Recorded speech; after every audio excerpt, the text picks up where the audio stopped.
Minato Namikaze was and still is considered one of the greatest Hokage of all time, and perhaps the most popular character in the series. The Naruto P99 poll has declared him the winner, making him the most popular character in Naruto currently, even if most people voted for him merely to see more of him in the spin-off manga that Kishimoto has promised. So in honor of this, we've decided to dive into this possibility again by seeing what would have changed if Naruto could have been trained by Minato, if Minato had still been alive during the course of the series. Strap on your forehead protectors and grab your kunai. We're going to witness the return of the Leaf's yellow flash. Welcome to the Amagi. Before we begin, we publish a new video every day, so be sure to subscribe to our channel and ring the bell to get notified about our latest videos.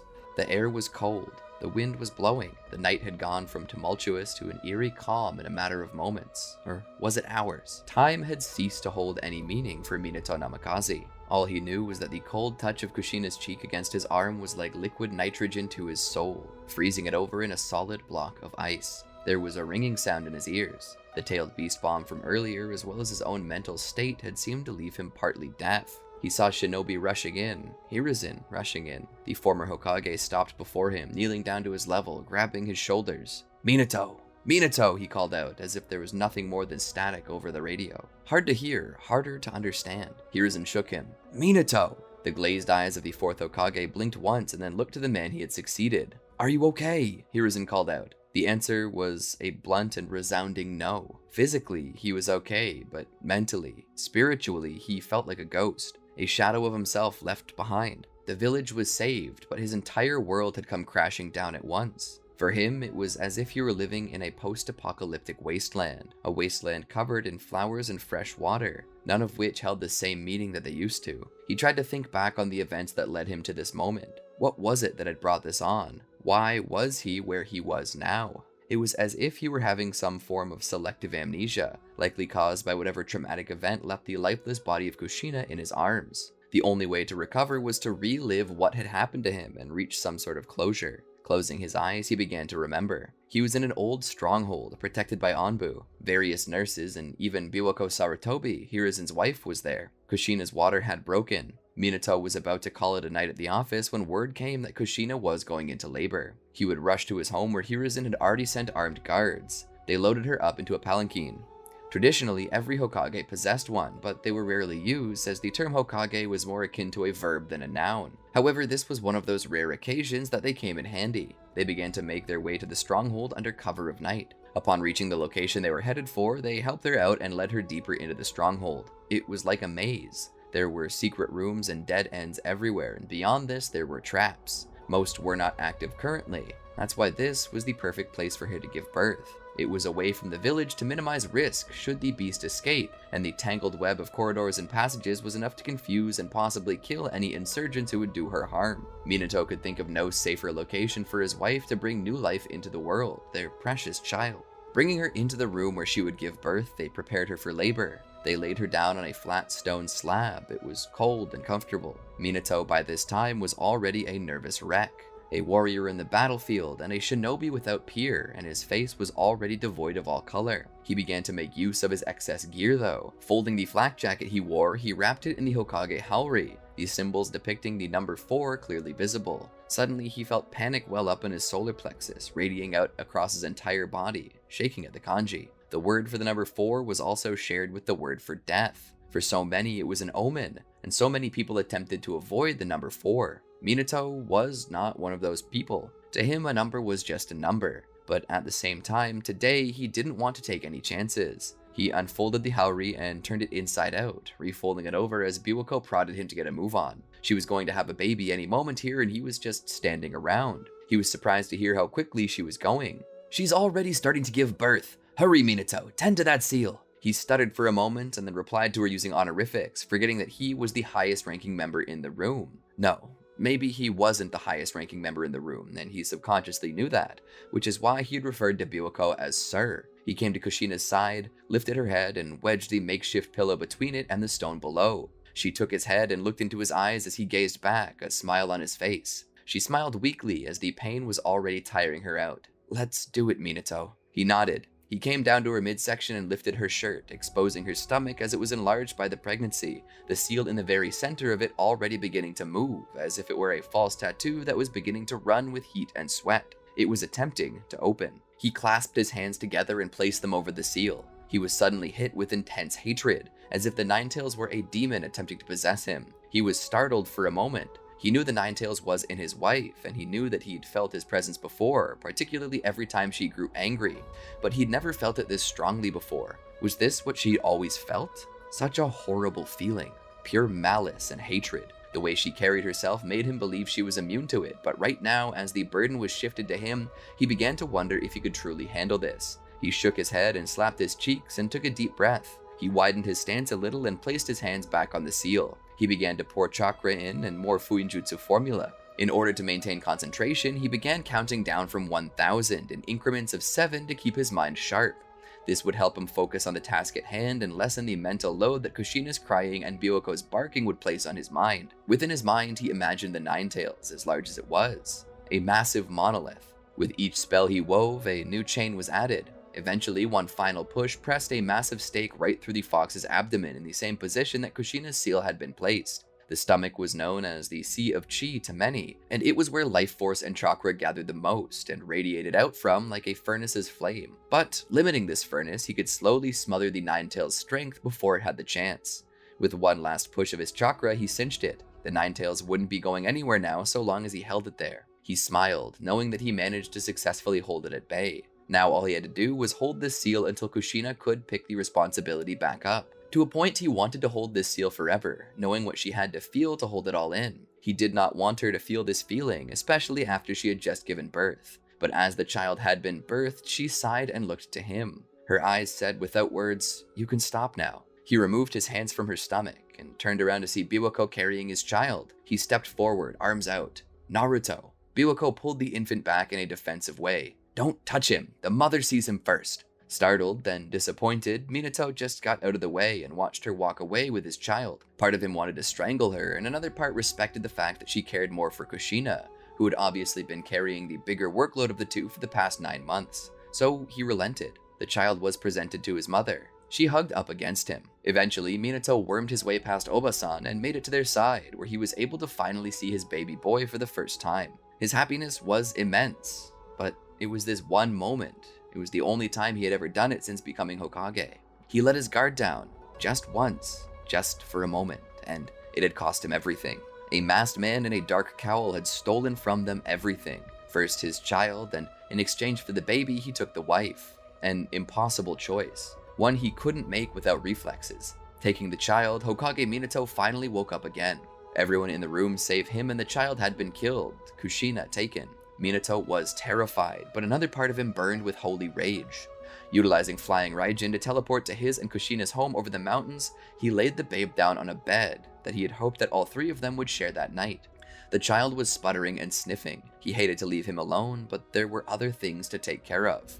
But he would not leave his child without comfort. Even if the babe could not understand, he would say it anyway, a solemn vow to bring his mother back. He turned around and put his flak jacket on. He witnessed the marked kunai on the wall. He had left it there, not just for ease of travel, but as a reminder to his wife, to Kushina, that he would always come home no matter what. Now he was home, but he was without her. In the distance, he heard the roar of the Ninetales. The village was in trouble. With a simple movement, his Haori was on, and the husband and father he once was had been replaced with the strongest shinobi the village had produced to that point. And if that was bluster, then call him a liar. But for that one night, for his son, his wife, his village, he would make it true. He stepped out into the night and raced to his wife's side. In the darkness, Kushina was chained to stone. She lay there, the seal in her stomach laid open, black, ink-like fluid dripping from it. It was like some twisted inversion to what he had done to Kurama, and the look on her face, the look of pain, fear, and sorrow, hit him like a cement truck. He freed her.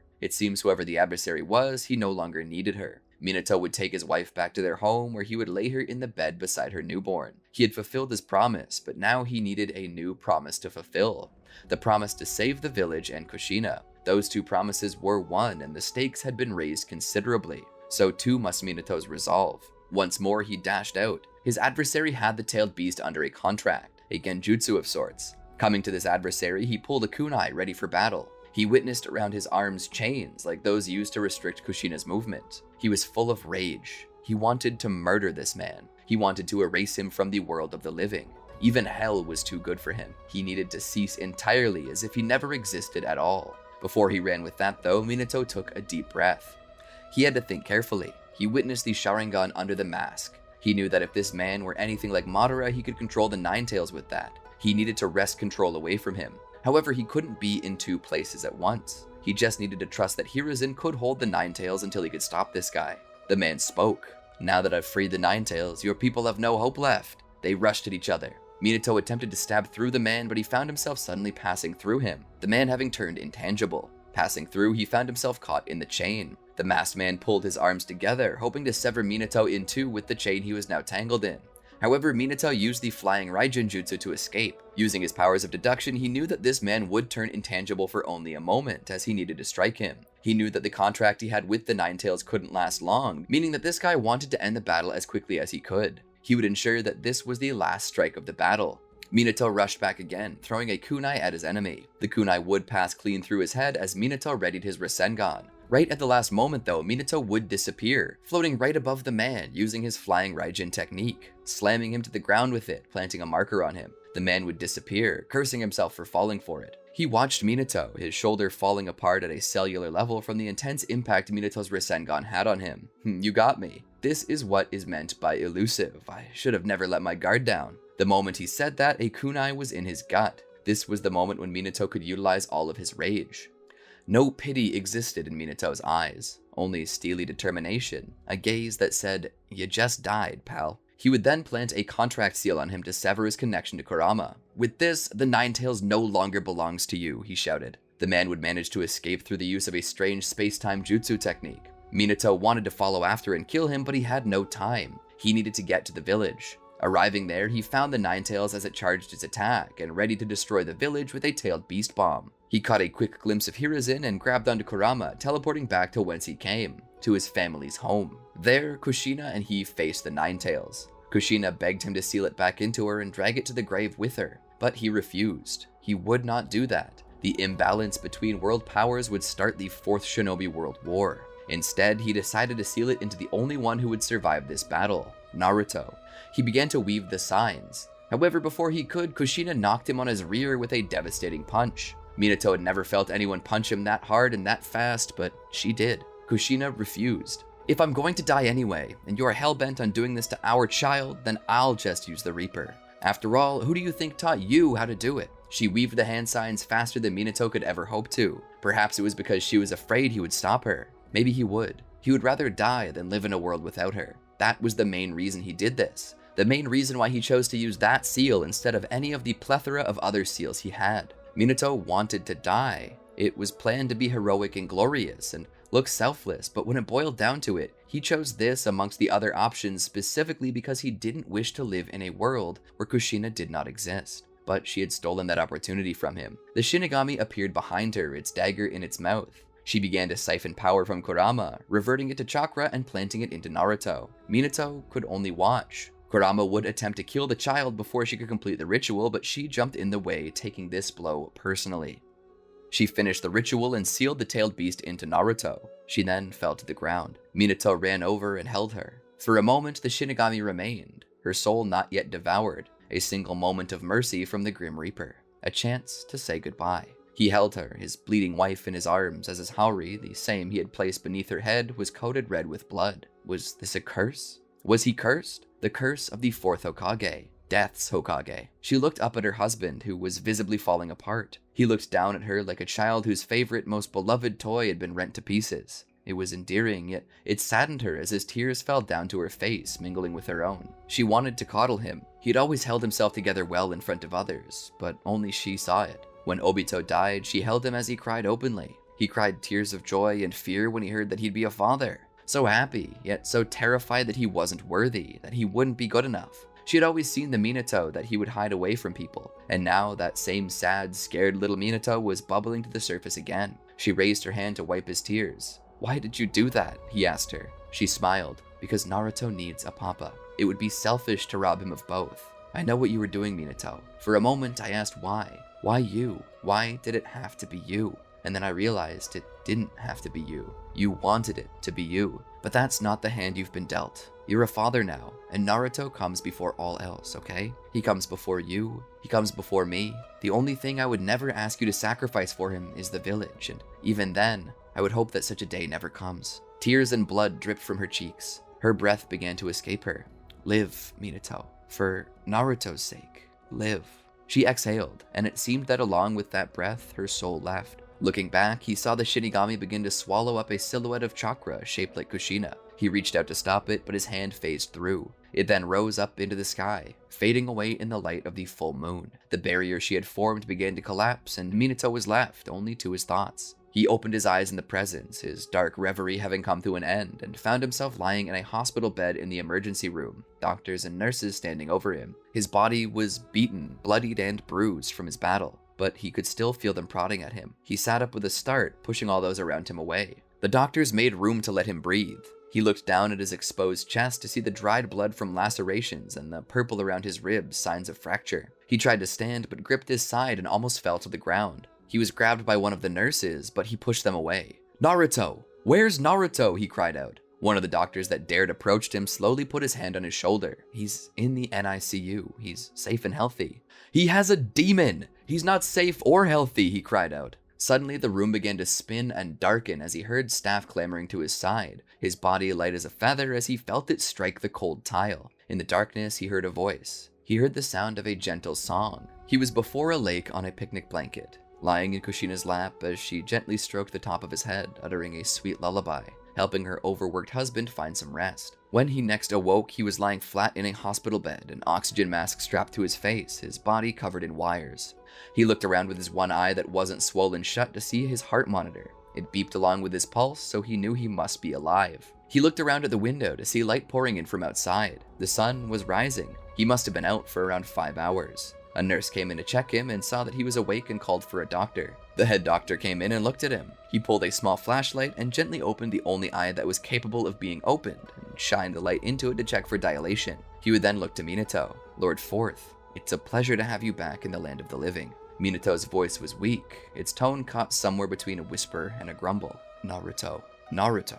The doctor smiled reassuringly. "Your son is fine. We checked him thoroughly. It seems you protected him from any true, lasting harm. His body is healthy, his lungs certainly work, his chakra reserves are strong, and he's eating well." Minato was relieved. For a moment, he was silent. "How long have I been out? 5 hours? 6? The doctor looked to the nurse and then back to the Hokage. "You've been out for 3 days. Minato looked around. 3 days. The doctor nodded. "Yes, your body needed time to heal, and you were in a panicked state. We've had you sedated for 3 days. My apologies, but it was paramount that I ensure your safety and survival, sir. You are the Hokage." Minato gripped the mask on his face and pulled it, snapping the elastic holding it on. Hold on, sir. Don't try to..." Minato threw the mask and then began pulling off the electrodes. He sat up and felt a pain in his side. The dark purple on his ribs had faded to a pale gray with a hint of dark green. The doctor just nervously propped his head in his hand, tapping his cheek at 2 taps per second as he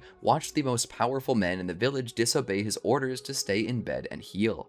He pulled the covers off and put his feet on the floor. Every breath had to be shallow. Anything more would be too excruciating. "Take me to my son," he said, enough power in his voice to be audible without cupped ears. The doctor didn't say anything, but the nurse did. She stuttered at first and then helped them. "Of course, right this way." She led him down the hall with a little help. If they could not stop the Hokage from moving, then the least they could do was help him move. They walked until they came to where the babies were held after the incident. To his surprise, Makoto and Itachi were there. She had Sasuke in her arms. She walked to him. "Lord Forth, are you okay?" He nodded. "Physically, I'll live. More importantly, are Itachi and Sasuke okay?" She nodded. "Sasuke doesn't even seem to know what happened, and Itachi, he's my little hero. If he hadn't been there, we would have been crushed." Minato forced a smile. "Is that so? Huh. Maybe I got competition. Keep that up and maybe you'll make Hokage one day." He pat Itachi's shoulder as he passed by him. He looked into the room to see Naruto in a small bed equal to his size, sleeping. The nurse looked on, her gaze switching between Minato and Naruto at regular intervals. She would speak up. "Would you like to see him up close, Lord Forth?" Minato would nod. She would gently open the door as to not disturb the rest of the babies. She would walk him over. "He's completely healthy, sir," she would tell him in a light and gentle voice. "He's more healthy than you are." Minato would look at his son. He would put his finger forward and stroke Naruto's hand with it. Naruto's little hand would open and grip onto Minato's finger. Minato would gasp slowly as his eyes would sparkle a little in the presence of the most adorable thing he had ever witnessed. He wanted to hold him, to carry him, to spend every waking moment with him. Minato's thumb would begin stroking Naruto's hand that gripped Minato's index finger. He knew he wasn't strong enough to hold Naruto up. Hell, Minato was barely strong enough to hold himself up. So for now, this small token of affection was all he could offer Naruto. This is why you need to rest, sir. Not for your own sake, but for your son's. Get healthy so you can be with him. Minato would nod. After this, he began to take his rest a lot more seriously. He would return to his bed, much to the relief of the doctor. For doing this, they would allow Minato to sit up and would even open his blinds so he could look out over Konoha. As he gazed out at the village, he would note the devastation, which probably wasn't good for a man who was trying to heal both physically and emotionally, but at the same time he attempted to his best degree to see the glass half full, by recognizing how much of the village was saved, and how many lives now existed because of their sacrifices. His mind decided to use this time to be productive, thinking of new ways with which to mend the broken village. And as he did so, Hiruzen would appear bearing a vase of yellow roses. Yellow roses for the yellow flash. He had hoped that this kind gesture would get his quick friend back up to speed. Minato smiled as Hiruzen entered the room. "How are you doing, Minato?" Minato would chuckle a little. "I feel like I've been tossed into a trash compactor, but I'll be good." Hiruzen would laugh. "I'm glad to hear it." Minato would then speak. "Can you get me back up to speed with what's happening, Lord Third?" Hiruzen would stroke his chin. "I don't think such a thing is good for you, Minato." Minato would give a short laugh. "An idle mind does me no good. If I want to be better quickly, I need something to focus on." Hiruzen would nod. "You're prepared for some not-so-good news, then?" Minato would nod. "If it's news, I want to hear it." Hiruzen would nod and pull up a seat. "The Nine-Tails attack has crippled much of our infrastructure. Many of our shinobi have been wounded or killed, and it's left Konoha vulnerable. So far, no nation has moved against us, but a few are showing interest in the Nine-Tails attack, chief of which is Kumo. They've been mentioning it a lot." Minato's brows raise. Wow, news travels fast. "In this modern day and age, technology allows for one to speak to another across the planet and have a face-to-face meeting without anyone leaving the comfort of their office. Such a thing was merely a dream in my day and age. Jutsu could replicate such effects, but such abilities were difficult to learn and rarely used by anyone. The magic lantern body technique was one such jutsu, but it was hardly reliable and little more than a talking silhouette." Minato would listen to the old man prattle. He enjoyed it when Hiruzen would lose track of the conversation and just rant about the newfangled technology all the young ninja are using these days. Sad as it was, though, Minato needed to cut him off and ask for more information. "Do we have any leads on who might be behind this attack? I know for certain that this was planned. It wasn't an accident." Hiruzen would speak. "No villages or groups have claimed responsibility. There are rumors flying around, though. Some say it's the ghost of the Uchiha." Minato looked up at Hiruzen. "I knew it felt similar to what Madara had used, but I didn't believe it. Madara should be dead. There's no way he's alive." Hiruzen would disagree. "I don't know about that, Minato. I've seen many jutsu in my time, and some knock on very unethical doors. Included among these is the ability to bring the dead back to life." Minato was shocked to hear this. Bring the dead back to life? Hiruzen nodded. "The impure world reincarnation jutsu. When used with a living sacrifice, the dead can be revived in a body that never dies. You can wound it and rip it apart, but they will merely regenerate later." Minato was shocked. "How do you know of this technique?" Hiruzen himself was shocked. "How do you not? You're Hokage. The scroll of seals is in your possession. There are jutsu in there that are not meant to be remembered, but also not meant to be forgotten either. The creation of the Edo Tensei is among them." Minato was completely befuddled. He hadn't studied the scroll. Ever. Maybe now he should. "And you said that their bodies would regenerate?" Hiruzen nodded. Minato continued. "The man I fought that night. I struck him with a Rasengan and his arm seemed to melt off. Would an Edo Tensei do that?" Hiruzen thought on this. "Their bodies do display some form of decay, which only gets worse the more inexperienced the caster is with the jutsu. It is possible that their bodies could be so fragile that they would fall apart." Minato's mind was set ablaze by this. If it was true, this could be Madara Uchiha. But the true question was who the caster could be. Minato asked that much to Hiruzen. Hiruzen sat back in his chair. "That's the issue. There's a flaw in the impure world reincarnation jutsu. If the Edo Tensei manages to learn the proper hand signs, they can break control from their caster. The one who summoned them then can no longer control them, nor can they unsummon them. Their summon is left to the world in an immortal body." never-ending chakra reserves, incapable of dying. Minato was getting a bad feeling in his stomach. If this truly was Madara, then it was Madara in an indestructible body that could not be defeated. Then he remembered. I marked him. I marked the man. Hiruzen was confused. What do you mean by that? Minato, a little too excited for his own good, continued. I marked the man I fought with the flying Raijin's mark. Hiruzen sat forward. Does that mean he can be tracked? Minato nodded. If you use the sealing formula, you can teleport to any of my markers at will. He took a piece of paper and planted the formula on it. Take that. Gather the strongest shinobi you can and try to find him. Hiruzen took it and left. Heal well, Minato. Minato nodded and smiled, feeling his strength returning with the excitement. Of course, eventually he would be released. Sadly, his sealing formula had somehow been nullified by whoever had attacked the village. Minato was not sure how, but it had happened. This cemented the fact that whoever it was they were dealing with was very dangerous. Minato would also be taking a lot of time to learn to be a proper father. Whenever he wasn't doing work as Hokage, he was nose deep in parenting books. As a single father, he needed to know how to fulfill both roles of mother and father. To that end, he utilized his shadow clones to help him tend to work and Naruto at the same time. In doing so, he could further learn while working. He would also attend a meeting in which Danzo planned to move the Uchiha clan to the outskirts of the village. They, however, did not like that idea. It was clear to everyone around the table why this was proposed. It was to keep a better eye on them.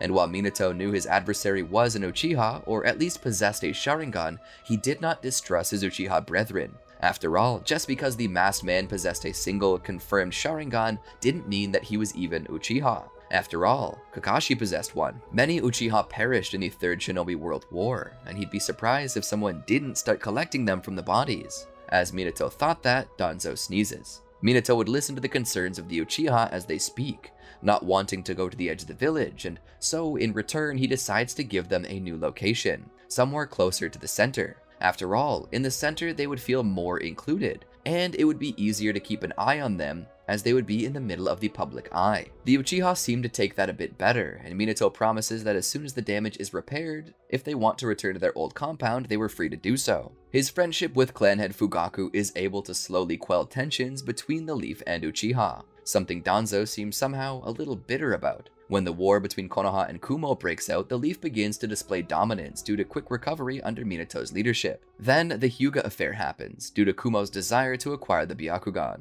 They use a peaceful visit by their ambassadors as a ploy to kidnap Hinata Hyuga, one of the few Hyuga that do not bear the curse mark of the caged bird, a mark designed to seal the Byakugan after death or during the process of removal. Hiyashi Hyuga is forced to kill this ambassador. Due to this, Kumo demands a bloody payment or it's war. Minato, however, refuses to allow this. Instead, he tells them firmly that Kumo snuck into Konoha to kidnap a member of one of the Leaf's most prestigious clans.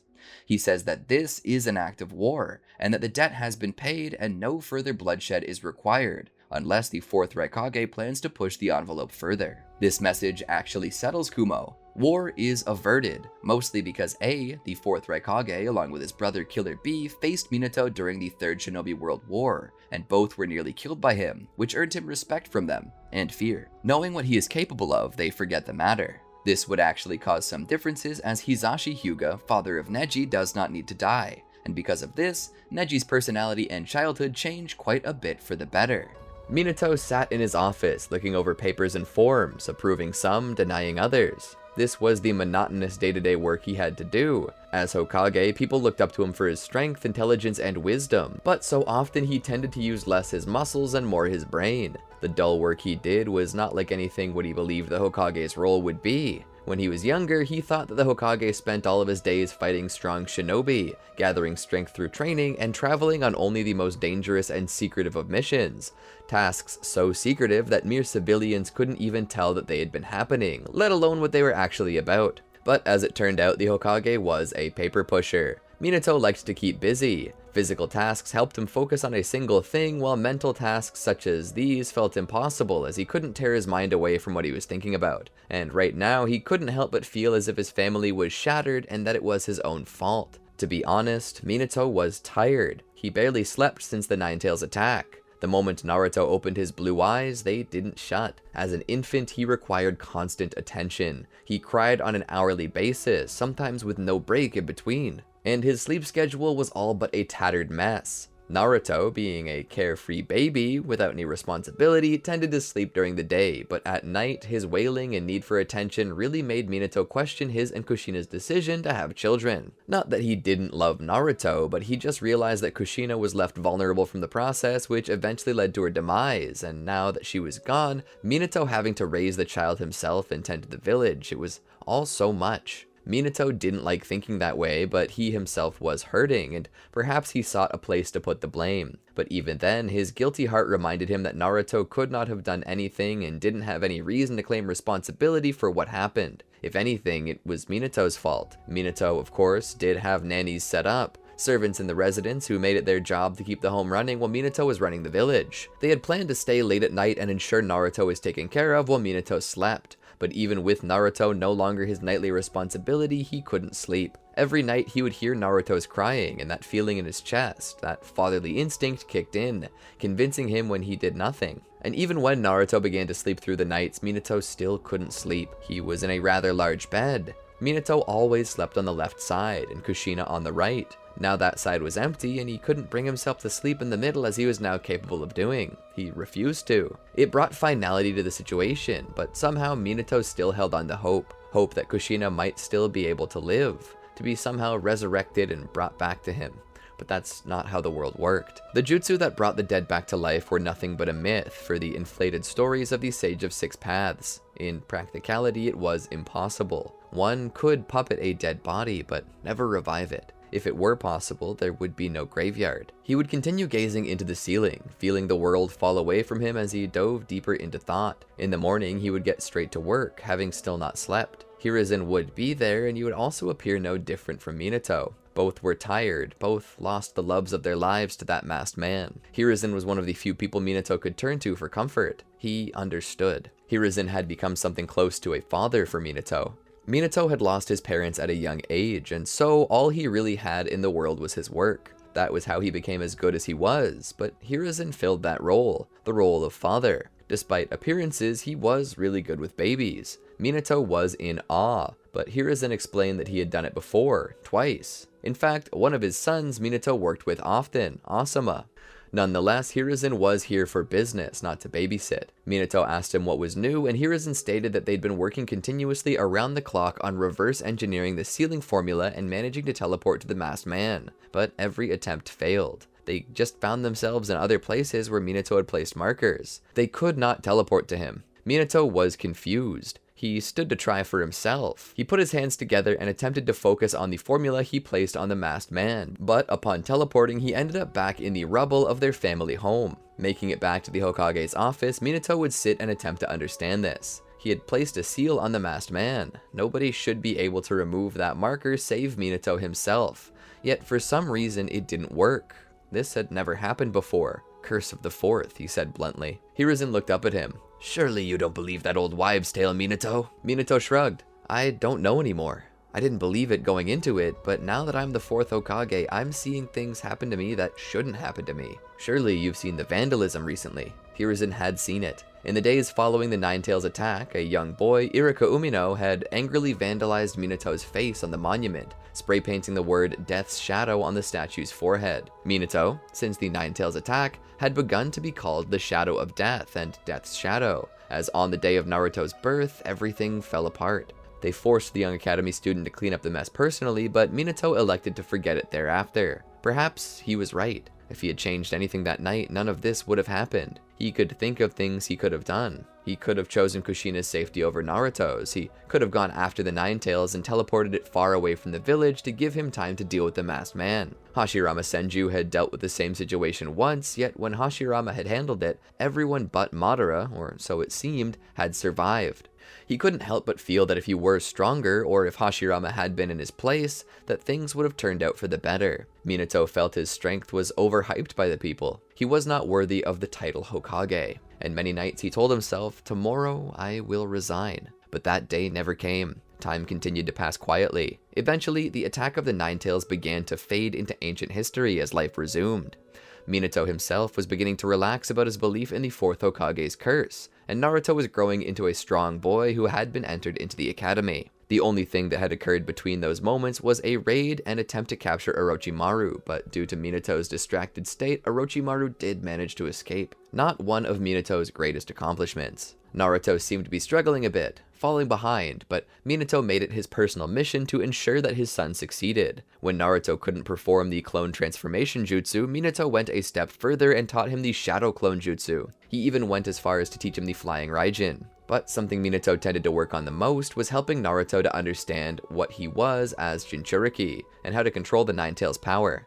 Minato knew that his status as a Jinchuriki was where the bulk of Naruto's strength would come from. He needed to teach Naruto how to harness that power, but it was not an easy thing to do, nor was it safe. He would call Jiraiya in to help him, as Jiraiya was an expert at things like this and had many different types of sealing jutsu that would help his son grow stronger. Through Minato and Jiraiya's instruction, Naruto quickly learned how to control his power, to the very least managing to perfect his version 1 cloak. All of this together helped Naruto's grades increase and helped him go from 0 to hero in the class very quickly, being recognized as a prodigy. One that needed a little time to get started, but a prodigy nonetheless. Naruto would eventually be put on a team alongside Sasuke Uchiha and Sakura Haruno under Minato's own student, and someone he chose personally for the job, Kakashi Hatake. Naruto's strength and the values that he had placed into him made the opening test Kakashi gave them a breeze. After all, Kakashi was copying the test from Minato, who in turn had copied the test from Hiruzen. Naruto was raised around Minato and Hiruzen, and as such he knew the importance of teamwork from a very early age.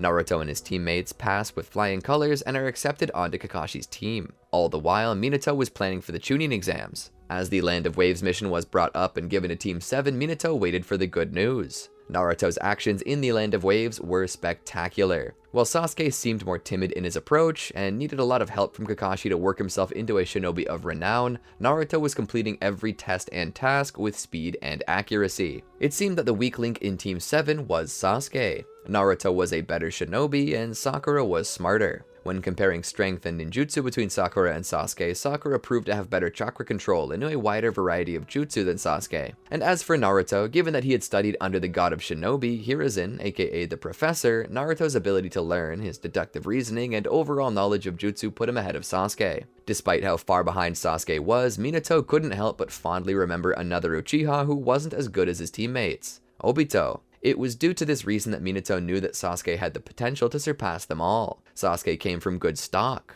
The Uchiha always produced fantastic warriors. Minato knew that there was raw potential in Sasuke's genes, he just needed to squeeze it out, bring it to the surface. Due to the many abilities in jutsu that Naruto knew, he wouldn't have much of an issue with Haku and Zabuza. By this point, Naruto could even summon Gamabunta, which made him stronger than most. In fact, few Chunin were at the level that Naruto was at. This was mostly due to his teaching and abilities as a Jinchuriki. The mission would go swimmingly, and upon return to the village, it was obvious to all that the Chunin exams were ready to occur. Team 7 would be nominated for the exams by Kakashi, who believed that they were plenty strong enough to take the test. Minato approved, wanting to see how far Naruto could go. Meanwhile, Minato had Itachi and Shisui secure the area along with the rest of the Konoha police force. Defense was key to protecting the village, especially with so many visitors. Shinobi from rival villages and villages that weren't on very good terms with Konoha even showed up. As the exams got underway, Minato was hit with a strange sense of foreboding. What could the issue be? The Forest of Death test occurred, with Suna's forces setting a new record.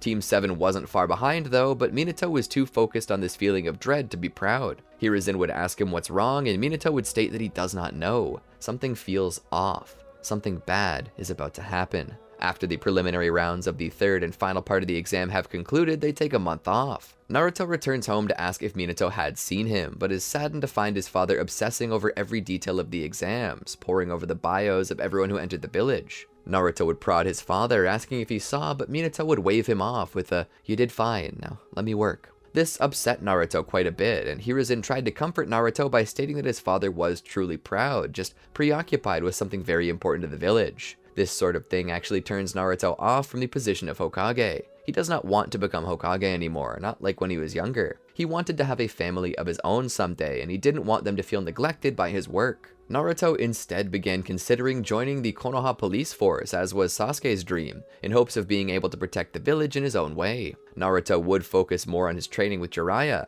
He wouldn't be able to ascend to his version 2 cloak at this time, but his mastery over version 1 and his raw power increase from his training was enough to push Naruto into a new league of strength, as Sasuke trained with his own various mentors, alternating between Kakashi, Itachi, Shisui, and Fugaku, growing stronger and more varied in technique. When the month came to an end, they continued the exhibition matches, with Naruto slated to face Neji and Sasuke slated to face Gaara. Sasuke was a bit nervous, but Itachi expressed his belief that he could do it. So as the exhibition matches continue, Minato once more is struck with a near panic attack, knowing something bad is around the corner. Like some dog sensing an impending earthquake, his eyes are no longer on the matches. He would notice Rasa, the 4th Kazekage, staring at him, wondering what is up. Minato would clear his throat and attempt to focus on the matches, but deep down he feels like something bad is going to happen. Naruto completely destroys Neji in their match, but Minato barely notices. Every shinobi in the stands clap for Naruto, and even those in the Hokage's viewing box clap. Everyone save Minato. Naruto would look around at everyone clapping for him, but would notice Minato not even paying attention. This strikes a chord in Naruto to the point where he can't even hear the crowd anymore. It's dead silent. The only person whose admiration he sought, the person he fought hardest to impress, didn't even watch him. Sakura would sense this change in Naruto, and as he briskly walks out of the Coliseum, she meets up with him. "Hey, what's wrong?" she asks. Naruto kicks a trash can over and mercilessly beats it until it's not even distinguishable as a trash can anymore. "He didn't watch me. He didn't care. Why am I not good enough for him?" Sakura would put a hand on his shoulder. "You're plenty good enough. I'm sure he thinks so too. Something's just got his attention is all." Naruto looks back. "Something always has his attention, and that something is never me. Everything I do, every time I train to grow stronger, every time I master a new jutsu, I do so in hopes that he'll notice me." He held out his hand, a Rasengan forming in it. "I learned it. I learned his jutsu. I learned how to make the jutsu he invented. It was so hard, and I thought I would never get it, but Jiraiya spent weeks teaching me. I kept trying, all day and all night until my fingers bled just to master this, the crown jewel of his jutsu." A tear fell from his eye as the Rasengan disappeared, and he didn't even notice. Sakura's mouth fell open. There was nothing she could say about this. She couldn't change what Naruto was feeling because there was nothing to misconstrue. Minato was too consumed in work and worry to even notice that Naruto had busted his butt to learn a jutsu just to make him proud. It was at that time that Sasuke began his match with Gaara. He kept his distance for a while, recognizing the absolute defense of Gaara's sand gourd. He realized that there was no way for him to hurt him if he didn't get through that wall of sand, and so he decides to try the piercing power of Chidori. This works, and as such, Gaara's mental state, much like in the main timeline, declines to the point where he is no longer of use to Orochimaru. Gaara attempts to escape, all while the entire stadium is cast under Genjutsu. Meanwhile, Orochimaru, who had been disguising himself as Rasa, makes his full appearance, threatening the life of Minato. Minato would ask what this is about and why he's attacking the village. Orochimaru states that it's merely for the hopes of destroying him, destroying the leaf and taking the spoils for himself. This leads to a large battle in which Minato and Orochimaru are pitted against each other in a barrier created by the Sound 4. Minato and Orochimaru are closely matched, but Minato's sheer speed has allowed him to far outpace Orochimaru. To that end, Orochimaru tries a secret jutsu that he hopes will give him the edge. Putting his hands together, suddenly 2 coffins appear from the ground. Minato is confused. As the coffins open, 2 beings step out. The first and second Hokage, Hashirama Senju and Tobirama Senju. Minato is impressed, but only minorly. Using the dead as your puppets. Grotesque, but not too far removed from what the greatest puppeteers of Sunagakure can do. There was even a rumor that there was once a puppet master in Suna that could turn even a living human into a puppet. This is nothing. Orochimaru would scoff. "You assume that they're mere puppets. You don't give me enough credit." The puppets then step out of their coffins. "Are we alive? How did we get back?" Hashirama asks. Tobirama looks down. "Ito Tensei, we've been revived by the impure world reincarnation jutsu." Minato's confused. The Hokage look towards him. "The 4th, Tobirama states as he reads the kanji of Minato's Haori. "What happened to Hiruzen?" Minato is shocked to hear the puppets asking these questions. "No, this is a trick," he says to himself. "Nobody can bring the dead back to life." Looking into Orochimaru's pilfered Sharingan, he knows that this man lives off lies and strife. The 1st and 2nd Hokage have their personalities overwritten and are sent to attack Minato. Their strength is incredible, but for the most part, they don't seem quite as strong or as legendary. It's to a point that Minato feels like he could easily beat them. But looking back on all the feats of strength he heard of in the past, it doesn't seem possible. But the longer he fights them, the more he comes to realize he cannot kill them.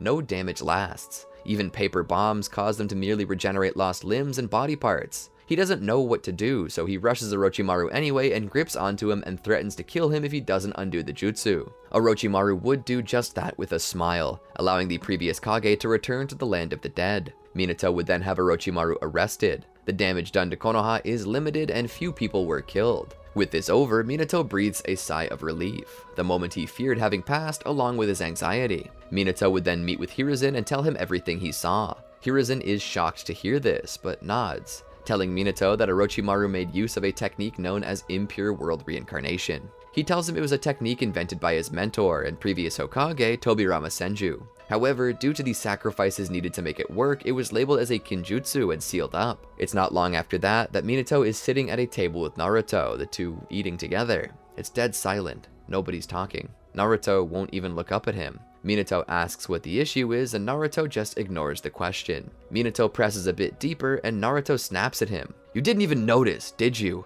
Minato was confused. Notice what? Naruto throws his napkin on the table and stands to leave. Minato would repeat his question. "Notice what, Naruto?" Naruto would then storm out. Minato would be left there to think. He wipes his mouth with his napkin and stands to follow Naruto. Making it to his room, he steps in. What's wrong? Naruto holds out his hand and creates a Rasengan. Minato's eyes widen and a smile pulls across his face. "You learned my technique." Naruto looks back. "Yeah, and I even used it against Neji in the matches, but you weren't looking. You didn't even look at me. I fought my hardest to make you proud and you didn't even care to watch." Minato was startled by this. I watched." Naruto shook his head. "No, you didn't. You didn't even know I could make a Rasengan. I made a Rasengan 3 times in the battle, thinking you might have missed it. Never once did you react. You weren't watching." Minato stood there, silent for a moment. I had something else to deal with. Something was wrong, and I was trying to figure out what." Naruto scoffed. "What was wrong is that you couldn't even spare a second of your attention to notice my new jutsu." Minato cocked his head. "That's not fair, Naruto. I can't always pay attention to you. I'm the Hokage. I have a responsibility to keep this village safe." Naruto turned back, his face reddened and his eyes full of wrath. "Fair? What's not fair is that I only have a single parent. And what's worse, that parent has to be the stupid Hokage. He can't even spare a single moment of time to be my father. The only time I see you anymore is at supper before bed. We barely even talk at that moment. I've been furthering my shinobi career just so I can intrude into your world a little more and maybe bond with you over work, but that didn't work either." Minato was stunned at Naruto's outburst and left speechless as the boy continued. "Hokage, I wish I wasn't the son of the Hokage. You think you've got a responsibility to protect people? You can't protect me. You have a responsibility to me, but you ignore that to play hero. Save people? How can you save an entire village when you couldn't even save mom?" Minato suddenly backhanded Naruto across the room. He pushed his finger towards his son. "Don't you ever talk about your mother like that again." Naruto sat against the wall holding his cheek, his shocked face once more turning to contempt. "I hate you." Minato stood there just panting, his expression turning up a little more as the weight of the words Naruto had just spoken began to sink in.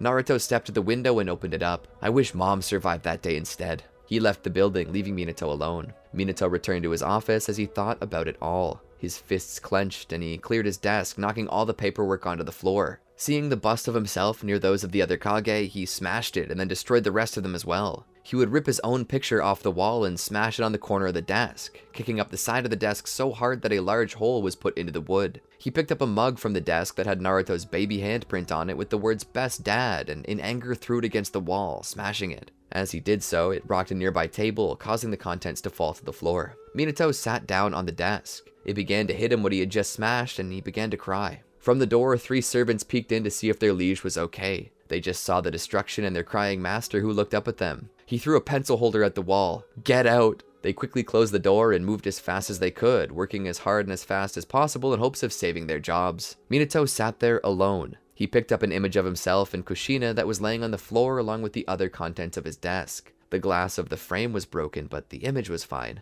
Minato picked it up and looked at it. "Kushina, what am I supposed to do? I can't do this alone. I need you." As he spoke, he gently pulled his finger across the frame as though he could touch the real Kushina through a memory. He accidentally cut his finger. He looked at the frame and noticed a drop of blood running down the front of it, dripping down the image of Kushina's body. Looking over, Minato noticed the scroll of seals laying on the ground. He picked it up and laid it open on the desk. Looking through the contents of it, he stopped when he reached a specific point. He looked over it and then stopped. He turned around and grabbed his haori and stepped out of the office. The prison was cold and dark. The sound of water dripping from leaky pipes could be heard. It was a constant reminder of the interrogation techniques that, while simple and seemingly ineffective, could be used to pull information from even the most hardened of shinobi. Water was one of the greatest tools to be used in advanced interrogation, or as Orochimaru liked to call it, torture. He himself had been subjected to such things all throughout the Second and Third Shinobi Wars, and he himself had done it to many other people too. As he sat there on the dirty bed they'd given him, he looked down at the straitjacket that they had fit him in. He sat there in the darkness, a slight smile on his face, one so light that you could not see it without close examination. He closed his eyes and waited. Minato stepped to the cell and peered in. Orochimaru. A set of ruby eyes peered out, filling the darkness with a slight glow, like the eyes of a cat. "To what do I owe the pleasure of this visit, Lord Death?" Minato looked at him. "What did you say?" Orochimaru would speak. "I asked to what I owe the pleasure of a visit from Lord Fourth." Minato sighed. "You're going to tell me everything you know about the impure world reincarnation jutsu." Orochimaru would laugh. "Oh, the Hokage wishes to learn how to twist nature to revive those who have found eternal peace." Minato's gaze narrowed, his own blue eyes throwing off similar intimidation. "The soul I long to revive has not known peace since before death." Orochimaru would gaze at him skeptically. "You know, very few things in this world are free. What makes you think I will freely give this information to you?" Minato looks around. "I assume you don't want to be subject to more interrogation." Orochimaru laughs. "The dripping water torture, waterboarding, bamboo shoots under the fingernails. I do these things to myself regularly to build up tolerance. Torture me all day, every day, for months, and nothing will change. Ask that brute Ibiki Marino about my tolerance and hear what he has to say." Minato growls. "What do you want then?" Orochimaru smiles. "Now the real negotiations begin. First off, I want out of this wretched cell. I want my freedom. Freedom to come and go as I please. And second, I want the scroll of seals." Minato almost called off the deal then and there. Orochimaru scoffed. "Stingy with your secrets, are you? If you won't share your secrets with me, I won't share my secrets with you. Simple as that. If you were capable of deciphering the jutsu in that scroll, then you would not have come to me. And if I can't have the actual scroll, then I merely want the rights to make a copy. I don't care about the actual scroll, only the information inside. Give me that and my freedom, and you'll get what you want, and you'll never hear from me again." Minato thought for a moment about it. He then had one of the Anbu near him open the cell. They removed Orochimaru's straitjacket. Orochimaru stood and followed the Hokage.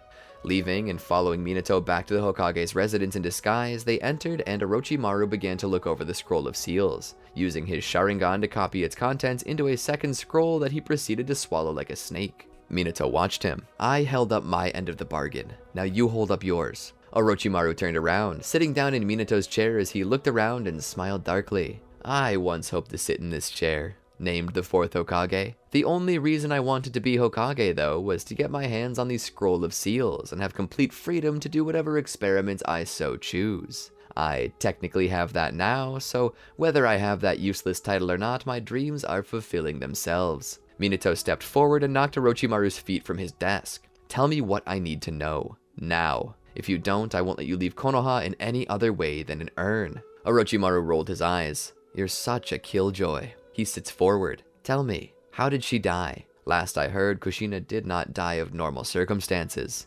Minato spoke. "She used the Reaper Death Seal to stop the Nine Tails." Orochimaru sighed. "That's a bump in the plan." Minato would ask why, and Orochimaru would continue. "Because she does not exist in the Pure Land. The impure world reincarnation jutsu can only summon the soul of those who either reside in the Pure Land or in the living world somehow, even limbo, but not those whose souls have been devoured by the Shinigami." Minato's brow lowers. "How do we fix that?" he asked, every word sounding like an insult. Orochimaru wiped some of Minato's spit from his face. "Simple.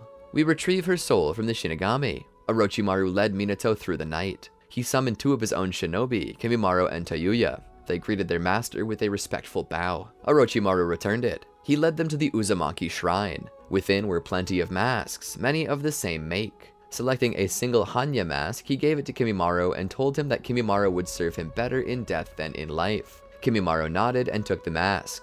Orochimaru explained what he had to do, and without any hesitation at all, Kimimaro pulled a bone blade and stabbed it into his stomach, slicing it open as the Shinigami behind them did the same. Kimimaro would fall to his knees after this and pass away soon after. The The souls of those within the Shinigami were then allowed to leave, and that included the soul of Kushina. Meanwhile, Minato stood there and wondered what it was he was even agreeing to. This was unlike him, allowing others to sacrifice their lives to fulfill his own goals. Was it possible that he was becoming as bad as Orochimaru? Orochimaru then cast a genjutsu over Toyuya before she could understand what he was going to do. Orochimaru began to write out a formula on the ground and begin the process. Once the formula was finished, he put his fingers together and finished the ritual. Paper seemed to cover the body of Toyuya as the soul of Kushina was bonded to her. Upon completion, Orochimaru returned to Minato and made a hand sign. I released your wife. She's now no longer under my control. Do with her as you will. I've kept up my end of the bargain. Now, I am leaving. Orochimaru turned and left the area. Minato didn't stop him. He remained a man of his word. He was speechless as he watched. His wife stood there. She seemed a little different, but for better or worse, it was her. He could feel it. He ran over and lifted her above his head and hugged onto her. He began to weep on her shoulder. Kushina, I missed you so badly. She remained silent during the hug. When Minato pulled away, he looked at his wife, but she wasn't smiling at all. She just gazed into him, not even looking into his eyes. She was looking through him, into his very soul. He asked her what was wrong, and she simply responded by asking a question. Minato, what did you do? Traitor! The voices cried out in the night. Voices churning, the clinking of old farming equipment and weapons from the Third Shinobi World War. Minato looked down from his balcony and at the people below. A mob was forming. Riots were about to begin. He turned and stepped back in. He rubbed his face as he closed the blinds. Maybe if he turned out the lights, they might think he wasn't home.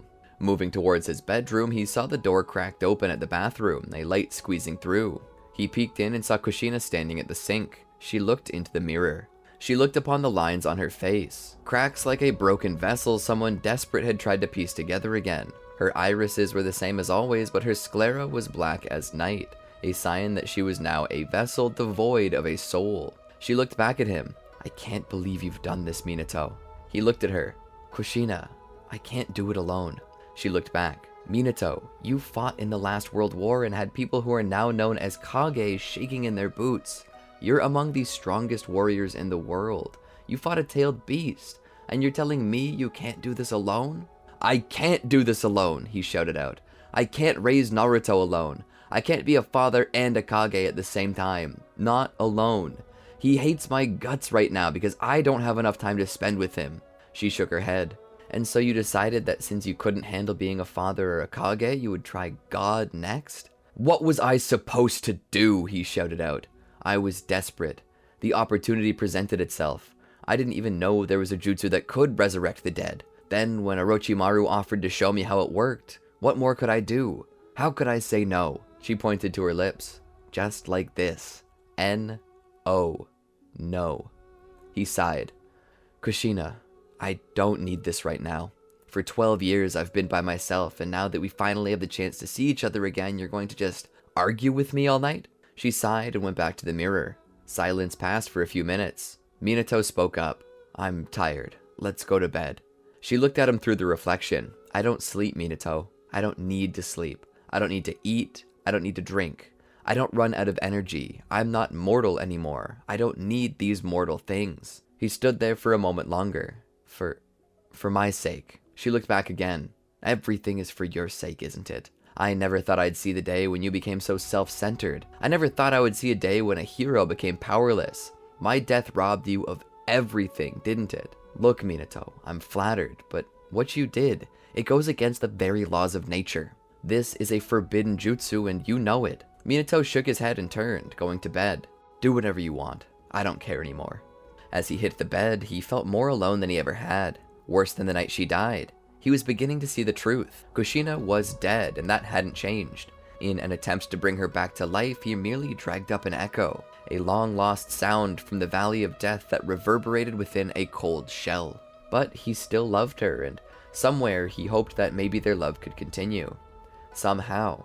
Elsewhere, Naruto had been gone for a while. He decided to spend time with Sasuke at his house. Fugaku had attempted to send the boy home, but Makoto had told him that something was obviously bothering Naruto, so he was able to stay the night at the Uchiha clan compound in the clan head's residence. He told Sasuke everything. About the fight, about Minato's lack of care, about the feeling that he was second place to the job of Hokage. Sasuke would scoff. Welcome to my world. Itachi's the one my father hangs every ounce of pride on. I work so hard to reach the same level as him, but my father doesn't see it. All I get is an occasional good morning from the old man. You gotta understand, Naruto, what your father thinks of you doesn't mean crap. What should matter is what you think about yourself. If you think you did good, then you did good. Anyone who thinks differently can go cry about it. You're more than the Hokage's son. Naruto would agree to that, but deep down he still wanted to feel acknowledged. This wasn't about whether he worked hard or not for nothing. This was about his father. As angry as he was, he loved Minato. He idolized him. Minato was everything Naruto wanted to be. He just wanted to make him happy. As he lay there looking at the moon, he thought about his father. I can't believe I told him I hated him, he thought. I can't believe I said I wished that mom survived instead. How could I say that to him?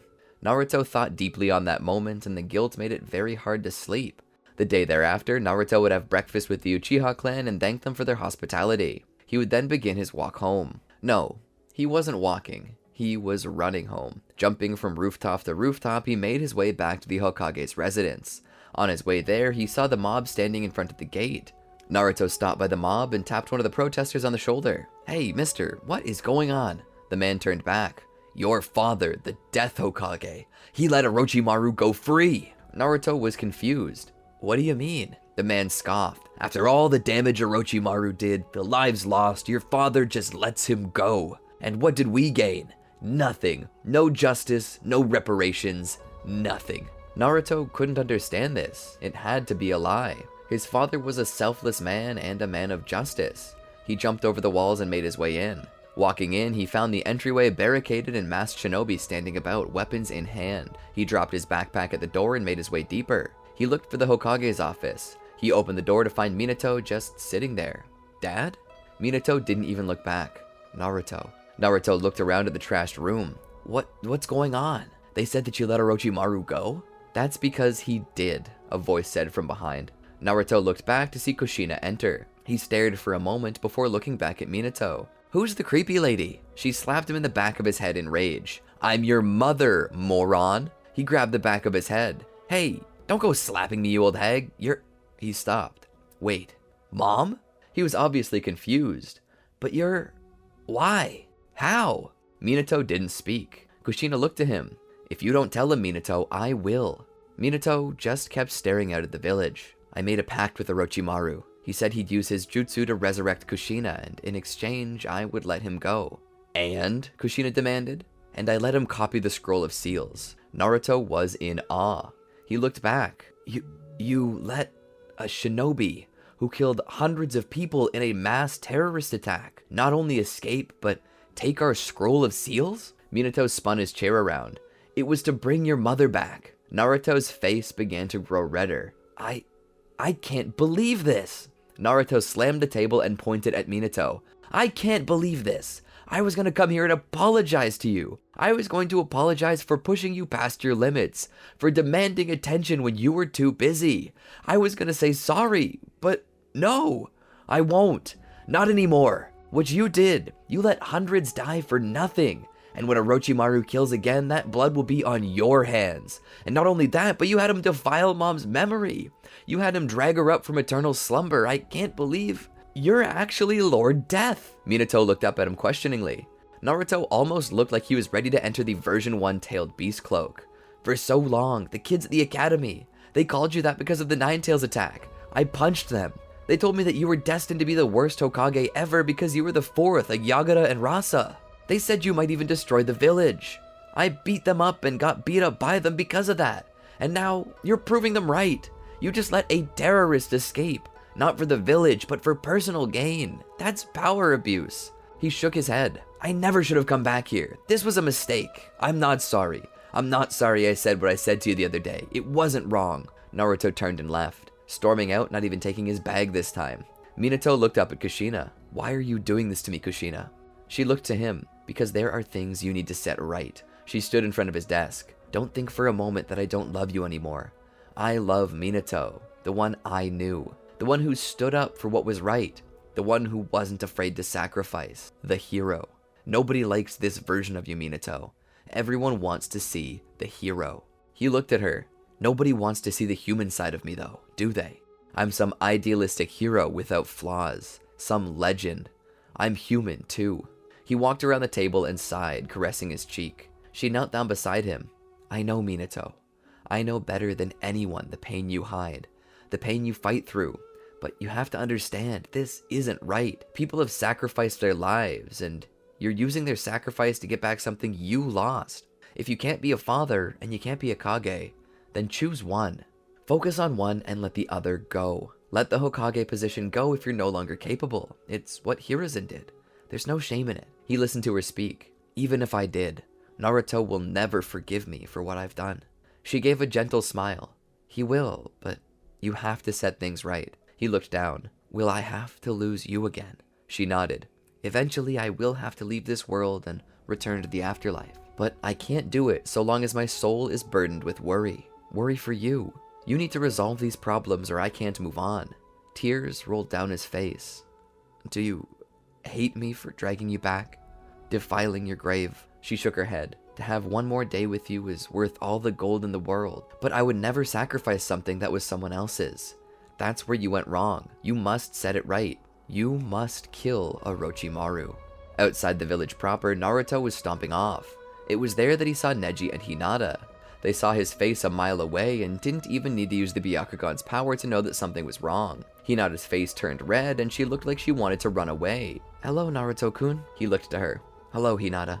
Neji saw his expression. What's wrong, Naruto? Naruto looked at Neji. I just realized that my father is scum. Surely you exaggerate, Neji said. Naruto shook his head. No. I heard that my father let Orochimaru go, and as it turns out, it's true. But it doesn't end there. I had hoped that maybe, if it were true, that he had some explanation for it. You know, maybe he was having him tracked. Maybe there was a secret threat to the village. But no. I came to learn that he did it all for personal gain. Hinata gasped. Lord Minato let Orochimaru go for personal gain? Naruto nodded. Neji spoke up. What did he get in return? Orochimaru used some technique to bring my mom back to life as a zombie. Neji's eyes widened. A zombie? Naruto's fists clenched. My father. I used to think he was a man of integrity, who put the village ahead of his personal gain. But now I've come to realize that he's no better than anyone else. In fact, he may be worse. Well, I'm not going to let this stand. I'm going to fix this. How do you plan to fix this, Naruto-kun? Hinata asked. He looked at her. I'm going to kill Orochimaru. Surely you don't mean to go all by yourself, Neji said. If I have to. Neji crossed his arms. I would go as well, but I have a duty to my clan. I'll go, Hinata said. And you're coming too, Neji. He was dumbfounded. But Lady Hinata, what about our duty to the clan? She looked to him. I'm still a member of the main family, she stated. Until Hanabi takes my father's seat, I'm a member of the main branch. This means the duty you must fulfill is to protect me. I'm going with Naruto. That means that the only way for you to protect me is to come as well. Neji thought about it. Should we tell your father? She shook her head. We can leave him a message, but we can't tell him straight out or he'll try to stop us. Naruto's brows were raised. He had never known Hinata could be so crafty. Maybe we should bring some others, Naruto said. Perhaps Sasuke. Bushy brows? Neji nodded. Yes, those two definitely need to come with us. He then continued. But have you thought this through completely, Naruto? For example, how do you plan on finding Orochimaru? Naruto's fierce and excited expression suddenly turned to embarrassment. Actually, I don't know. Maybe I can help with that, a voice said from the shadows. The three turned to look. Neji stepped in front of Hinata and readied his gentle fist. A man bearing a swirling orange mask stepped out of the shadows. Who are you? Naruto demanded. The man stood there and motioned to himself. You may call me Tobi, he said. I'm a member of a particular organization, a mercenary unit formed of missing nin. You can call us the Akatsuki. Naruto racked his brain trying to find out where he had heard that before. Tobi continued. We know where Orochimaru's base of operations is located. I will gladly take you there. Neji then called out. Why would you help us? What do you have to gain from all this? Orochimaru is a traitor to our organization. When he escaped Konoha, we gave him a place to call home, and instead he attacked us. He maimed one of our members and stole their Kekai Genkai, a set of Sharingan. He also gathered information on us, and if that information gets out to the 5 shinobi nations, then the members of our group may be hunted and killed. In helping you find and kill Orochimaru, I can return to my ally what was lost, and destroy the information before he can spread it. And you know, you can avenge your village and reclaim the stolen knowledge he took from you. Does that not sound like a good idea? Neji pulled Naruto to the side. Every sense I have is telling me this is a bad idea. We can't trust this man. Naruto looked at Neji. But what other choice do we have? We'll never find Orochimaru otherwise. We've got to take the chance. If this guy betrays us, we can just jump him. This is ill-advised, Naruto. Naruto nodded. I understand, but it's our only shot at cleaning up my old man's mess. He looked behind Neji. We'll do it. We'll meet tonight at midnight, just outside the gate. I'll be bringing 2 others with me. Tobi's head shifted to show he was pleased. He offered a salute to them before teleporting away. That night, the 3 of them prepared to leave. Naruto would stop by Sasuke's place as Neji went to recruit Rock Lee. Naruto looked up at him from the ground below. We're going to find and kill Orochimaru. Sasuke scoffed. And what makes you think that we can do this? Naruto then revealed the plan to him.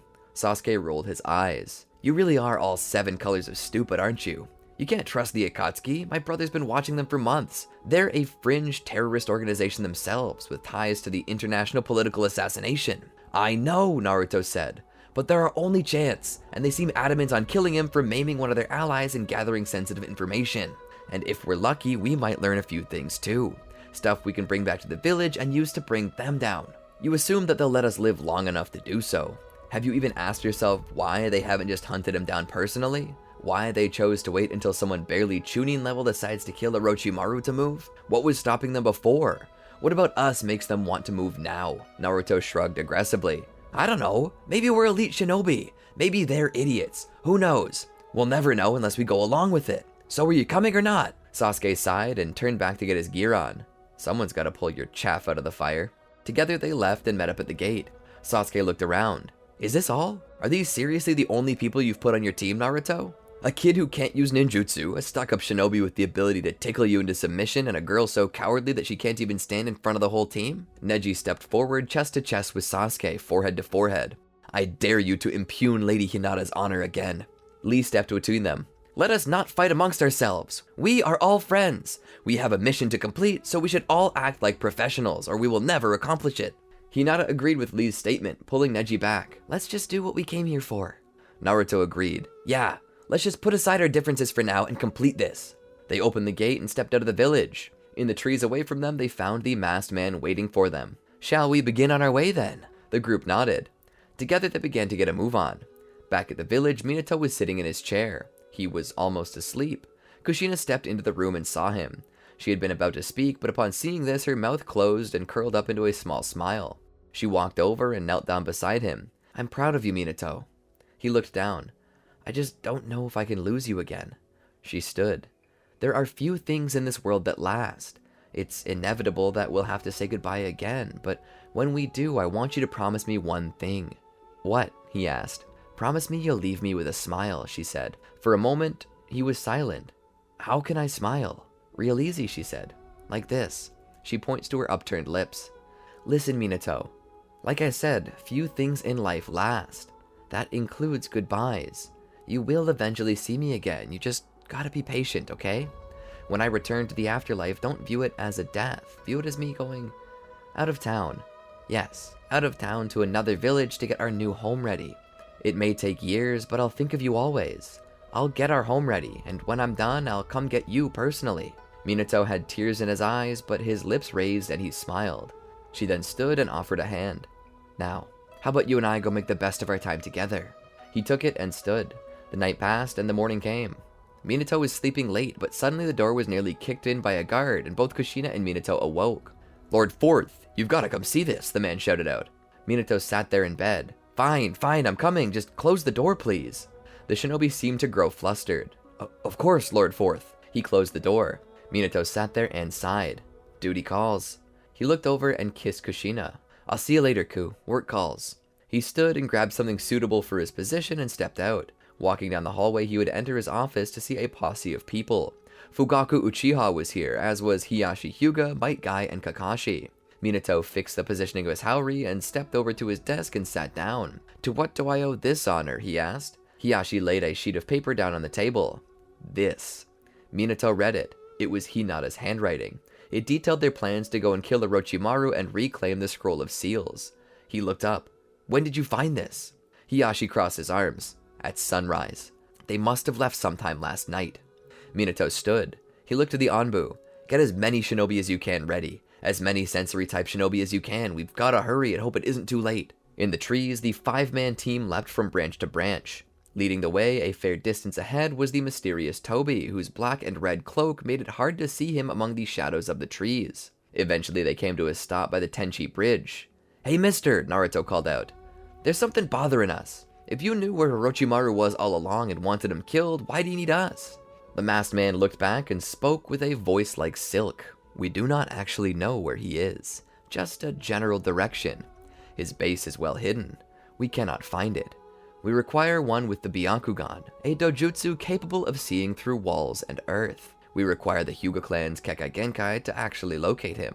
They continue to follow after Tobi, who leads them deeper. Tobi looks back and asks Hinata and Neji to activate their Byakugan and look for any signs that Orochimaru's lab is nearby. When they ask what exactly they're looking for, he mentions that Orochimaru's facility takes up a lot of electricity to keep going, and likely taps into the nearby power grid somehow. He tells them to look through the earth for buried power lines. They continue to do so until they find some. Tobi stops and points in the direction of one of the power lines. In that direction is the nearest power station. He turns around and points in the other direction. That means that in that direction, Orochimaru's hideout must be hidden. They all continue to move until they reach the facility. They stop nearby. This is where the Byakugan will really come in handy. "I need you to search the surrounding area for any sensors or traps as we move in. If we are to assassinate Orochimaru without a fight, we need the element of surprise.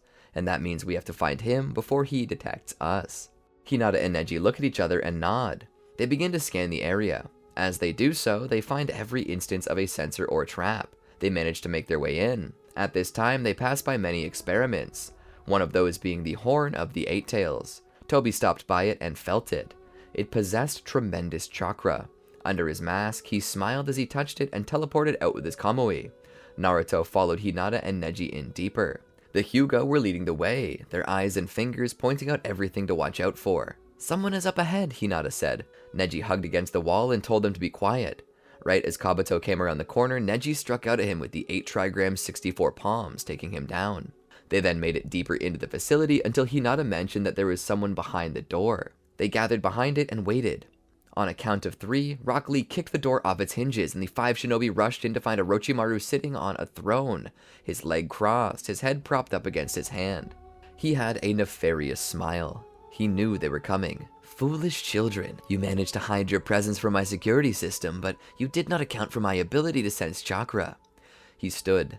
"I told your father, the Hokage, that if he fulfilled his end of the bargain, that he would never see me again. It seems his conscience would not allow that to happen." Naruto raised his fist. "I'm not here because of my father. I came all by myself. My father may have let you escape and tarnish the good name of the village, but I won't." Orochimaru laughed. "So then you really are the village idiot. Kabuto told me you weren't the sharpest crayon in the box, but this? I didn't expect this level of idiocy." They suddenly rushed forward to attack Orochimaru. Sasuke had his Sharingan activated, but they were nothing compared to Orochimaru's. Orochimaru possessed a set of 3 Tomoe Sharingan, and Sasuke currently was only at 2. They started out with a pincer attack. Sasuke would come in from the right, and Rock Lee in his 3rd gate rushed in from the left. As Sasuke came in, Orochimaru raised both arms to stop the kicks of both opponents from striking him. From the front, however, Neji and Hinata ran. Hinata was ready to use her gentle fist to defend Neji as he begrudgingly followed her in, ready to let Hinata spearhead, and himself to use the 8 trigram 64 palms to shut down all the major tenketsu in Orochimaru's system. Meanwhile, Naruto in his version 1 cloak raced across the ceiling, dropping behind Orochimaru where he prepared a Rasengan. He rushed forward with it in an attempt to strike him in the back. To his surprise, Orochimaru jumped into the air, dragging Lee and Sasuke with him. Naruto couldn't stop and accidentally struck Hinata with the Rasengan, sending her flying back. Blood began to run from her nose and mouth as the Rasengan's impact had seemingly done some internal damage.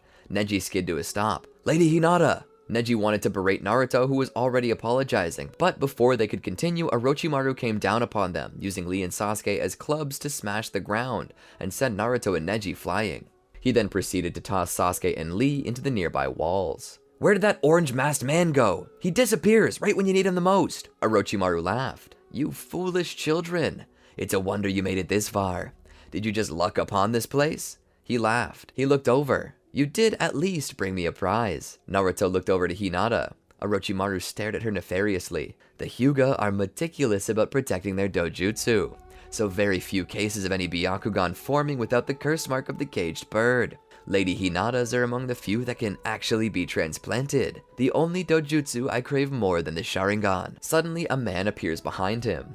A dojutsu more desirable than the Sharingan. I can believe it, but I highly doubt that it's the simple Byakugan. Orochimaru turns around to see him. Who are you? Tobi clicked his tongue.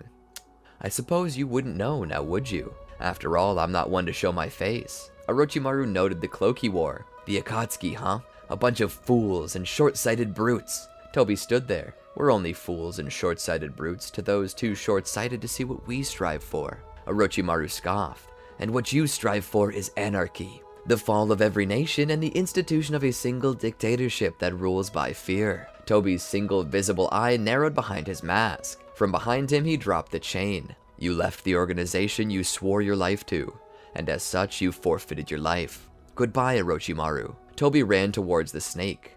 Orochimaru cackled, seeing the bluntness of his attack. A head-on attack? He couldn't be this foolish. He rushed towards him as well. At a certain point, he would come to a stop and extend his hand out. Snakes shot out from them. But to Orochimaru's surprise, the masked man phased through both them and him. Suddenly, Orochimaru found himself caught in the chains.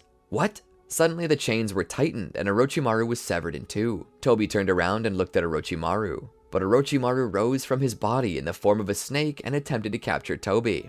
Tobi would phase through the venom. Oh, come on now. Is that really your last-ditch effort? Tobi would weave hand signs and send a fireball at Orochimaru, burning him up and turning him to ash. Naruto stood and celebrated by pumping his fist into the air with a spinning jump.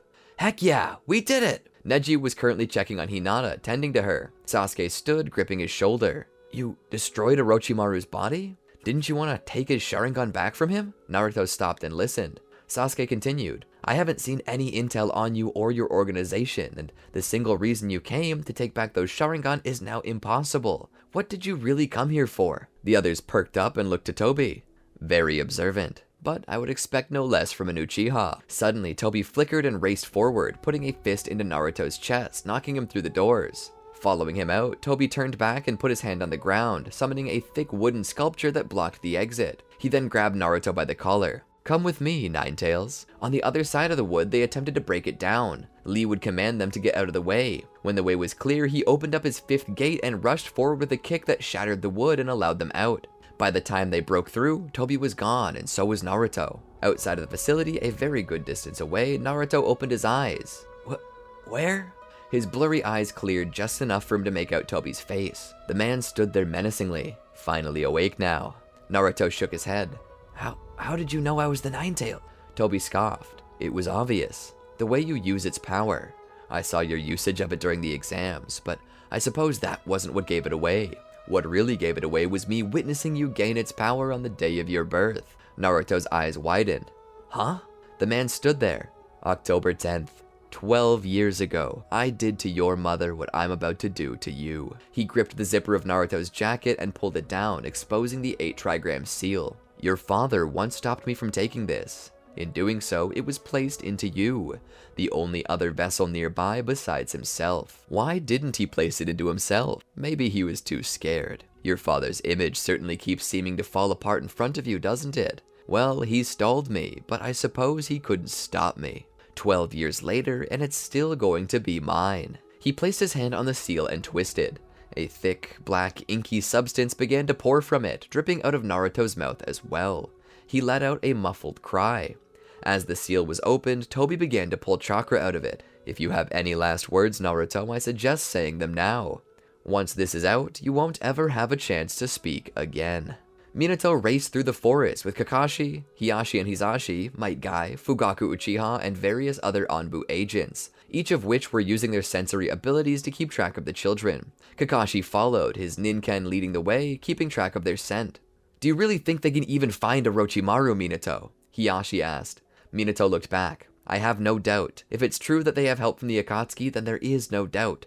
But worse, I feel that they're all in danger, not from Orochimaru, but from this Tobi man. Why do you think that, Lord Hokage? Might Guy asked. Minato gulped. Because I'm pretty sure that he's the one who killed Kushina. They reached the Tenchi Bridge. Pakun sniffs around a little. They were through here, he said. They went that way. He pointed with his nose. Minato stepped forward. Suddenly there was an explosion in the nearby forest and an expulsion of intense pressure and chakra. There was a loud roar. Minato looked towards the distance and saw the Ninetales. No! Naruto! He rushed in that direction, followed closely by his squad. Just like he was known as, the yellow flash of the leaf moved as fast as he could, pulling away from the others, his emotions driving him forward, his legs burning from the speed and intensity of his jumps. But his conviction in knowing that this entire thing was his own fault pushed him forward. He can still be saved, he said to himself. Naruto can still be saved. I just gotta put it back in quickly and he'll survive. Those words he used to comfort himself. He came into the clearing, created when the Ninetales appeared. Trees were blown over. In the middle was a set of rocks that Kushina had been chained to, but now dangling by his wrists was Naruto, a cruel recreation of the situation that had led him this far. Nearby, the titanic beast loomed. Minato rushed forward. Just like last time. I just gotta sever the contract and I can save him. He put a marked kunai in his mouth and wielded two more, one in each of his hands. The masked man stood there. His attire was different, his mask nothing like it was prior, but he was still recognizable, especially by the aura he gave off. An intense hatred. A hatred of the world. Yet at the same time, there was a respect for Minato in his eyes. The man spoke. Ah, Lord Fourth, I see you too have suffered. My apologies, but I must make you suffer again. Consider it retribution for that night in Konoha 12 years ago. The chain he wielded dropped once more behind the masked man. Minato's teeth sank into the wooden handle of the kunai in his mouth, leaving a depression in the grip. But he took a deep breath. Same battle, same outcome. He rushed forward with his kunai ready. He threw one, and it phased right through the man. It buried itself in the ground behind Tobi. Minato teleported and formed a Rasengan. He attempted to rush the man from behind. The man turned and charged once more. Minato threw a second kunai at the man's head, which passed through, phasing with Kamui. Minato attempted to teleport behind and smash the Rasengan into his back, but to his horror, Tobi never turned solid. A crater was formed with Minato in the middle. From above, Tobi turned solid once more and sent his chain out like a whip to strike Minato, wrapping itself around his throat. Minato fell to one knee and choked as Tobi stood above him. Fool. I thought you were better than this. Trying the same method twice on a Sharingan user. Even spaced 12.5 years apart, if you can remember it, then know I surely never forgot. After all, you wounded my pride that day, and scars take a long time to heal. But know that in this one moment, I finally feel like I'm even with you. Minato grunted and used his flying Raijin technique to teleport to the kunai that missed Tobi. He turned around just in time to see a tailed beast bomb rolling across the ground, coming in his direction. He just barely dodged it. He looked up to see Tobi, standing atop the Ninetales' head. Consider this day the beginning of your losses, and the golden age of your curse, Lord Death. Suddenly, the Ninetales was teleported away with Kamui, along with Tobi. Minato stood. He then ran to Naruto, who was still dangling by his bonds. He cut the chains and lowered his son into his arms. Naruto! Naruto! Naruto was hardly breathing as he leaned against Minato. Naruto. The boy slowly opened his eyes. Dad. Minato sat down and pulled Naruto closer. I'm here. Naruto couldn't even look back. Dad. I'm sorry, he said as tears began to stream from his face. I'm sorry that I said that I hated you and that I wish Mom survived instead. I'm sorry I said that. I was mad. I didn't mean it. Minato nodded. I know, Naruto. I knew you didn't mean it. I forgave you the moment you said it.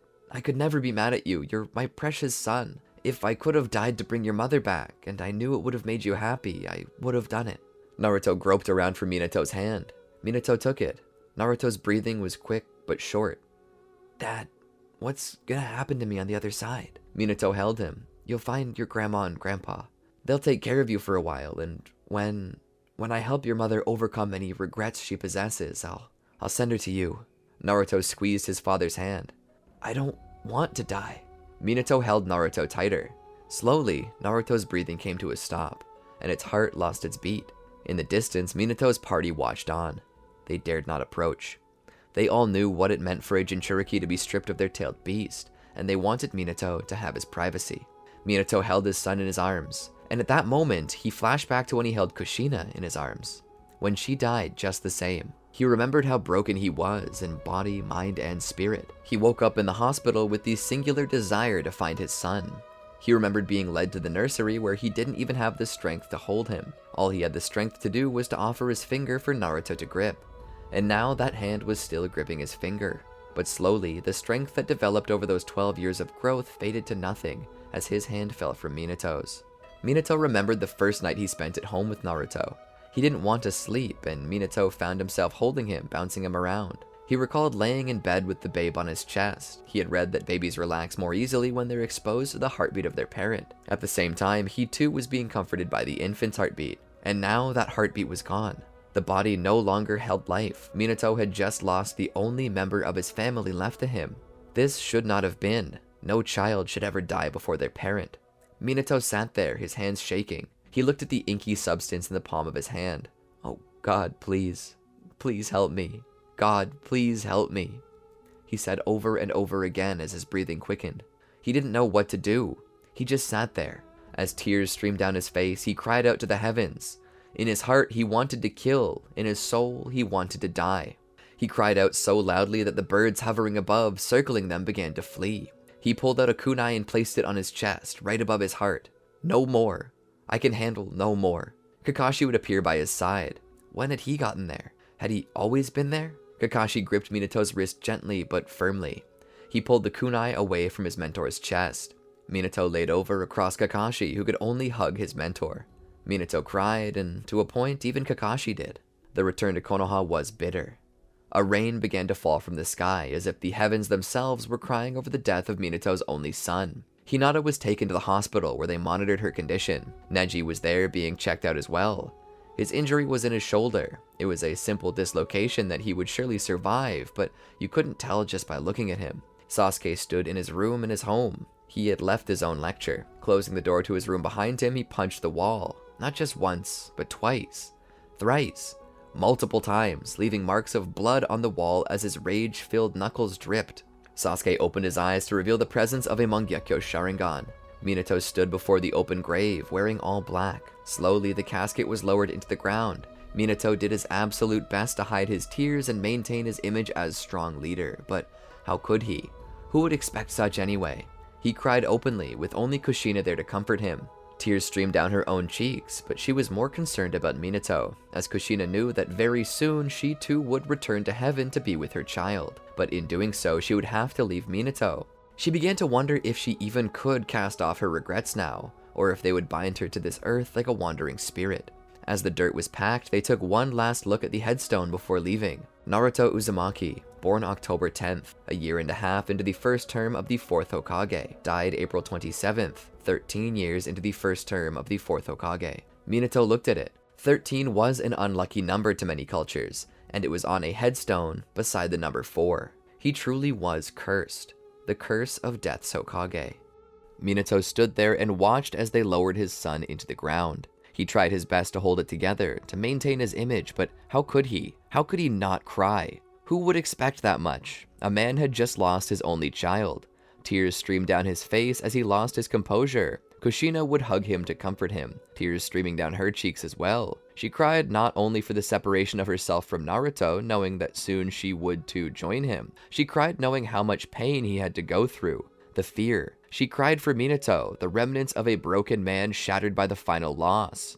Was life worth living anymore, he wondered to himself. Why not just free Kushina and end it all? As if sensing his thoughts, she whispered into his ear, "Don't give up. Fight. Live for Naruto's sake, and mine." As they left and began to return home, they were stopped by a few men in the streets. "Do you see now what your actions have brought upon us, Lord Death?" Minato stopped, his head still facing the ground, his hair drooped over his face, rain running down the back of his coat. The man spoke again. "You played God. You pardoned a man who murdered thousands for your own selfish desire. A selfish desire that went against nature. Are you happy now?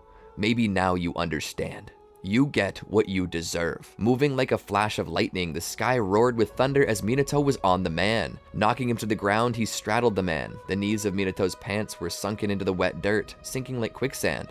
He pushed the man down and raised his fists, striking him in the face. "You dare say that to me?" He punched him again. "You dare say that to me?" He struck him over and over and over again. The man's teeth cut up Minato's hand as he struck them. Some of the teeth were even lodged in his knuckles. Kushina ran over and gripped his arm. "Minato, stop!" She held his hand back. The man, his mouth gushing blood, just looked up at him. "Your son had 10 times more conviction than you. Was 10 times more honorable." He spat at Minato. Minato got up off the ground and rose to his feet. He turned and began to walk away. The man managed to sit up. "You killed him!" the man called out to Minato as he walked away. "Naruto's dead because of you, Lord Death." Having returned to the Hokage's residence, he went into his office and sat down. He didn't change his clothes or anything. Dripping wet, covered in mud, his black suit partially torn, he sat there slumped in his chair, looking out the window. Kushina came into the room with him. She bore in her hands a first aid kit. As she went over his knuckles, he pulled his hand away. "It's gonna get infected," she said. He didn't even turn to look at her. Good. She rose to her feet and sat the box down on the table. She just looked out the window. "That bastard doesn't know what he's talking about. I should have let you knock out all of his teeth." Minato hadn't blinked the entire time she'd been in the room. "I didn't strike him because he's a liar. I struck him because he was telling the truth." She looked over at him. That wasn't the truth." He scoffed. "If the devil himself walked into the room now and told me it was my fault, I would believe him." From behind, the door opened. Danzo stepped in. "What you've done, Minato. The village no longer has any faith in you. You need to step down. If you don't, we're going to have a coup on our hands." Minato didn't respond. Danzo stood there. "Say something, you fool. How do you plan to proceed?" Minato once more did not respond. Danzo turned to leave. "I expect your resignation by sunset. If I don't have it, I'll have you removed personally." He slammed the door behind him, Kushina standing there scowling. The nerve of that man. He would cannibalize his own mother if he thought it served him in any way. "I'm going to do it," Minato said. Kushina looked down. "You can't be serious. You're gonna let him pressure you into quitting?" Minato, for the first time since their conversation started, looked to her.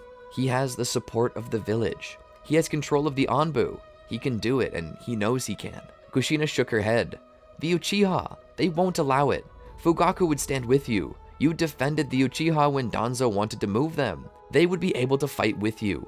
Minato shook his head. That would lead to a civil war. Uchiha against the village. The Fourth Shinobi World War would break out as the other nations seized the opportunity. It would lead to a new warring states period, and I would go down as the man who single-handedly undid the hard work of 3 generations of Kage, returning the world to an era of endless bloodshed, strife, and death. He looked out the window.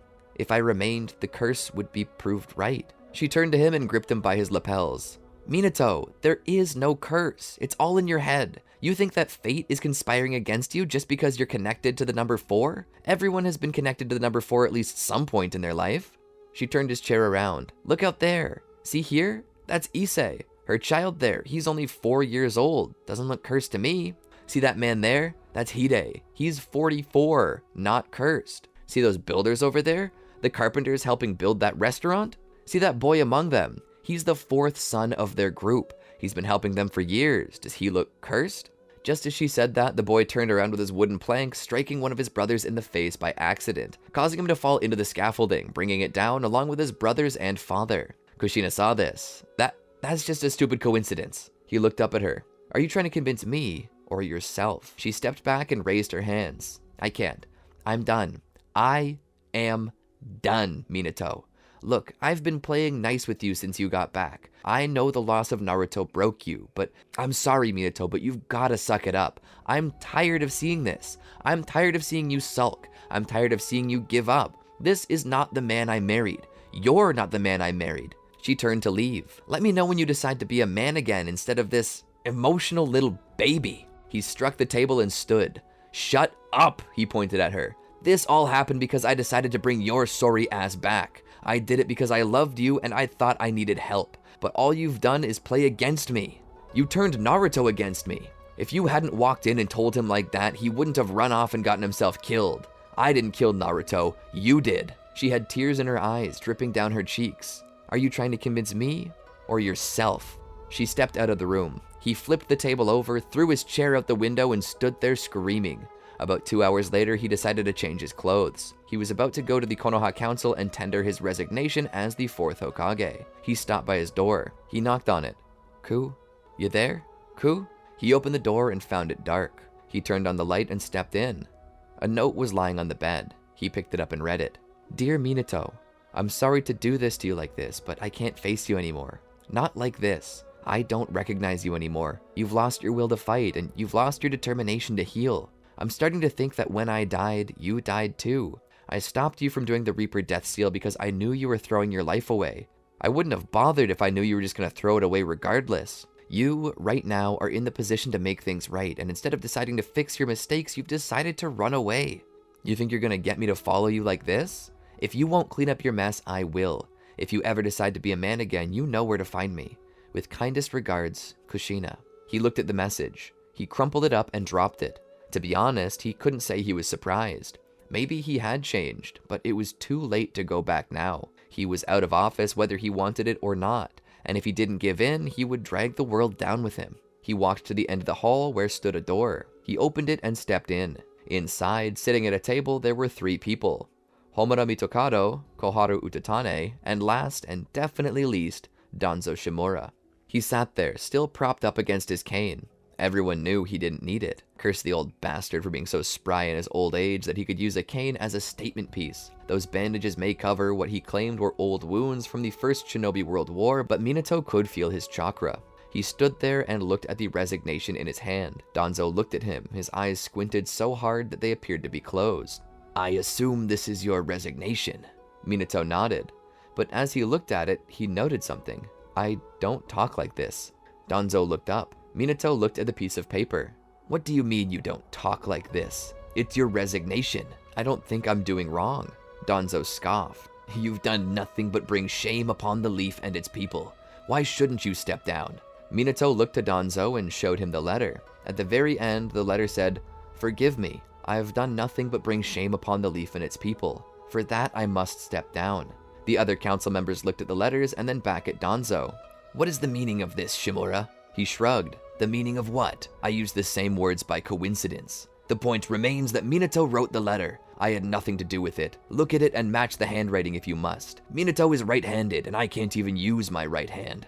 He motioned to it in the sling. Minato had begun to realize something when Kushina had stated he wasn't the man she married anymore. After reading that letter, it opened his eyes. He looked over his own resignation and realized he couldn't recognize himself anymore. Not because he had changed, but because the man he had been was not there. He looked back and began to notice the change. As soon as Hiruzen had died, things began to shift. He wasn't sure how, but he was being manipulated.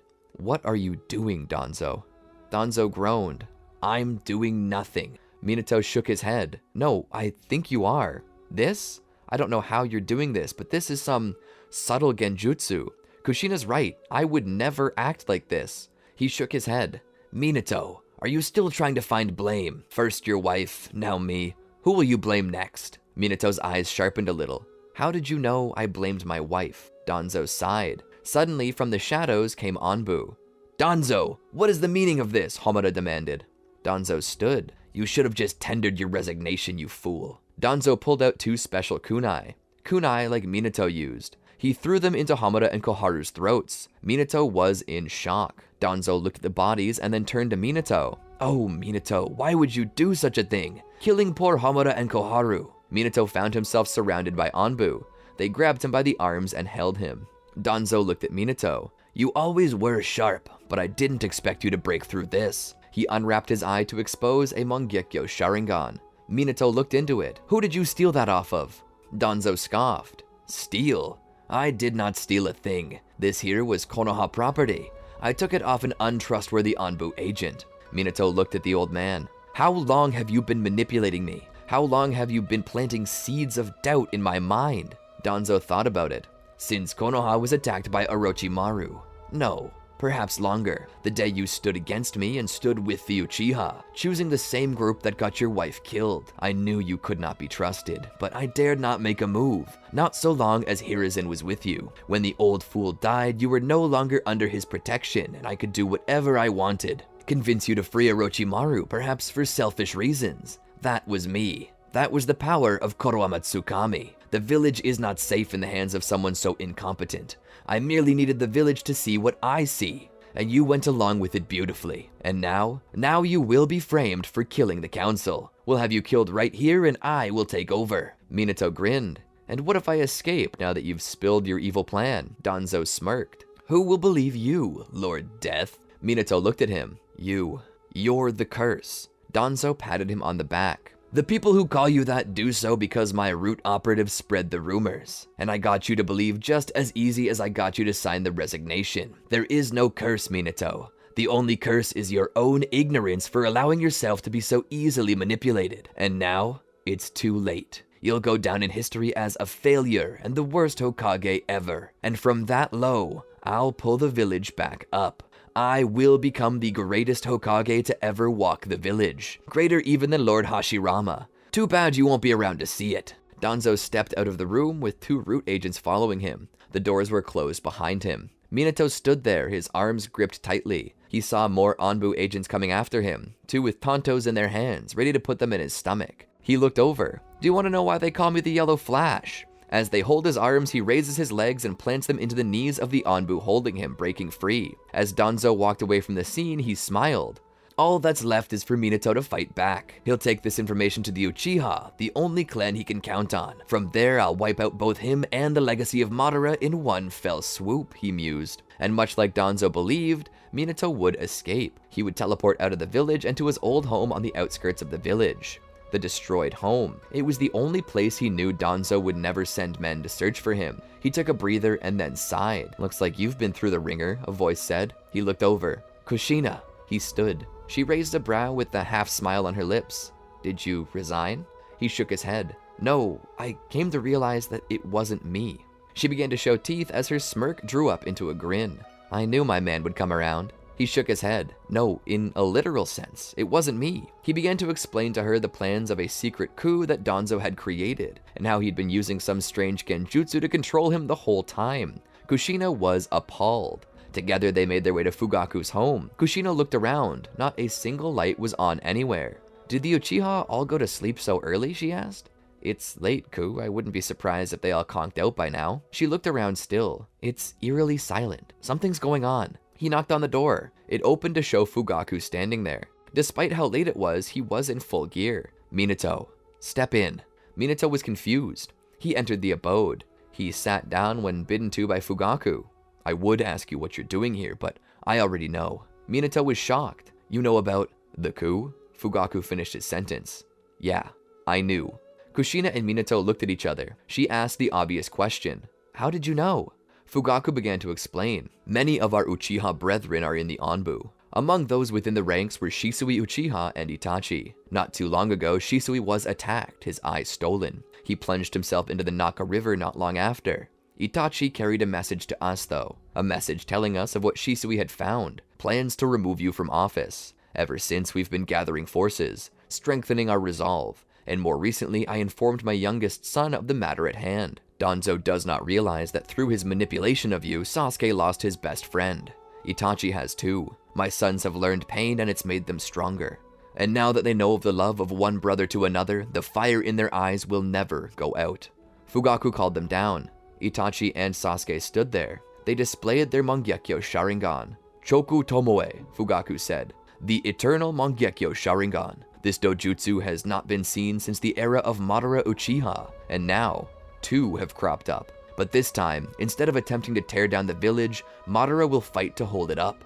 Minato was in awe, but he turned back. I don't know if we can win. Fugaku raised his brow.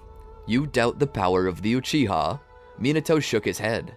No, Danzo possesses a Mangekyo ability to cast a genjutsu that no one can escape. He could merely just cause you all to kill each other with it.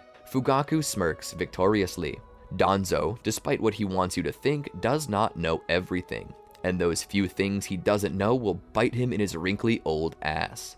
Fugaku also displayed a set of Mangekyo. I too possess the Mangekyo. I've kept it a secret for as long as I've had it. You will be the first person I reveal my ability to, Minato. Minato looked at the design within the eye and let Fugaku continue. In my left eye, I can cast a sort of anti-genjutsu. It's immune to all types of genjutsu, and to those who make eye contact with me within the span of 12 hours, they too will be immune. And with my right eye, I can bounce any genjutsu cast upon me, but 100 times stronger. Danzo cannot use Shisui's Sharingan to stop us. We're ready for him. The moment word came down that you had decided to resign, we began to prepare. My men await us at the Naka Shrine. He led Minato to the shrine where the Uchiha had gathered. It was there that Fugaku explained the situation. Minato currently was still the Hokage, which meant that he may be able to disrupt the chain of command. However, he told his clansmen not to count on this, as Danzo possessed the ability to convince anyone of anything, so they needed to be prepared for the fight. Their #1 goal was to pacify the Anbu and find Danzo. To that end, Sasuke and Itachi together would spearhead. With their Eternal Mangekyo Sharingan, they could utilize the Susanoo for far longer with less strain. Not to mention, they both possessed the ability to use the Eternal Flames of Amaterasu. This made them the heaviest hitters. Kushina also explained that she possessed the yin half of Kurama and was technically still a Jinchuriki. She mentioned that in the 12 years she had been sealed away, she and Kurama had nothing to do but talk, which had led the two to finally getting along fairly well, especially considering that the more violent and closed-minded half of them had apparently been given to Naruto. She said that she would also utilize Kurama to help them. With that, they began to march on Konoha, moving silently. It wasn't hard to find Danzo. He and his forces had gathered outside of the Hokage's residence. All for show, he began to officially charge Minato with murder and treason. Minato struck back by saying that Danzo had been manipulating everyone and killed the council personally. Essentially, it fell into a he said, she said type situation where the victor was the one who wrote the history books. And both men knew that. Despite Danzo's confidence, Minato remained confident too. The Anbu began to face off against the Uchiha, with Sasuke and Itachi both bringing their Susanoo to bear. To their surprise, Danzo had some cards of his own to play. He summoned a creature of darkness, a beast so terrifying that its name had been written down in legends. Or perhaps this beast was inspired by those legends. It appeared through a portal to face them, Nue.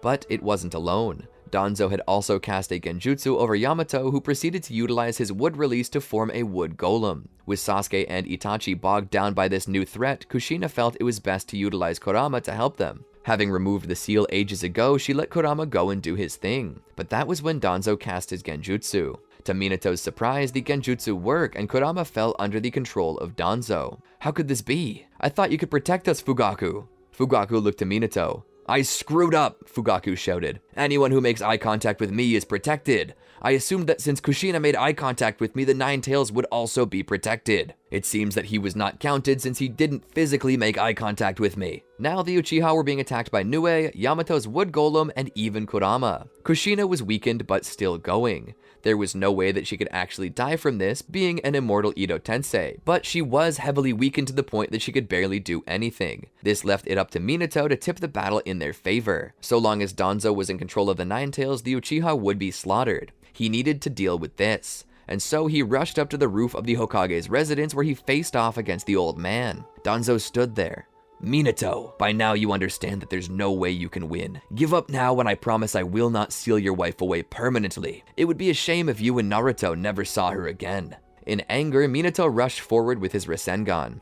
Danzo was quick and agile for an old man. This was attributed to the Hashirama Senju cells he possessed in his arm. Speaking of which, he undid the seals on his arm, allowing the arm embedded with Sharingan to finally open. Minato felt his stomach churn with disgust. He wanted to puke, especially when one of those eyes turned to face him. Minato still held the Rasengan in his hand though. He suddenly teleported behind Danzo, using a kunai he had dropped before his first attack as a marker. Danzo was sent flying. Minato smiled.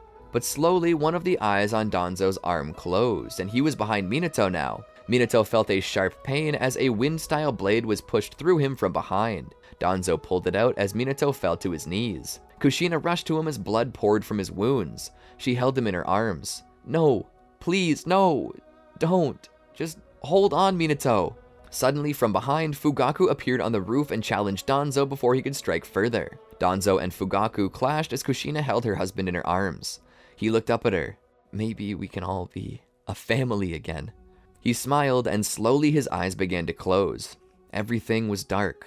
No, there was a light. He opened his eyes to find himself sitting before a fire, a book on his face.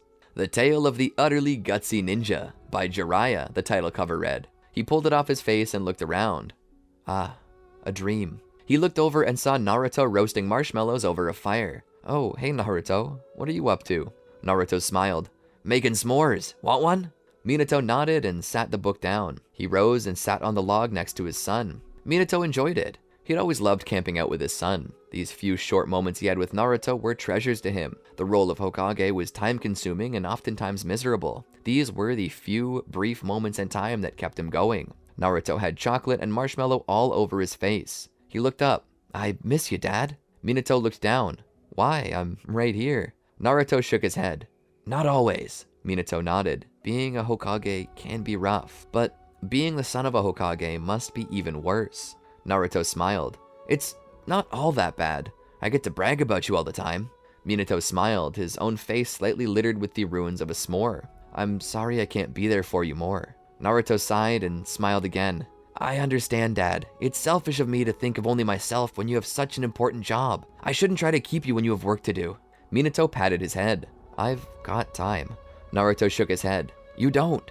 Danzo's gonna kill Sasuke and Sasuke's dad, and he's gonna seal Mom up. You gotta go back. Minato began to tear up. I don't want to go back, he whispered, as if trying to fool his emotions into letting him slide without crying. Naruto hugged him. I was always so selfish, demanding you pay attention to me. I won't be like that anymore. The village needs you. Mom needs you. Go back. I love you.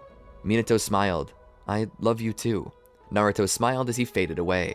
Suddenly, Minato heard a roar and felt something pass through him. His wound began to heal. He sat up. Kushina was fighting Danzo now, with Fugaku looking down at him. You're alive! Minato stood. What happened? Fugaku pointed out as Sasuke and Itachi were holding back Kurama and Yamato. Kushina wanted to seal Kurama inside of you, but we couldn't break the contract Danzo had with him. So we had to find another beast to seal within you. Turns out Danzo hadn't cast Nue under his genjutsu. We sealed it up inside of you to give you a shot at using its abilities. Maybe they can help us. It was then that Minato realized. As his chakra swirled around with Nue's, he got a grasp on an instinctual level of what this thing was capable of and how far it could be pushed. Using his own experience, he honed the natural ability to push it further than it had ever been used before. Minato utilized Nue's wood release along with the natural chakra wells and experience he had to try the technique he had only read about in stories. Hokage style, 60-year-old technique, entering society with bliss-bringing hands. He touched the head of Kurama and saw it seemingly begin to go to sleep. Itachi managed to subdue it while Sasuke continued to fight Yamato. Without interruption, his Susanoo seemed to begin overtaking the wood golem. Together with this newfound power, Minato rushed back up to help Kushina. Minato, Fugaku, and Kushina all faced off against Danzo. He possessed the ability Izanagi, which allowed him to blur the lines between fantasy and reality, allowing him to survive fatal attacks. But as he would recover, he'd be struck again before he could attack. Eventually, this tired him out and he eventually ran out of Sharingan to use. This resulted in Danzo's demise. With Danzo's death, the hold he possessed over Root and the various others he'd been commanding was broken, and they found themselves surrendering to the Uchiha. Of course, this didn't quite clear Minato's name. He was still called Death's Hokage and accused of treason. However, Kakashi Hatake, a former member of Anbu, and the newly awakened Yamato could help prove his innocence. Not to mention that the cursed seals placed on the tongues of all those who worked for Root had been dissolved. Minato once again took his seat as Hokage. With the truth coming to light that Danzo was the one pulling the strings all along, Minato eventually found his approval ratings rising once more. Kushina by his side would hug him, her hand grasping his newly bandaged knuckles. Minato sat forward in his chair. Now, there's one last thing we have to do before I can finally retire. Let's catch the Akatsuki. Minato stood in the Hokage's office and looked out over the village. He looked down into a small picture frame he was holding. It was an image of his family. It showed him standing there by Kushina, and standing before them, grin as wide as could be, was Naruto. The image was only partially real. Each person within it was real, but the scenario wasn't. A part of him desired to know what it was like to have his wife and son together with him at all times. So many pictures were sorted through, and via the magic of technology, they had edited the images together into a convincing family photo. While the scenario in which the image took place was fabricated, it was as real as anything else to Minato. As if all these pictures were specifically taken at different times before crossing the fourth dimension just to unify in one single moment. Love's radiance traveling the untouched chronological frontier just to bring comfort and peace to Minato. Of course, this really was nothing more than Photoshop, but it meant so much more to him. His thumb ran across the frame as he smiled. Kushina walked in. How are you feeling? She asked him. Pretty good. A little frustrated though. We haven't learned anything about the Akatsuki. It's maddening. They know how to cover their tracks well. I have Jiraiya on the case. He's coordinating with the Anbu to at least put together a member list. Besides the man with the swirling mask, we've got nothing. She sighed. You've been at this for a while. Perhaps you should take a break for a bit and let the intelligence team do its thing. Minato smiled. I would certainly love to, but I have things that need to be made right. I need to get justice for you and Naruto. She walked up behind him and wrapped her arms around his waist as she laid her chin on his shoulder. She sighed with relief, as if this were the only rest she could have as an Ito Tensei. He leaned his head over against hers, just enjoying the embrace. He smiled with a touch of melancholy, knowing that one day that touch would go away again. He wouldn't lie. Some nights, as she attempted to sleep despite not needing it, he would watch her as the night rolled on, and he would feel the tears escape his eyes as their hands clasped, knowing that he would one day lose that touch. But he knew that she would go on to Naruto, and that the two would be happy, and would wait for him. Perhaps that really nullified any form of fear in his heart. Fear of death. Not to say that he was suicidal, he just knew that better things were to come, so why fear? He would live every day as if it were his last, because he wasn't afraid for it to be. She gripped the picture frame with her hands as she looked down over his shoulders. What a beautiful picture. He smiled and sat it down. It's not as beautiful as you, he said, turning around to face her. Their lips touched and gave form to the passionate fires burning within both of their hearts. But this moment was quickly ruined when a man rushed in. Lord Forth! He stopped and blushed, seeing the Hokage kiss his wife. The Anbu ninja took a step back before going down to one knee and bowing in respect for his superior. Pardon, Lord Hokage, but I have important news. Minato turned to look. What is it? The Anbu agent looked up. The fourth Kazekage, Gaara, has been kidnapped by the Akatsuki. We received word from the administration there. They're requesting help. Minato thought back on it. Gaara was a true firebrand during the Chunin exams, ruthless and uncaring. To think that he now would rule as Kazekage. Minato would have assumed that Gaara would have driven Suna into the ground, and perhaps he had, and nobody there was willing to admit it. After all, why else would the prideful shinobi of the sand beg for help from their greatest rival of all? Minato nodded. Thank you for the update. The Anbu agent saluted and disappeared in a puff of smoke. Minato turned to Kushina. I suppose we should get a move on. We need to rescue Gaara. It will certainly help our standing with Suna, but further, it will allow us to learn more of the Akatsuki. Kushina nodded. I'll grab my gear. He turned and left to coordinate with his team. He needed to put together a special squad, so that's exactly what he did. He would invite both Kakashi Hatake and Might Guy onto his team. He would further call upon Itachi Uchiha, whose Choku Tomoe Sharingan would prove invaluable. Behind him, Kushina would walk in wearing a flak jacket of her own. She would walk up and join the briefing. Once this was accomplished, they would set off for the village. They'd pass through the land of rivers before passing into the land of wind. They'd make their way to Sunagakure by passing over the dunes. Their trek brought them to Suna, where they stepped in. The villagers all eyed them strangely, as if to say they were unwelcome, but none of them seemed to receive the stares of death worse than Kakashi. It seems your father, Sakamo, has left a big impression on the people, Minato said as they went a little deeper. They would eventually find Temari. She was standing there, watching the doctors attempt to heal Kankuro, who had been poisoned. He cried out in agony as they worked. Minato stepped up to her. Is he okay? What happened? Temari would look up to Minato. He fought to defend Gaara, but he was poisoned by another puppet master, a master of the Akatsuki. The doctors don't know what to make of it. Without a sample of the poison, it becomes impossible for us to treat him. Minato looked on. He then turned to face Temari again.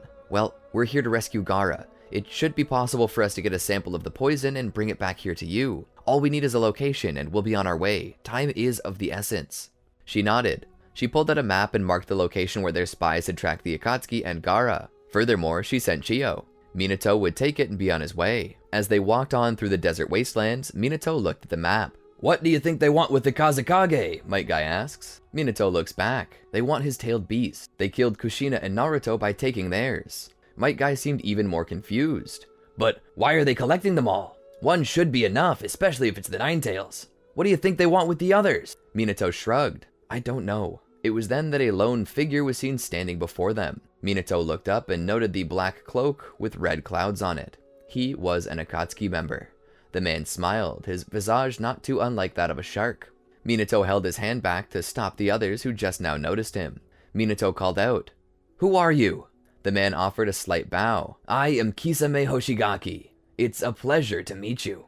Minato stood there silently for a moment, measuring his next words carefully. Where is Gaara? Kisame smiled. Just up ahead. He's with two compatriots of mine, but good luck getting to them. He unwrapped his blade. The blade growled and snarled, its teeth snapping at Minato and his team. Samehada, the sentient blade of the 7 ninja swordsmen. Might Guy would step forward. I'll take this guy. I've got a score to settle with the 7 ninja swordsmen. I want to prove my father right. Minato would nod. They'd rush off, leaving Might Guy alone against Kisame. Minato and his team rushed forward, racing toward the location on their map. Reaching a cave covered by a seal, they worked to undo it before stepping in. There they would find Datara and Sasori standing over the corpse of Gaara, his beast already taken. Minato would grip his kunai as Kushina would speak. His beast is already taken. Gaara is gone, but we still have a chance to stop the Akatsuki from claiming the beast. We just need to hurry. Minato nodded. They had no words to say, nothing to try to reason with the Akatsuki. They just raced forward. Minato targeted Sasori as he ran, identifying him as the puppet master that had poisoned Kankuro. Kushina stayed close to him as a Rasengan formed in Minato's hand. Minato would jump into the air and bring his Rasengan down onto the back of Sasori, shattering his back. However, this merely revealed that he was protected by a shell, Hiroko. From within, a rather youthful boy with red hair appeared. Despite what Chio had told them of Sasori, he seemed far too young to be the one before them. He stood up and summoned his puppets to defend himself. Minato would throw his kunai at Sasori, which the shinobi would defend himself from. It was then that Sasori was revealed to be a puppet himself, a person who had transformed himself into a puppet. He used his body's secret compartments and weapons to attack Minato with poisoned wires. Kushina got in the way and pushed them to the side. She used her ability to sense chakra and emotions to find out where there were organic parts. Unlike most creatures whose chakra radiated from a deep pool in their stomach, this puppet radiated out from a pool in its chest, from which emotions were also present. She assumed that this was his heart. She lunged for it with her claws out, but suddenly she was caught by the wiring from Sasori. Even the Ninetales isn't capable of defeating this many puppets, but I'm curious, how do you possess the Ninetales when Tobi previously stripped it from the blonde child? As he spoke, Minato suddenly appeared before him. Sasori's eyes widened, wondering how he got between him and Kushina. Kushina still possessing the seal that kept Kurama inside, and within that seal was Minato's Flying Raijin formula, which he used to close the gap instantly. With one quick thrust, he shoved his kunai into Sasori's chest, piercing his heart. Sasori stumbled back and looked down at the blade, having passed through the only organic part of him remaining. He laughed a little. Such a simple end for the master of puppets. He fell to his knees. Chio came to him. It was then that she revealed him to be her grandson. Minato turned away and gave the two their privacy. He looked over and found that Itachi and Kakashi had captured Deidara, alive, but the body of Gaara remained, and the One Tail was nowhere to be found. Minato lamented their failed objective, but he harvested some of the poison Sasori had used against them and placed it into a vial. After Chio returned once more, she explained her part in Gaara's demise, the guilt she possessed in having been the one to turn him into a monster. She likened him to Sasori and made mention that she had failed to save 2 innocent children from becoming monsters. It was then that she decided to give Gaara another chance, to replace that which she had stolen from him. She believed that she had lived long enough and decided to use her own technique to bring him back to life, which worked but left her lifeless on the ground. Gaara seemed confused.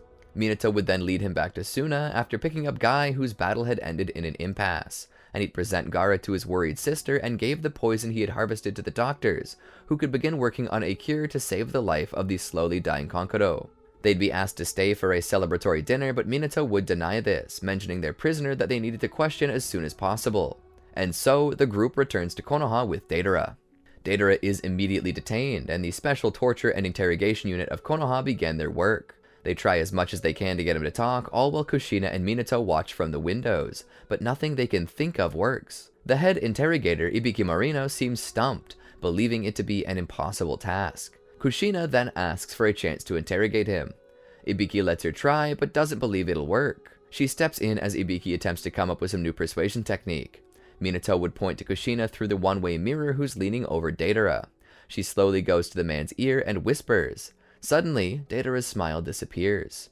Kushina continues to whisper horrors into his ear. She raises her upturned hand in front of his face to show him what she would do.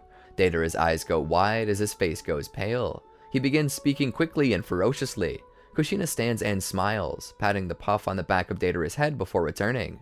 Minato and Ibiki would look to her in shock as she then spoke. The Akatsuki are based out of Amagakure. It seems that their leader is a man named Pain, and that the swirly masked man isn't the leader. They have a statue that they're putting the tailed beasts into. They haven't put the Ninetales in yet because they're afraid it'll overload it, so they're waiting to get the others. Minato and Ibiki were stunned. She turned around and began to walk away. Minato followed her, heading to his office alongside her. "You amaze me," he said, closing the door behind him.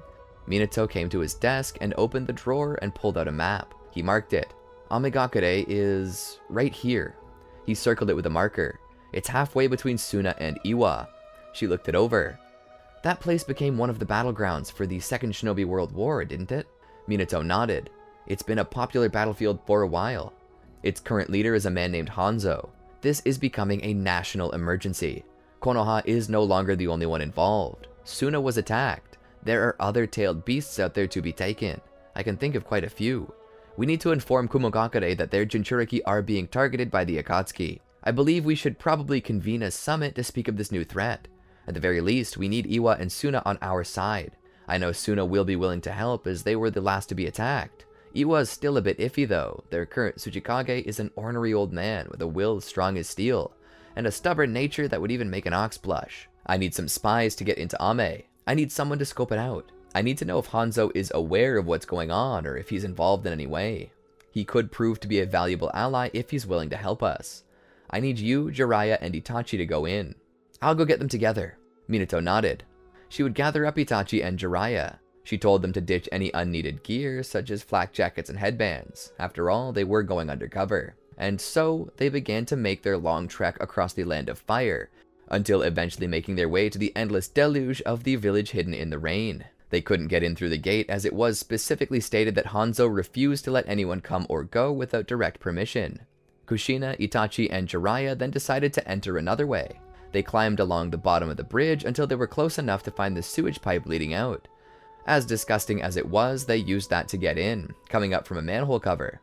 They entered the village. After quickly cleaning up, the three hit the town to see if they could find some more information.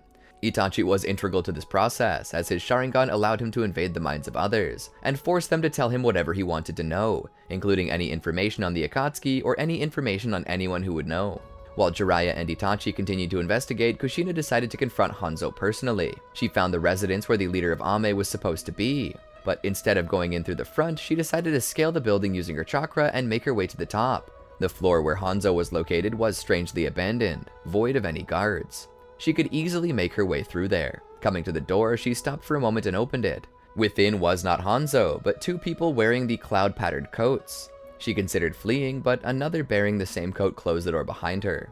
She was caught. The one behind her bid her to come forward. She stepped closer. She looked behind her to see the man clearly. He had strange piercings on his face. The Akatsuki are truly gothic, aren't they? Never a smile, always the black robes, black piercings, and black nail polish. Why can't you be happy? The one sitting in the chair spoke. How can anyone be happy when they know only pain? Kushina looked at him. No way, you really are gothic. The world's being threatened by a bunch of edgelords. The man didn't seem amused, but then again, that was never the point. So where's Hanzo of the lizard guts or whatever? I kinda need to talk to him about a group of very naughty children that have been taking things that aren't theirs. The orange-haired man just blinked, remaining reserved and uncaring. Kushina couldn't help but wonder if he was trying to act like this to be cool, or if he really was as dark and tortured as he put himself off to be. The man spoke. Hanzo is dead, he said flatly. Kushina cocked her head. Oh, since when? 3 years ago. Kushina thought about it. Hanzo had been dead for 3 years and none of the other villages had heard anything about it? Kushina sighed and put her hands in her pockets. Normally such an action would result in the other getting defensive, but this wasn't the case. Both beings knew that they were immortal, so there was no reason why either should bother attempting to stop the other. Kushina blew a dripping strand of hair from her face. It seems you were ready for me. The man sat there, his hand still holding up his head with his fist. I knew you were here the moment that you, the Uchiha, and Jiraiya walked in. Kushina seemed startled by that, but she quickly regained her composure. Nothing happens in Ame without you knowing, does it?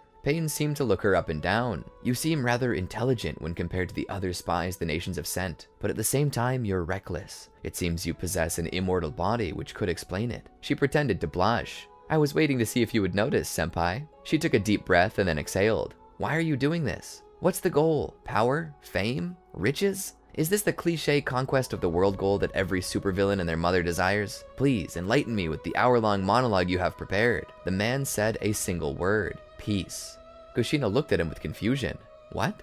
The man spoke. My dream is to bring peace to this world, to save lives from the terror of war. Kushina grit her teeth. Save lives, she said, faking a smile. Aren't you taking lives? A necessary cost, the man said. We take their lives to save others. He leaned forward. I can see that you have suffered a great pain as well. By my hands, no doubt. Your energy possesses a similar composition to the Ninetales in my possession. I assume you were close to the Jinchuriki we killed. Kushina attempted to hide her emotions. He was my son. Pain sat back in his chair. I see. You must hold an unbearable hatred for me in your heart. Smiling through a scowl, she spoke. I do. Pain sighed. This is what I'm using the beasts for. I want peace, but peace isn't a natural state we humans can maintain. I plan to teach them what true pain is. I want to ruin them on war. I want them to know what it is to feel pain. In that way, they'll renounce war altogether, and we'll finally have peace. Kushina shook her head. You truly are so ignorant. We're going to stop you, you know.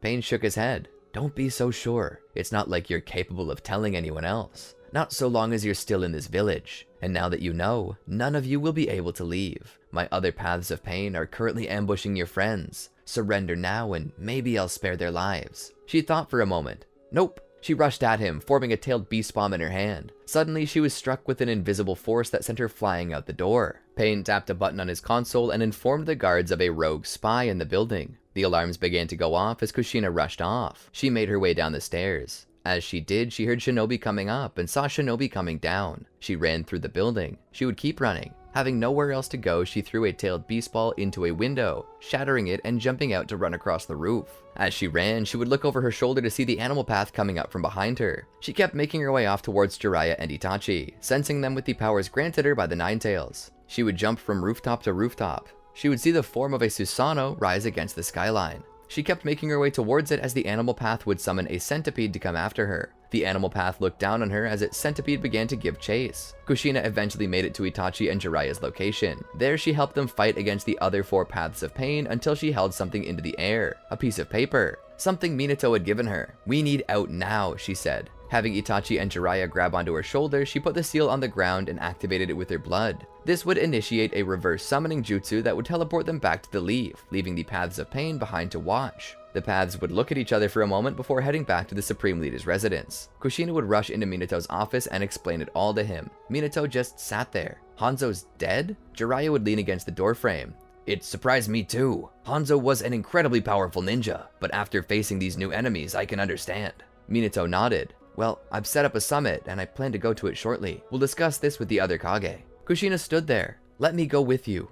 Minato shook his head. You just got back from a mission. You need your rest. Kushina rolled her eyes. I'm undead, Minato. I don't need rest. Minato thought about it for a second and then relented. Alright, fine. Together they got ready for the meeting. They journeyed quite a ways to the Land of Iron where they would proceed to have a meeting with the other Kage. Curiously, the Raikage was absent. Minato would ask about this, and the other Kage had no answer for him. They decided to begin the summit without the Raikage, and as they spoke, Minato shared all the information that he had, coming to realize how many of the other nations had already lost their tailed beasts and refused to say anything about it. Was it foolish pride, refusing to inform others of their faults, or was it overconfidence in believing that they could handle it alone? Minato assumed it to be both. And so, as the debates continued, none of the other Kage would budge, each one wondering why they would need to work together at all. To them, the Akatsuki were a non-threat. Even if they managed to take their tailed beasts, what could a single group of 10 people do? Minato had an ally in this debate in the form of Gaara, who vouched for Minato's words, but even still, this was falling on deaf ears. But suddenly, a messenger appeared before them with urgent news. Kumogakure had been attacked and destroyed, their tailed beast stolen. The entire room fell silent in awe. Kushina tugged on Minato's haori. That's 9. They have all the tailed beasts. Minato nodded. Do you now see the threat the Akatsuki pose? And with that, they have all 9 of the tailed beasts. Are you certain that you wouldn't like to join forces? The other Kage thought for a moment before nodding. We will accept this momentary alliance to deal with the threat of the Akatsuki, the Tsuchikage would say. It was then that they would hold a vote for who the leader of the allied shinobi forces should be. All Kage voted for themselves, all except for Gaara, who trusted Minato's judgment and voted for him. With that, Minato was the leader of the allied shinobi forces, his first decree being that they should get ready to attack Ame and take back what was lost. For the next couple days, they rallied their forces and began to march. They surrounded Ame and began to force themselves in. A massive battle began to take place. The 4 Kage and Kushina all led their forces against the well-fortified forces of Ame, which was being led by the 6 Paths of Pain. This wasn't as one-sided as you might think. The village of Ame was large and tightly packed, meaning that a small number of forces could be easily used to defend against a larger force. Besides that, Ame's shinobi were in their element. The only village that could really keep up with Ame was Kiri, and with the appearance of the Paths of Pain, the battle almost seemed to be taking a turn for the worse. All the while, in a secret base the Akatsuki used, Nagato and Konan stood before the Geto statue. With their great power, they managed to force the final tailed beast into the statue and it began to transform. Immediately after this, however, Konan goes up in flames, the biggest weakness of her paper bombs technique. Before Nagato had the chance to see what was happening, a blade passed through his chest. Tobi stood there behind him. Did you really think I would give you command of my dreams? That I wouldn't try to take it all back the moment you were of no further use? No, I don't care about your pain. I'm going to alleviate my own pain the way I want, and you can just die. He would then remove the left Rinnegan from Nagato's head and fit it into an empty eye socket in his own. He felt the power coursing through him. As the Ten Tails rose, he laughed as he used his Kamui to get to the upper levels. As Minato and Kushina fought the 6 paths of pain, they noticed that they bore a look of pain and confusion on their face before falling over dead. Minato was confused by this, but suddenly from the ground burst a massive creature, the Ten Tails. He saw it. The man with the swirly mask rose up and landed on the beast's head. He slowly removed his mask and dropped it to the ground. No more disguises, he said, and no more games. He turned to face Minato and Kushina. Minato thought his heart had stopped. He looked up at the man atop the Ten Tails and realized it immediately. Obito. The man smiled. Hello, Minato-sensei. Welcome to the end of the world, and the start of something new. Minato growled in anger, hurt by his betrayal. How could you do this? I loved you. How could you do this to me, Obito?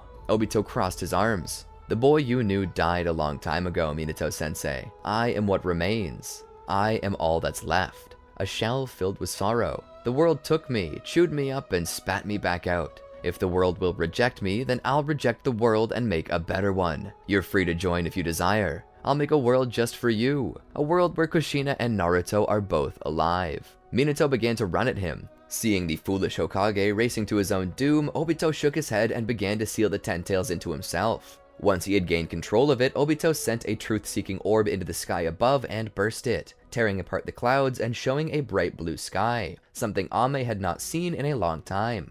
Obito, now possessing 6 Paths chakra, declared him the new Sage of 6 Paths, and declared that he would be a god of destruction and a god of creation. After all, how could he create anything new if he did not first wipe away the old? With a swipe of his hand, the allied shinobi forces were knocked from their feet. Minato kept charging at him. Kushina stood there in awe. How could sweet little Obito become this monster? Within herself, Kurama spoke. He will use the Ten Tails to destroy the world. He'll cast it under the infinite Tsukiyomi. He doesn't know what this means though. The world will be under Genjutsu, but it will end, as the Ten Tails is more than a weapon. It's a parasite designed to feed on all the chakra in the world, rendering it a dead planet. We must stop him. Kurama then mixed his chakra with Kushina's, allowing her to take on Kurama chakra mode. She would rush forward and race to Minato's side as Obito fired chakra rods at them. She told Minato what Kurama had told her, leaving Minato speechless. He looked back and began to continue running. They both raced up a building and jumped down from it to strike Obito from 2 different directions, but he sent them flying down. Minato hit the ground. Kushina entered her tailed beast mode while Minato used wood release to drag him down. He then summoned Nue from within to attack Obito, but it was knocked back when Obito made use of wood release to get himself free. Obito then summoned the god tree from within his body, which he then used to decimate the area with tailed beast bombs. Much of the allied shinobi forces, as well as the Ame forces, were destroyed by this single assault. Minato and Kushina would fight to not get blown away, with Kurama being the one keeping Kushina stable, and Nue being the one holding Minato.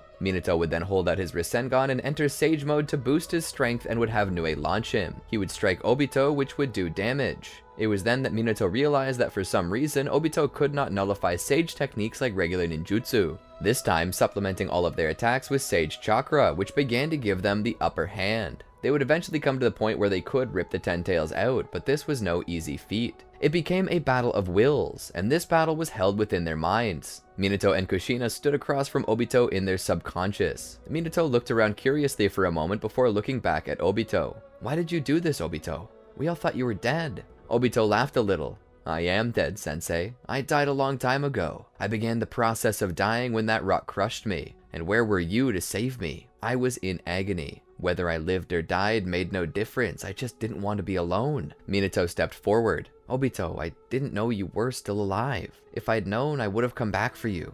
Obito's smile began to turn to anger. You didn't even check. Minato motioned to himself. I couldn't. You were behind enemy lines. Don't lie, Minato. I've seen you obliterate entire armies all by yourself. You could have retrieved me. You didn't. And because you didn't, I was found by Madara, who imparted his designs upon me before he died. Minato was a little stunned. Madara? Obito continued. Madara was the one who found me and cared for me. He was the one who healed me. But what was even worse than that was the death of Rin. Where were you? Minato was speechless.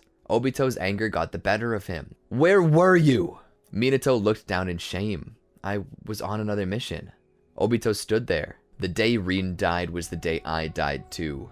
When I needed you the most, you were never around. Why weren't you ever around? Too busy? Too busy for me, too busy for Naruto. That last thing struck a chord in Minato. I was always too busy. I was always so fast, known as the Yellow Flash, but for those who loved me most, I was never quick enough to save them. Obito shook his head in disgust. I hated you. You were the one I looked up to the most. I would have died for you. I did die for you, and you just let it happen and forgot me. Kushina stepped forward. He never forgot about you, Obito. He looked to her as she spoke. I saw him. I saw the real Minato, the one hidden from everyone. When he told me you died, he burst into tears. He blamed himself then as you blame him now, and when Rin died, he almost collapsed with guilt. I'll never forget what he told me when he heard it. I wasn't fast enough. He carried that with him for so long. Minato stepped forward. For so long, I wanted to apologize. For being a crappy mentor, for being a horrible friend,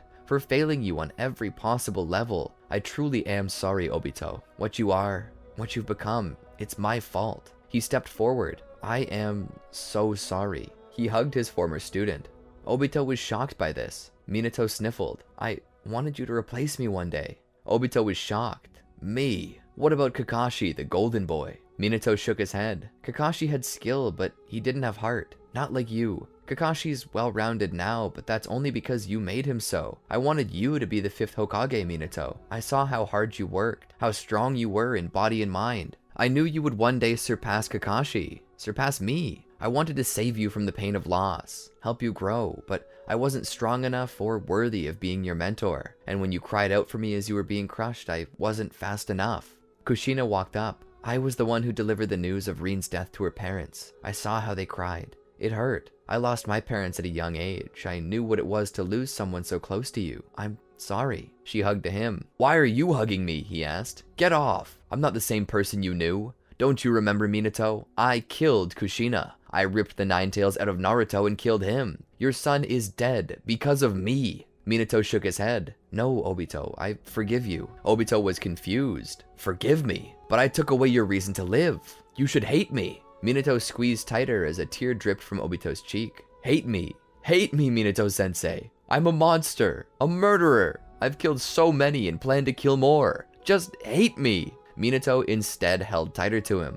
No, I forgive you. Suddenly, in reality, as Kushina and Minato stood there, gripping the tailed beasts they were trying to rip out of Obito, they looked to each other and then back to Obito and let go, letting the tailed beasts return to him. They all lowered to the ground. Obito was confused. Why? Why are you sparing me? I killed your son. Minato sighed. When Kushina died, people called me Death's Hokage. They called me Lord Death because I brought pain and suffering upon everyone I touched. But now I see that I truly had been. You and Rin were the first victims of my failures, but I don't want to be that way anymore. I won't fight you, Obito. I won't kill you. Minato took a kunai and put it into Obito's hands. If you hate me, then I don't blame you. If you need someone to blame for Rin's death, blame me, but don't hurt the world for my mistakes. He then opened his flak jacket to allow him to stab him. Obito gripped the blade tightly. Looking upon Minato, he saw Rin and her death playing over and over again in his mind. He raised the blade and screamed as he brought it down.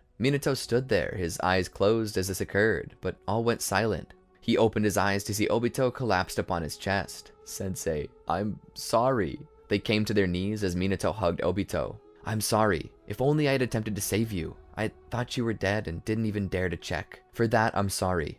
Kushina came down to his side and hugged him as well. Obito opened his eyes. I'm sorry. I want to make amends. I need to make amends. Obito closed his eyes and suddenly he utilized his abilities to revive all of those he'd killed during the war. But on top of that, a light surrounded Kushina as she found herself revived. She looked down at herself and then up at Minato. Minato smiled. You're alive. Suddenly, Minato felt a small set of arms wrap around him from behind. He turned to look. His eyes lit up as tears began to spill forth. Naruto! He turned around and held his son and cradled him in his arms. Is this a dream? Tell me this is a dream. Obito shook his head. No, I failed you, mentor. There's only one way for me to make amends now. Obito pulled a blade out and held it in front of his stomach. He was prepared to commit harakiri, but Kushina gripped his hand. No, If you wish to make amends, then you should do so while living. And with that, the Fourth Shinobi World War came to an end. Minato reported the end, stating that the Ten Tails and Pain had been destroyed, not telling anyone that the Ten Tails and its Jinchuriki had been taken in by Konoha. Minato pardoning Obito's actions with the stipulation that he used his power and his freedom to protect the world. That being said, Minato did decide to step down. The role of Hokage had just become too much to bear. Despite his young age, his hair was already turning white, and so he would sign a resignation. He would declare to the world alongside his family that he was stepping down. In his place, he chose Itachi to replace him. Itachi became the first Uchiha Hokage, and the pride of the Uchiha clan. Meanwhile, Minato and his family moved deeper into the village where they took up a house to spend the rest of their time together. The alarm clock went off. Minato tapped it to shut off the alarm. He would then roll over to see Kushina there. He would kiss her nose to wake her up. Coup. Her eyes would open. Mean. He smiled at her. It's time to get up. She nodded. Together they got up and started on breakfast. He sat there and sipped on his coffee as an orange blur rushed past. He looked up from his paper to see Naruto, sandwich stuffed into his mouth. I'm late. I'm off to report to Kakashi-sensei. Minato giggled. He's so quick, but somehow he's never on time. Kushina looked back at him. Huh, I wonder where he gets it from. Suddenly there was a knock at the door. Minato stood and answered. What did you forget this time, Naruto? He retracted that question when he saw Jiraiya. Oh, hey Jiraiya. Jiraiya smiled. Hope I'm not intruding. I brought everything we would need. Kushina looked back. What are you going to do? Minato looked back and smiled. I'm going to write an autobiography with Jiraiya's help. Jiraiya smiled. Yeah, I think the future generations could stand to look back on the Fourth Hokage's hardships and learn something from it. I predict that it'll become a Land of Fire bestseller. Jiraiya came in. He sat down at the table with his paper. First of all, we're gonna need a title. Something to catch the reader's eye. Any ideas? Minato sat there and thought for a second before smiling. He looked at Jiraiya. What about Yondaime, when curses become blessings? Jiraiya smiled. Sounds appropriate. And so they began to write. Minato then reflected on the hardships that it had took him to get to this point, but he realized as he did that his life truly had been blessed. And because of the hardships he had to face, the world was now safe and at peace. The curse had been broken. Perhaps it had never been a curse in the first place. Without these things, the world would no longer be around. He took a sip of his coffee. Let's start with chapter 1. Quick, but never on time. Kushina and Minato were within the barrier and Kurama was attacking them, attempting to free himself from their grasp, longing for the freedom stolen from him all of those years ago by Madara Uchiha and Hashirama Senju.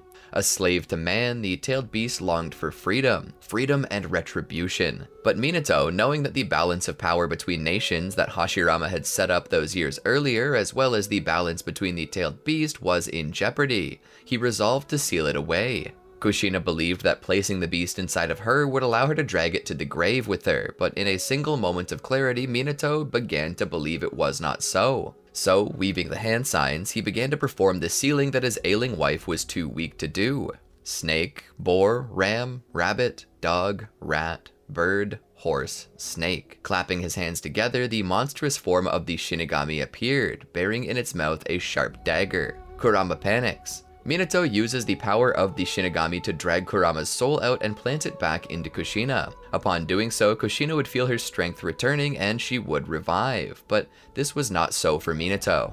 Having sacrificed his life for his family, he fell to his knees limp. Kushina would rush over to check on him and see if there was a way to save him. Of course, there was not, and she knew that. It was she who had taught him this technique, and currently she wished that she hadn't. She held him close. Minato! Minato! He would look at her with a slight smile. Take care of... His eyes would roll up and then he was gone.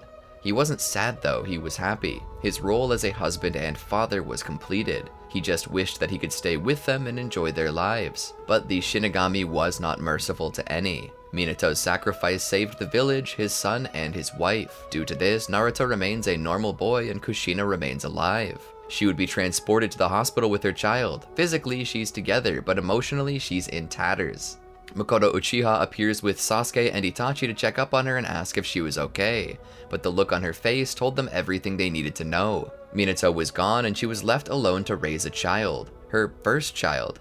Makoto would decide that the best way to help her was to be the friend that she was and help her in any time that she needed advice on child rearing or a shoulder to cry on. And that is exactly what she got. For a few years, Sasuke and Naruto grow closer together as Makoto and Kushina spend more time together. Every so often, Itachi is there and plays with them. They become a band of brothers, but this, like so many other things, doesn't last forever. The Uchiha begin planning an uprising after the blame for the deaths of so many people were pinned on them. The Sharingan left present in the eyes of the Nine-Tails as the attack happened. The Uchiha were blamed, and the likes of Danzo, who viewed the Uchiha as a threat, began to push them away, isolating them from the village and leaving them to rot in a forgotten corner of Konoha. Kushina was at home with Naruto, fixing something to eat when word came out that the Uchiha had been eradicated. She was surprised, and even more surprised to hear that it was Itachi. How could he?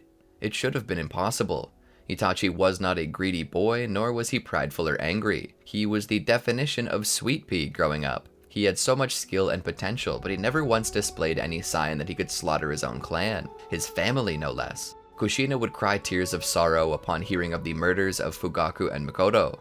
She would look back to see if there had ever been any cries for help. She remembered the last time she saw Itachi. He and a friend named Shisui were there trying to get her to contact the Konoha Council on the matters, to try and sway the opinions of both the Hokage and Itachi's father. But neither worked, and she was shut down on both occasions by those she tried to contact over it. That must have been the turning point for Itachi.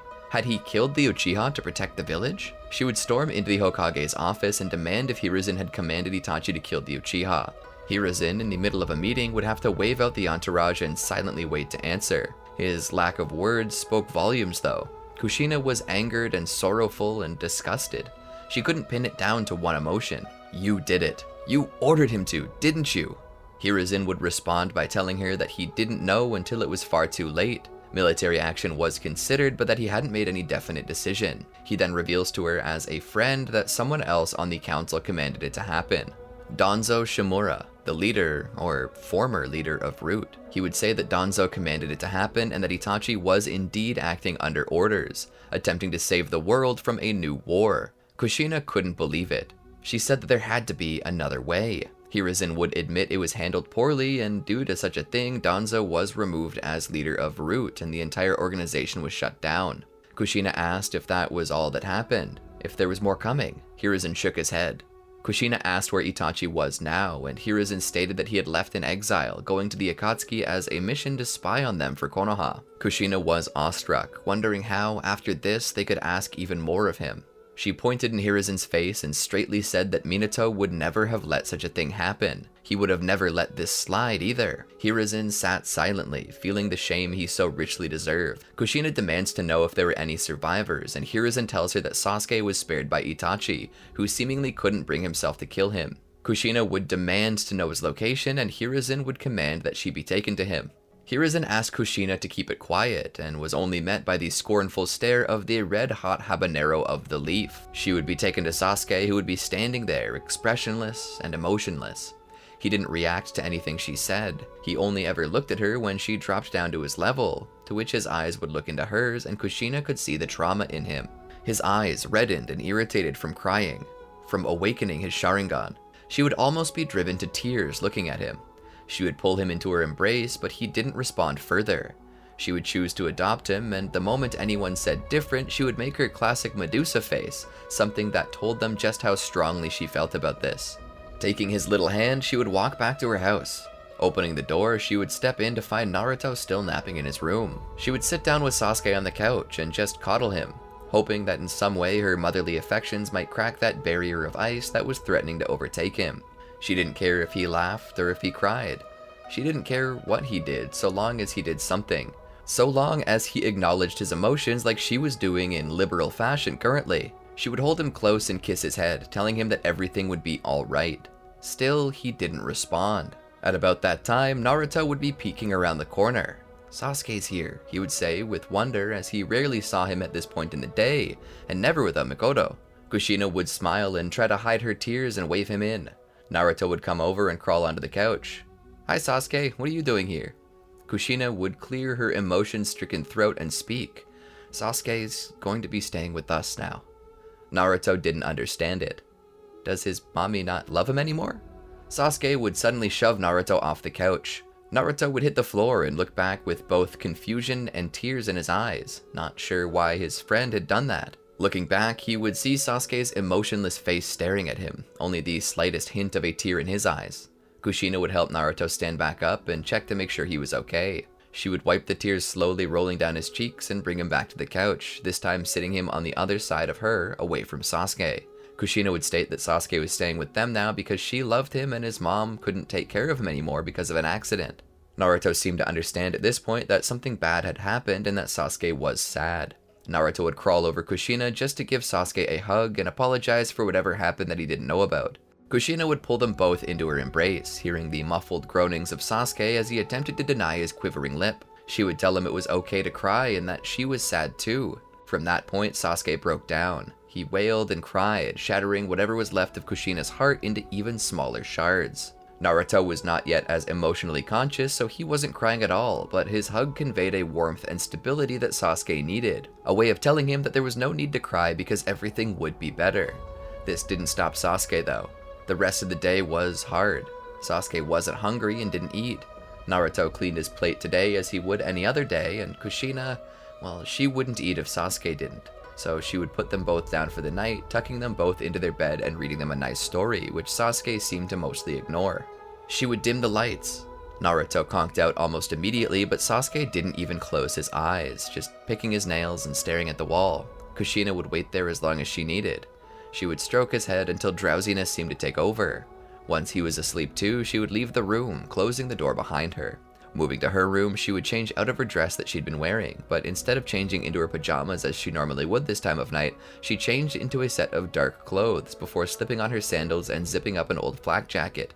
Leaving her house, she began to make her way across the rooftops, keeping watch as she moved for any who might recognize her. This wasn't something she normally did, and truth be known, she had mostly resigned from her post as a Konoha shinobi when she married Minato and became pregnant with Naruto. She avoided the gaze of the civilians and the other Konoha ninja as she moved. She eventually came to a stop at the abandoned compound where the Uchiha had once been. She stepped in and was overtaken by the potent scent of metal from the blood. While the bodies were gone, the stains left from the wounds were still there in the dirt, awaiting a summer rain to wash them away. She stayed on guard, but didn't bother being too cautious, as she was a member of the Leaf and still technically a shinobi, meaning she had every right to be there. She wanted to investigate. It wasn't about figuring out why or who anymore, but how. She wanted to know how they did it, and further, where they were. Her good friends lived in this village, and she had watched over Sasuke for many years after his birth, as Makoto wanted to continue her shinobi career alongside Fugaku. They were basically family to her, and they'd been ripped from her in a cruel and gruesome way. Even if there was a coup planned, there was no reason to target non-combatants, women, and children while pacifying the revolt. That was tantamount to a war crime, and had been committed by the village's own leadership. She wanted to expose this to the village and force accountability by the government. The Uchiha, Itachi, and even little Sasuke all deserved that much. As she skulked through the streets, she'd find herself before the home of Fugaku, the clan head. She would enter the building. It was dark and cool as the summer night's wind blew through the open shoji screen doors. Looking about, she saw a set of footprints, shinobi footwear tracking blood down the stairs. Itachi's shoes. The stairs creaked as she went up them. Reaching the top, she found a hall with many rooms. She entered one and found so much blood that it looked like a butcher's shop. The smell of blood was so thick that it nearly choked her. Making it to Fugaku's desk, she began to look through his papers. Invoices, reports, anything that a clan head would normally have. But what she was really searching for was anything on the Anbu Black Ops, specifically the Root Division. She wouldn't find too much in the way of info on Root. They were good. Too good. But she would also check Itachi's room. He would have zero information on Anbu, as anything he was given to read was required to be destroyed after he had finished reading it. At a loss, she attempted to remember her husband's connections and would make her way back home for the night, where she would rest and consider her next plan. Not long thereafter, she would take the next chance she received to go out on the town and speak with those she knew about the Anbu. The first person she would go to contact being Kakashi Hatake, who had recently been released from the Anbu by Hiruzen. She would contact him and invite him out for lunch. Kakashi would show up, cautious but intrigued. Kushina would begin by making small talk and trying to seem as if she were attempting to just catch up with an old friend, but Kakashi wasn't buying it. He had never been close with Kushina. Why would she want to see him? He would ask her directly what she wanted, and Kushina, feeling as if his Sharingan were peering straight into her mind, would speak frankly. I want information on Root. Kakashi would ask why she was looking for Root, and she would state that she had hoped to learn the truth behind the Uchiha massacre. Kakashi would state that the simple truth was that Itachi had killed them. Kushina would state that she knows it isn't true and would like to know where there's a base. Since Root is disbanded, she wants to find their base of operations and take a look through their papers and scrolls. Kakashi states that even if Root is disbanded, they're still part of the Anbu, and as such, everything they did was classified on the highest level. It wasn't something that she, even the widow of the former Hokage, could just get her hands on. He would tell her to just forget about it and go home, but Kushina would stand. They made him do it, she would say. They forced Itachi to kill them. Kakashi would look back. What did you say? She would continue. There was a coup planned. Hiruzen was making plans to deal with it peacefully, and Root commanded Itachi to slaughter them all, including the women and children. Only Sasuke survives, and he needs to know this. He needs closure. He, Itachi, and the Uchiha deserve justice. I won't abandon them, not now. Kakashi would think about it. Her dedication to her friends was admirable, and maybe he was just growing soft. Perhaps it had to do with what Obito had said. He had no clue why, but the moment that she said she wouldn't abandon them, it resonated with Kakashi's own personal nindo. And so he decided to help her by telling her of a single location where she should be able to find mission reports and various other documents based around what happened that day. He would point out an abandoned facility and tell her to try there as well. So one night, after putting the children to bed, she snuck out of the house and began to make her way there. The facility was in the mountains outside the village. Kakashi had advised her to be careful just in case there were traps. She needed to pay attention to tripwires, pressure plates, proximity-activated paper bombs, and various other traps. She was making her way through and at the time wondering why she couldn't have been born half Hyuga. She could really benefit from that right now. As she drew closer, she was astounded to find that this facility wasn't actually abandoned. In fact, there were Anbu there. No, they didn't possess any tattoo on their shoulder. These weren't Anbu, these were Root. She considered turning around and leaving, but suddenly she was gripped by two shinobi around her arms. They dragged her down the mountainside towards the facility where they brought her in. There they would find the masked members of Root slowly combing the facility. They would take her to Danzo, who would look down on her, his eyes squinted to the point that it looked closed. She sat there for a while, looking up at him before he finally broke the silence. What is the red-hot habanero of the leaf doing this far from the village? She would smirk. Just a leisurely nature scroll. Danzo would take her kunai holster. A leisurely nature scroll, in full armor with weapons. She would shrug. It's dangerous these days. Never know when you're going to run into a genocidal maniac. Danzo would smile at this. So that's what you're after. Information on the Uchiha clan downfall. Why do you need that? It's already known what happened. Itachi Uchiha, having been offered a better deal by another village or party, decided to kill the Uchiha to weaken Konoha. She shook her head and spoke through her teeth, spitting each syllable. I know what you did. Danzo's smile faded as he listened to her continue. I know you killed the Uchiha. I know you ordered Itachi to do it. Hiruzen confirmed that much. Danzo would roll his head on his neck. That old fool can't keep his mouth shut. That's why someone like me needs to exist, and why someone like him shouldn't be Hokage anymore. Kushina, in her anger, asked why the women and children had to die in the attack, and Danzo would then tell her that he needed to be sure that not a single Uchiha remained. So long as they stuck around, Konoha would never know peace. He would command the men to raise her to her feet. Still, he would say, I can't let you leave here with the information you seek. Kushina would growl. You plan to kill me then? Danzo would laugh. Heavens, no. If you were able to find this place, then someone must have told you where it was. If we kill you now, your partner will simply expose your business and thusly expose us as your murderers. I had something else in mind. He would hold out his hand and receive from one of his underlings a dossier on the Uchiha clan downfall. He would hold it in his hands and look to Kushina. This is the only copy of the event. Everything in here is the raw, unredacted form. With this single folder, you could ruin the entire village's trust in its leadership. Suddenly, he lit it with fire-style chakra and dropped the dossier on the floor and let it burn to ashes. Kushina would watch as it burned, seeing her only hope of getting justice for the Uchiha go up in smoke. They would then take her out of the facility and let her go. Kushina would make a long trek home where she'd collapse on her bed without even changing out of her gear. She would look up to the ceiling. Minato, what am I supposed to do now? She would wait as if ready to receive an answer, but when none came, she would turn over in the bed, take up the pillow that used to belong to her husband and pull it into her embrace, burying her face into it before falling asleep. The day after, she would get up and make breakfast for Naruto and Sasuke before sending them off to the academy. While they were gone, she would go about her day normally, buying groceries, cleaning the home, all while thinking deeply on the lost cause that was the Uchiha massacre case. Working with fervor, she finished the daily chores, and with that out of the way, decided to treat herself to a bowl of Ichiraku ramen. Leaving her home, she would make her way to the tiny shop out in the middle of the village. It had been a favorite spot of Minato and hers, and had blossomed into a perfect date spot and break restaurant for the shinobi both on and off duty. She would go in and order about 4 bowls. She still held the record. Every time she ate the Naruto maki in the middle of the soup, she couldn't help but think of her family and any possible universe in which they were all still together. As she silently ate her bowl, another figure would walk in and sit down next to her, ordering 1 bowl of whatever she was having. The masked figure would look at her, his silver hair standing at a strange angle. Did you find what you were looking for? Kushina would look to Kakashi. No, the abandoned facility wasn't as abandoned as we thought. Danzo burned the Uchiha downfall dossier right in front of me. The only written record of those true events. Gone. Kakashi would scoff. So? Kushina would look at him out of the corner of her eye and gesture with her shoulders. What am I supposed to do then? The evidence is gone. Kakashi would lay his head back on his shoulders and sigh. You were the Hokage's wife. You should know the answer to this. What is it? She asked. Kakashi would look to her.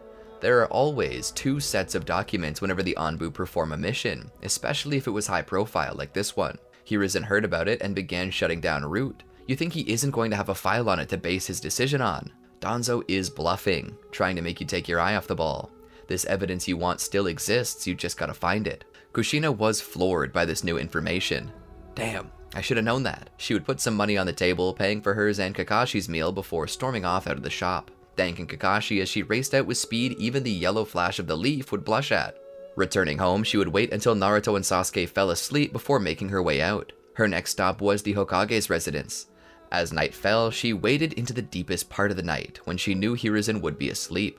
She would sneak in through a window, and there sat the scroll of seals, right out in the open. Kushina would scoff at how loose security was. Why, any down-on-their-luck academy student could just waltz in here under orders of a shifty Chunin and take it. If this was any indication of how easy it would be, she shouldn't have any issue taking the dossier. She began by looking in the Hokage's office, careful of any traps. Doubtless nothing could be this easy. She would notice in the drawer as she planned to open it a magnetic alarm device designed to activate the alarm the moment the metal plate on the drawer were moved away from the magnet. She would pull a knife from her belt and wedge it into the drawer to keep the magnet from activating the alarm. She would then search the drawer but would find nothing pertaining to the Uchiha. She would then check the other drawers, also finding nothing whatsoever. But Kakashi was adamant that it would be here, so where would it have been? She then decided to check the records room. She would sneak through. This is where it got a little rough. There were armed guards walking through the halls, and she needed to avoid them to get to the records room. Sneaking her way through, she would see 2 guards coming from either direction, leaving her nowhere to go. Instinctively, she jumped and wedged herself between the 2 walls just below the ceiling. She looked down, struggling to keep herself up, realizing that her lack of training had indeed left her weaker than she'd like to admit. A bead of sweat rolled down her nose, and she silently prayed that it didn't fall as she watched it. The guards stopped underneath her, and to her horror, they began to talk about their day, the news, and one particularly about his new girlfriend who he just found out was pregnant with their first child. Normally, she'd be happy to hear this, but this was not the right situation for her to congratulate them. She needed to find a way out. She began looking around. Suddenly, that bead of sweat dropped from her nose. As the shinobi talked below, the drop of sweat landed down atop his shaved head. He would wipe it off with his hand and look up but see nothing there. Must have a leak. He hadn't noticed the vent's face closing. She made her way through the vent, which she felt was a better way to navigate as it was unpatrolled and led everywhere. She would need to remember this the next time she had to infiltrate somewhere, which she hoped might be never. Making her way into the records room, she quickly began looking through the records for anything pertaining to the Uchiha. She would find a file. Opening it up, she would find a full report on Root's actions and the massacre. Beyond the contents of the dossier, she also had the report on the investigation, as well as Konoha's attempts to cover it up. Hearing footsteps approaching, she would close the file cabinet, perhaps a little too loudly, and jump back up into the vents. The doors would open as a guard looked around. Satisfied that nothing was wrong, the guard would leave. Kushina would then make her escape and make her way back home with the file in her hands. Entering her abode with a pep in her step, she would turn on the lights only to find her home ransacked. Her heart almost stopped. Without a thought, she turned and ran to the back, basically kicking the door in. Please still be there. Please still be there. She peered into the children's room where she'd find an empty bed, the sheets all messed up and half on the floor. She grunted in worry and frustration as she would catch a glimpse of a masked man outside the window. She would basically jump out after him, kunai in hand. The man would jump up on the wall. I have a message for you from Danzo. If you ever want to see the children again, bring the dossier to the Will of Fire monument, or there'll be 2 fresh bodies in the waterways by sunrise. The man would disappear. Kushina, in her rage, would kick a bucket so hard that it would smash into 1,000 pieces, tearing into the wall and ripping off part of the stone. She would look at the dossier. Sasuke can't use justice if he's dead. She would sigh and begin to make her way to the discussed location. There, she would find Danzo flanked by 2 guards, as well as a single root shinobi holding both a struggling Sasuke and a crying Naruto. She reassured them, "It's okay, Mama's here." Danzo would step forward. "Yes, no worries, Mama is here, and so should be the dossier if she has even half the brain the 4th had." Kushina held up the file and threw it to the ground in front of him. He would pick it up and put it into his robe. He would turn around to leave, raising a hand into the air. "Kill them." Kushina would raise her hands and throw 6 shuriken at the shinobi holding Naruto and Sasuke, taking them out. She ran toward them and they towards her. One of the guards threw their own shuriken at the group. Kushina saw it coming, and it was as if the world were moving in slow motion. She cried out for them as their hands raised up to take hers. Suddenly those shuriken were knocked out of the air by a flurry of kunai. Kushina took the children into her embrace and covered them with her body while looking around. Standing in the distance was a single man with glowing red eyes and a black coat bearing crimson cloud patterns on it. She would exclaim in shock, "Itachi!" He would jump down. More root shinobi came out of the woodwork to attack Itachi, giving Kushina time to get Sasuke and Naruto to safety. She would tell them to wait nearby for her but to take cover. Naruto and Sasuke would nod and wait. She would turn and rush back out to help Itachi. There she'd be stopped by Danzo. "You could have left this alone, Kushina. None of you would have had to die." Kushina would angrily call out to him that Mikoto and the other women and children of the Uchiha didn't have to die either. Danzo would reply that they were a danger to the village, as is she, Naruto, Sasuke, and now Itachi. They all must perish. Kushina, utterly enraged by this man's lack of morality to the point of threatening and killing children, unleashes a power deep within her. Her hair stands up and begins to flow like 1,000 snakes as thick whisker-like lines form on her cheeks. Her pupils take on the slits of a fox's eyes as her fingernails become more like claws. She rushes at Danzo, but Danzo is ready with his wind-style chakra blade. He cuts her to ribbons, but the Nine-Tails chakra begins to regenerate her wounds. Danzo removes the wrappings from his arm and displays an arm embedded with Sharingan. He would begin to use them one by one to survive fatal wounds, something Itachi notices as he joins the fight. He would see Kushina struggling and would work on his last resort. He would flip over Danzo, kicking his leg out from under him before stabbing him in the heart. Danzo would simply disappear and reappear somewhere else and continue his assault. Itachi would turn and continue to fight with him, dishing out attack after attack, and taking it before jumping over Danzo, sweeping his legs again and stabbing him in the heart once more. Danzo would disappear and begin attacking again, but by this time it's too late. He's already caught in Itachi's grasp. Itachi explains that Danzo's greatest boon has just become his greatest weakness. As the Izanagi was created to escape fate, Izanami was created to enforce it, and Danzo had just been cast under it, forced to relive the moment forever until he accepts his fate, which he likely never will. So as time on his many Izanagi runs out, he would finish him off as he remains trapped in the Genjutsu. Itachi's eye would go dark as he turns back. He sees Sasuke and stops, ready to leave. Kushina would stop him and bring him over. Sasuke is mixed between sad and angry, his face displaying fear as he steps back, but Kushina reassures him by informing him that bad people made Itachi do bad things. Itachi would embrace his little brother. From this point on, Kushina reveals to the public the truth, and the citizens of Konoha aren't happy about it.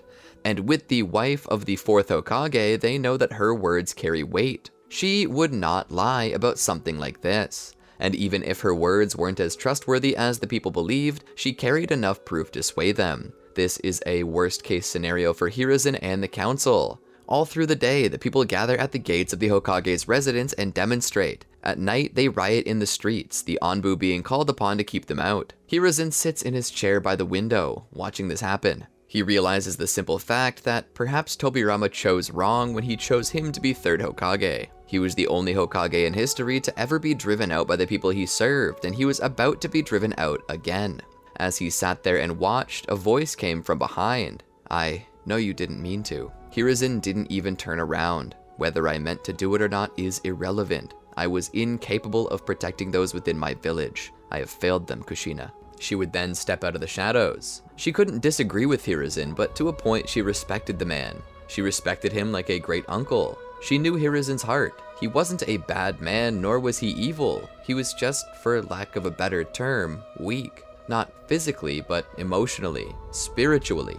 Kushina had been good friends with Biwako before her death on the day Naruto was born. She had seen how it had affected Hiruzen. He was strong for those nearby, but only she saw it. Hiruzen was just a man. A smart man, but a man whose heart and temperament could not allow him to draw the ire of anyone. That mentality sadly was something that wasn't fit for a Kage. Sometimes you had to make a tough choice, regardless of how it made you feel. Hiruzen just couldn't do that. His sorrow from the Shinobi World War, the bloodshed, seeing the faces of those who knew that their mother or father or wife or husband or sibling would never be coming home broke him. He had to push the armistice to end the war. He was too busy focusing on stopping the loss of life that he did not recognize that he had invalidated the sacrifices of all those who died on the field of battle, and that led to his first downfall. Then, after he resumed the position after the death of Minato, it was his inability to stand against Danzo that caused the Uchiha to perish. His failure to put down Orochimaru when he had the chance was what led to the formation of Otogakure, a fringe terrorist state that had only existed because Hiruzen was weak. The fact Orochimaru's experimentation had gotten so far was another mistake of Hiruzen's, who had failed to stop it when he realized just how many people were dying. Hiruzen was not a bad man, he was just a bad leader.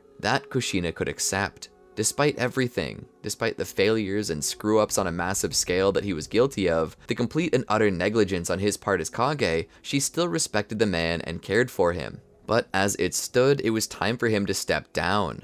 "Your time has come. You know that, right?" she asked him gently from across the table. He would nod. "The time has come and long gone. It should be Minato running this village right now. Perhaps if I had been stronger, he still would be here." She shook her head. "Don't blame yourself for that, Hiruzen. That one wasn't you. It was never you." He looked down. "I'm not so sure." He turned around to face her. He took his kasa that bore the kanji for fire off and set it on his table. "It's time for us to leave this to the next generation. Just as Lord Hashirama and Lord Tobirama left the future to me, I must pass it forward for the good of the village. If the only thing I've ever done as Hokage is making the decision to stop being Hokage, then I'll accept that." She had a bit of a sorrowful look on her face as he said that. Hiruzen would then stand and leave the office. Passing into the darkness, he left behind the role of Hokage for good.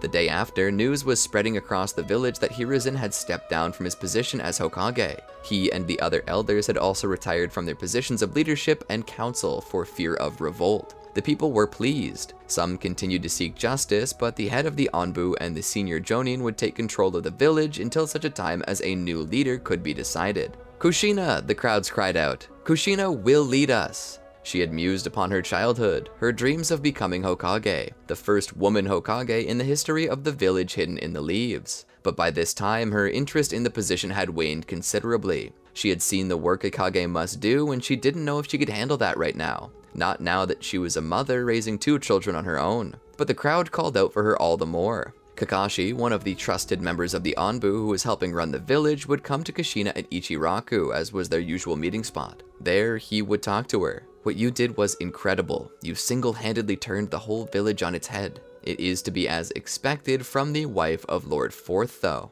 Kushina, between slurps of noodles, would deny this, stating that she could have done nothing without Kakashi and his guidance. Kakashi would remain modest, telling her that he merely provided her with the information she should already know. As time continued, Kakashi would turn to her. "You should consider becoming Hokage," he would tell her. She would look at him out of the corner of her eye with a half-sarcastic smirk. "You know I can't do that. I'm raising 2 children now. I don't have time to balance." Kakashi would nod and continue. "The village is going through upheaval. Everything is changing. With the genocide of the Uchiha as well as the Hyuga affair, the greatest clans of the Leaf are faltering, and even some of the other clans are whispering worries that Konoha can no longer protect them, or worse, could be a threat to them. The Nara clan and the Yamanaka clan are 2 of our strongest outside of the Uchiha and Hyuga, and they're considering splitting off. The people are scared of what the future will bring. What they need right now is something from the past, something they can trust. What they need right now, for better or worse, is a mother's touch." She thinks about this carefully. Kakashi then states that the position will come with people who can watch her children when she can't, and that does sweeten the deal quite a bit. After all, Mama needs some alone time. So she decides that she would like to accept the nomination by the people of Konoha and begins the process. She would meet with the Fire Daimyo about accepting the position, where he and his advisors would go over her track record, her background, achievements, and anything that could stand out as troublesome for her. Thankfully, she is cleared and the Daimyo gives the okay. Kushina then returns to Konoha, where she takes the position officially and is ceremoniously inaugurated as the 5th Hokage of the Hidden Leaf Village. The first thing she does is surround herself with an administration she knows she can trust. The first person on the list is Kakashi Hatake, who is honored to take this position on her council. Unofficially, she keeps Hiruzen around. Despite the fact that he was incapable of making world-altering decisions, his input on the day-to-day monotony of the job, decorum, and a few other attributes where she could admit he excelled as a Kage. He wasn't given an official position and was more treated as a friend of the family. However, she was sure to delegate resources in such a way that he was paid as if he were a full member of staff. She still cared about Hiruzen and knew that with the death of Biwako, he had nothing else in his life. She wanted to at least give him purpose and make him feel like he was aiding Konoha in a capacity that fit his mentality, and he did. In fact, this turn of events made Hiruzen truly happy. He was at first a little iffy about it, not thinking himself worthy of holding even an unofficial position within the government of the village. But with some convincing, he agreed and found it to be even more fulfilling than being a Kage. Along with this, his great knowledge of jutsu was indispensable and was often used to help train Naruto and Sasuke as they grew, forming them into true elite members of the academy whose sheer ability and potential surpassed even Itachi's at that age. However, not everything was so happy and cheerful. After the Hyuga affair, the downfall of the Uchiha, and the revolt that ended Hiruzen's rule, tensions began to rise within all of the great clans of Konoha. The Hyuga were ever steadfast with the village, though the affair indeed left some scars. The Nara and Yamanaka clans were beginning to show disdain for the village, which meant several visits were required by Kushina to ensure them that everything was safe. In her conversations with the clan heads, she did her best to remain respectful towards the clan head, and to remain respectful when speaking of Hiruzen, knowing that the Sarutobi clans were very close to the clans as symbolized by the earrings worn by each generational member of the Ino Shikacho trio. She still managed to distance current Konoha from the former Konoha, all while somehow also managing to make it seem like it was the same. Her goal was to put them at ease and show them that she would do her best to become the new Minato. The Yamanaka clan would be the first to trust her due to the various mind techniques which allowed them to see into her mind, find her intentions, and realize what was or wasn't the truth. The Nara clan was a little less forthcoming, though they softened up a little after witnessing the Yamanaka clan so willingly join up with her.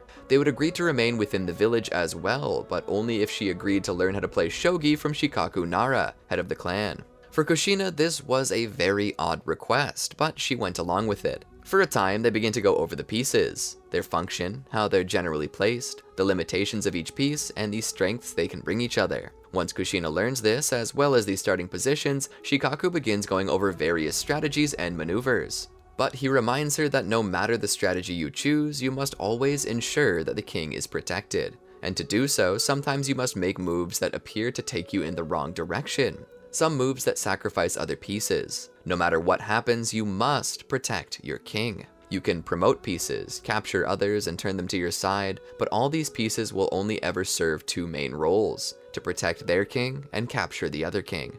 Kushina listens to him speak. Then Shikaku suddenly seems to change the subject and asks what Kushina thinks about the village, about Hiruzen, and most importantly about the decision to eradicate the Uchiha. Kushina states that she loves her village and has many times sacrificed for it and is willing to continue sacrificing for it. Shikaku is pleased with this answer and prods her onto Hiruzen. She states that Hiruzen was a great man, but that he was misguided and particularly weak when it came to certain decisions, and the destruction of the Uchiha was detestable. Shikaku would nod in understanding. He'd continue to speak. Hiruzen was a great man, but he was terrible at shogi. Regardless, his determination to keep Konoha going was what drove me to respect him. Kushina listens as Shikaku begins to elaborate. Look down before you, Kushina. What do you see? She would look down. A shogi board. He would smile. I see the shinobi world. Kushina was confused for a moment. Shikaku began to explain. Your king. Do you know what that is? Kushina would shrug. It's definitely not me. Shikaku would nod. You're damn right it's not. And if you had claimed it to be you, I would have resigned the Nara clan from being a part of Konoha right then and there. But you are showing a humble capacity to learn, and so I shall explain. He lifted the king up. This piece represents Konoha as a whole, and the many clans and organizations within Konoha are these. The pawns, lances, knights, bishop, these each are the clans and other shinobi. Each one has strengths and weaknesses, but each one is balanced by the other, and their sole purpose is to protect the king and capture the enemy. Those two concepts are not mutually exclusive either. Sometimes strength and warfare are used to protect one's nation by defeating the other that threatens it. Men of peace prepare for war. The balance between concepts remains. Hiruzen and I never once played a game of shogi together, not with this board anyway. He and I played shogi with the other shinobi villages. That game was called the Great Ninja War. That was how I know that he was not a fantastic shogi player, because I saw the many unnecessary moves he made. The most detestable of all was forfeiting the game when we were going to win, but at the same time I respect that decision. Do you know why? Kushina was speechless and merely shrugged. Shikaku continued, because Hiruzen was attempting to protect the king. The king cannot be taken if the game is over. In that way, I also praised his response to the Hyuga affair. He was willing to sacrifice someone to maintain peace. Now, don't get me wrong, there are a lot of things at stake in situations like this, which is why wars and politics have infinitely more dimensions than shogi, but the basic premise is the same. He knew our power, and better still, the other nations knew our power. When war was threatened, he had nothing to gain by fighting, especially after we had just signed the armistice with Iwa. The peace we had was paid for in blood. He hoped to keep it, and in doing so, he sacrificed a pawn to protect the king. A pawn that could not be used further against the king should the game continue. He showed what many considered disloyalty to the Hyuga, but his sacrificing of Hizashi was what stopped so many others from dying in a meaningless conflict, and the Hyuga knew that. But let me ask you this. Let's say that a piece on the board is taken and reintroduced to the game as your enemy's piece. What do you do then? Kushina thought for a moment. You remove it from the game. Shikaku would nod. This piece that I took and am now using against you, they're the Uchiha. She almost flipped the game board right then and there. She stood. How can you say this? Are you saying that what happened to the Uchiha was the right thing to do? Shikaku sat there and waited for her to calm before speaking. Not exactly. There were other, better ways to handle it. We could have easily recaptured the piece, and that's something that's troubled my clan ever since the event transpired. But at the same time, removing them from the game was not altogether off the table. The Uchiha were planning an uprising. Danzo's actions were the actions of a man protecting the king. You should know that the age we live in is one of deterrence. One sword keeps another in its sheath. The Uchiha were strong, but they did not make up the entirety of Konoha's power. If they had succeeded in their coup, it would have weakened the village to a point of a complete loss of balance on all boards, and would have spiraled into war. What happened to the Uchiha should have been the last resort, but at the same time, never forget that it was still something we could have easily resorted to. I'm upset because a piece was wasted, and worry that our clan could be easily wasted as well. Not that I hold a grudge for the disposal of a treasonous clan. Kushina's blood was boiling, but she was maintaining herself for many reasons. The first was because she didn't want to destroy any hope of bringing the Nara clan back into the fold. But the second was because Shikaku was making a lot of sense, and she hated it. Shikaku would sit. What I'm trying to do here, Lord Fifth, is teach you, remind you of the responsibility before you. If any clan ever becomes a threat to you, balance the choices well, weigh the risks and rewards, but never hesitate to sacrifice a piece to protect the king, especially if there is no choice. It's equally possible that the Uchiha could have resisted all attempts to bring them back into the fold, then they should have been destroyed. But not until it was confirmed where the pieces on the board lie. What other moves can be made? I want you to play this international game of shogi with your head, not your heart. She sat there and thought more about it. She nodded. It was then that Shikaku claimed the clan would continue with Konoha so long as she kept true to his words. And to prove that she would do so, she invited not only him, but Inoichi Yamanaka, Choza Akamichi, and Hiyashi Hyuga to all be a part of her council, to which their words would help her make proper choices. If the village was the king, then all pawns, including herself, needed to be together to properly communicate and devise their next moves. It's around this time that Itachi Uchiha returns to the village. Having been pardoned, and having had his cover within the Akatsuki blown, the only thing he could do was return to Konoha. Along with him comes intel on its members, as well as their goal of collecting all the tailed beasts, including the one inside of Kushina. Kushina takes this knowledge to heart. The defenses of the village are increased, and a bolo for any Akatsuki members is put out by Kushina to all shinobi in the village. A goodwill message would later be sent out to the other great shinobi nations to inform them of the threat of the terrorist group that seeks to take the tailed beasts. Itachi's return to the village is not without controversy, as Itachi was the one to carry out this order, even if he was coerced into doing so. Some see him as a heroic person who sacrificed everything for the village.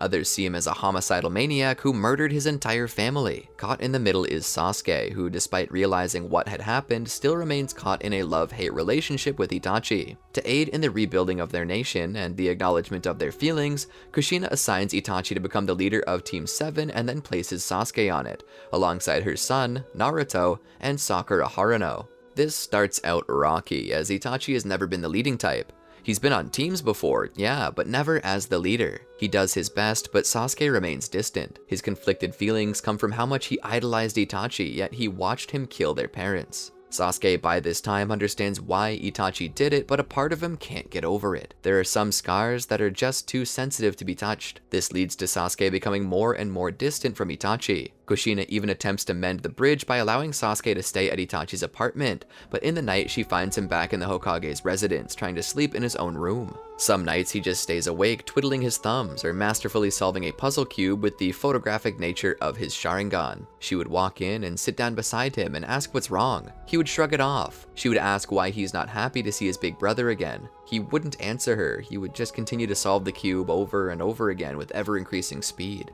Realizing that it'll take a lot more than just quality time to defrost their relationship, she decides to give them the extra special mission to the Land of Waves. She hopes that by sending Sasuke there with Itachi and Naruto that it might offer some normalcy. After all, throwing Naruto in there as a happy medium between the two should help Sasuke feel more at home, while attempting to mend his tattered relationship with Itachi. While they're on the mission, Sasuke mostly keeps to himself, and Itachi tends not to talk directly to him out of respect for his little brother's personal space. Still, Sasuke shows incredible strength and fortitude when facing off against the Demon Brothers, and when Zabuza attacks, Itachi's sheer strength as well as the abilities of his Mangekyo Sharingan are plenty to give him the complete edge, allowing them to complete their mission, the building of the bridge being completed soon after, named the Bridge of the Storm God. Kushina, meanwhile, is hard at work readying for the other village leaders for the upcoming Chunin exams. She was signing off on proctors and planned tests. All the while, Hiruzen was there trying to help her figure out which tests were best. As this went down though, she suddenly receives a visit from Jiraiya, who she welcomes with a hug. Together they go about planning the exams. It's then that Jiraiya asks if she's going to let Naruto take the exam. Kushina states that it's not her place to decide whether he should or shouldn't, and that it's Itachi who gets to decide. She mentions though that when Team 7 returns from the Land of Waves that she will recommend allowing Team 7 to take the exams. Regardless of if they're allowed to join or not, Kushina states that she wants Jiraiya to train Naruto. When the old sage asks why, she mentions that it would do Naruto some good to train under his father's mentor and learn the same techniques that Minato did, as a way for her to allow Naruto to grow closer to the father he never knew. However, she did have a secondary objective. She wants to pull Naruto away for a while and force Sasuke into training with Itachi, hoping that if she really forces it, they just might reconcile. Hiruzen would then mention Sakura, asking how Kushina plans to deal with her, as she would then have nowhere to go if she's forcing Sasuke and Itachi into some alone time. Kushina mentions that she will take her under her wing personally, teaching her some techniques that will make any girl into a weapon to rival the greatest warriors in the shinobi world. Team 7 would return, and Kushina would prod Itachi to see if he thinks it's feasible to allow Team 7 to take the exams. Itachi says they could, and so they're allowed to join. Kushina, like many other heads of the village, is paying attention to the test, but isn't seeing what's happening outside of it. A new game of shogi has started, and the king is in check. As the test continues and the second stage begins, Kushina is informed that a set of 3 bodies have been found. She goes to check it out and finds a group of shinobi from the hidden grass. What she finds so peculiar about this group is that they no longer possess faces. Hiruzen identifies the jutsu and informs Kushina, who would immediately send shinobi into the Forest of Death to find whoever are impersonating the Kusanin. They don't find anything, but they do find the unconscious Sasuke laying by Naruto and Sakura. Naruto and Sakura both agree that they need to get Sasuke help, and so they forfeit the match. They bring Sasuke back and he's admitted to the hospital. Kushina is the first to rush in and see him. Itachi comes as soon as he can. The doctors inform them that Sasuke has been affected by a cursed mark placed on the base of his neck. Hiruzen recognizes it and calls for Anko and reveals that she also has the same pattern, the curse mark of heaven. Hiruzen informs her that the jutsu he has witnessed leads him to believe that Orochimaru is in the village and that he's up to no good. Hiruzen would mention that Sasuke bearing the curse mark would mean that Orochimaru is hoping to take his body. Itachi confirms that this is likely the case. He informs both Hiruzen and Kushina that Orochimaru had been within the Akatsuki for a time, but had left the organization without honor and only one of his hands after trying to take Itachi's body over the Sharingan, which now only he had. He mentions how he fought Orochimaru off and that now he may be going after Sasuke, as he is the only Uchiha left with a natural Sharingan to Itachi's knowledge. Well, besides the masked man that he believed to be Madara, or someone using that name as a guise. Hiruzen tells them that they need to be very careful, and so for a time they put Sasuke under surveillance to protect him. Itachi eventually decides to use his little brother's visage as bait, but using the transformation jutsu to become an exact replica of him. The Chunin exams continue on without a hitch, and eventually a month comes for training. By this time, Naruto has already left with Jiraiya to do some training of his own. At the moment, Naruto is learning Rasengan and Sage Mode. Sasuke, though, has had the evil sealing jutsu placed on him and is recovering far from the sight of anyone but those trusted within Konoha. As time passes, Itachi would return to Sasuke to check up on him, but Sasuke seems as distant as ever. Itachi feels unworthy to actually interact with him, but Kushina is tired of watching this, so she basically commands Itachi to go in and talk to Sasuke. Itachi obliges and goes in to speak with his brother. For a time, they sit in silence, with Itachi breaking it with small talk only to receive the cold shoulder. Itachi would try to work through it and speak of something else, something maybe they had in common. Itachi, despite everything, is actually beginning to feel affected by this. He thought he was willing to take on any burden, any pain to keep Sasuke safe. But now that he no longer needed to play the villain anymore, Sasuke still hated him, and that stung a lot more than he could admit. In an effort to connect, he asks Sasuke for a sign, anything that proves he still loves him no matter how small. But Sasuke doesn't speak, merely keeping his back turned. Itachi would wait a moment, and upon receiving no answer, he would nod and say that he probably deserves it anyway before standing up to leave. But before he leaves the room, a voice speaks. "Why did you kill them?" Itachi would stop and look back. What was that? Itachi would wait a moment before another response. "Why did you kill Mom and Dad?" Itachi closed his eyes as he thought back. "It was my orders." Sasuke didn't seem to take that as an answer. "But why did you decide to follow them?" Itachi would come back into the room and slowly sit down. "It was to protect you." Sasuke's head raised, but remained facing away from Itachi. "Protect me?" Itachi would continue. "Danzo threatened your life, saying that we could all die together or that I could save your life by killing them myself." Sasuke would sit for a moment longer. "We could have just run away," he said, with the slightest bit of emotion in his voice. Itachi shook his head. "That wouldn't have been feasible. The Anbu would have found us. That was if I could even get father to leave the village with us all." Sasuke remained silent as Itachi continued. "It was the only thing I could think to do. I had to save your life. If I hadn't chosen to kill the Uchiha, you would have died. I did it for you." Sasuke shook his head. "I needed you," he said, his emotions boiling to the top, revealing without looking that he had lost his composure, that he was crying. "If you wanted to save me, then why did you abandon me? Why did you insult me, torture me, and then leave me if you loved me so much?" Itachi's heart was struck by that. "Sasuke, I always loved you. I left you here because I wanted you to be safe. Where I was going, what I was doing, you didn't need to be exposed to that." Sasuke snapped. "I didn't need to be exposed to my parents' death." Itachi was silent. Sasuke didn't respond either. A silence fell upon the room for about 60 seconds. Itachi broke that silence. "I wanted you to hate me. I wanted you to grow stronger, to find me, to make me pay for what I had done and return to Konoha as a hero." Sasuke would sniffle a little. "I didn't need to be a hero. I needed my brother. I was alone and needed my brother, but you left me, called me weak, said that I wasn't worth killing. You forced me to witness the death of my parents through your genjutsu. If you had explained it to me, I would have listened. I might not have understood, but I would have trusted you. I worshipped you, Itachi. You were everything I wanted to be. I would have stuck with you. We could have left the village together and stayed together, but you abandoned me.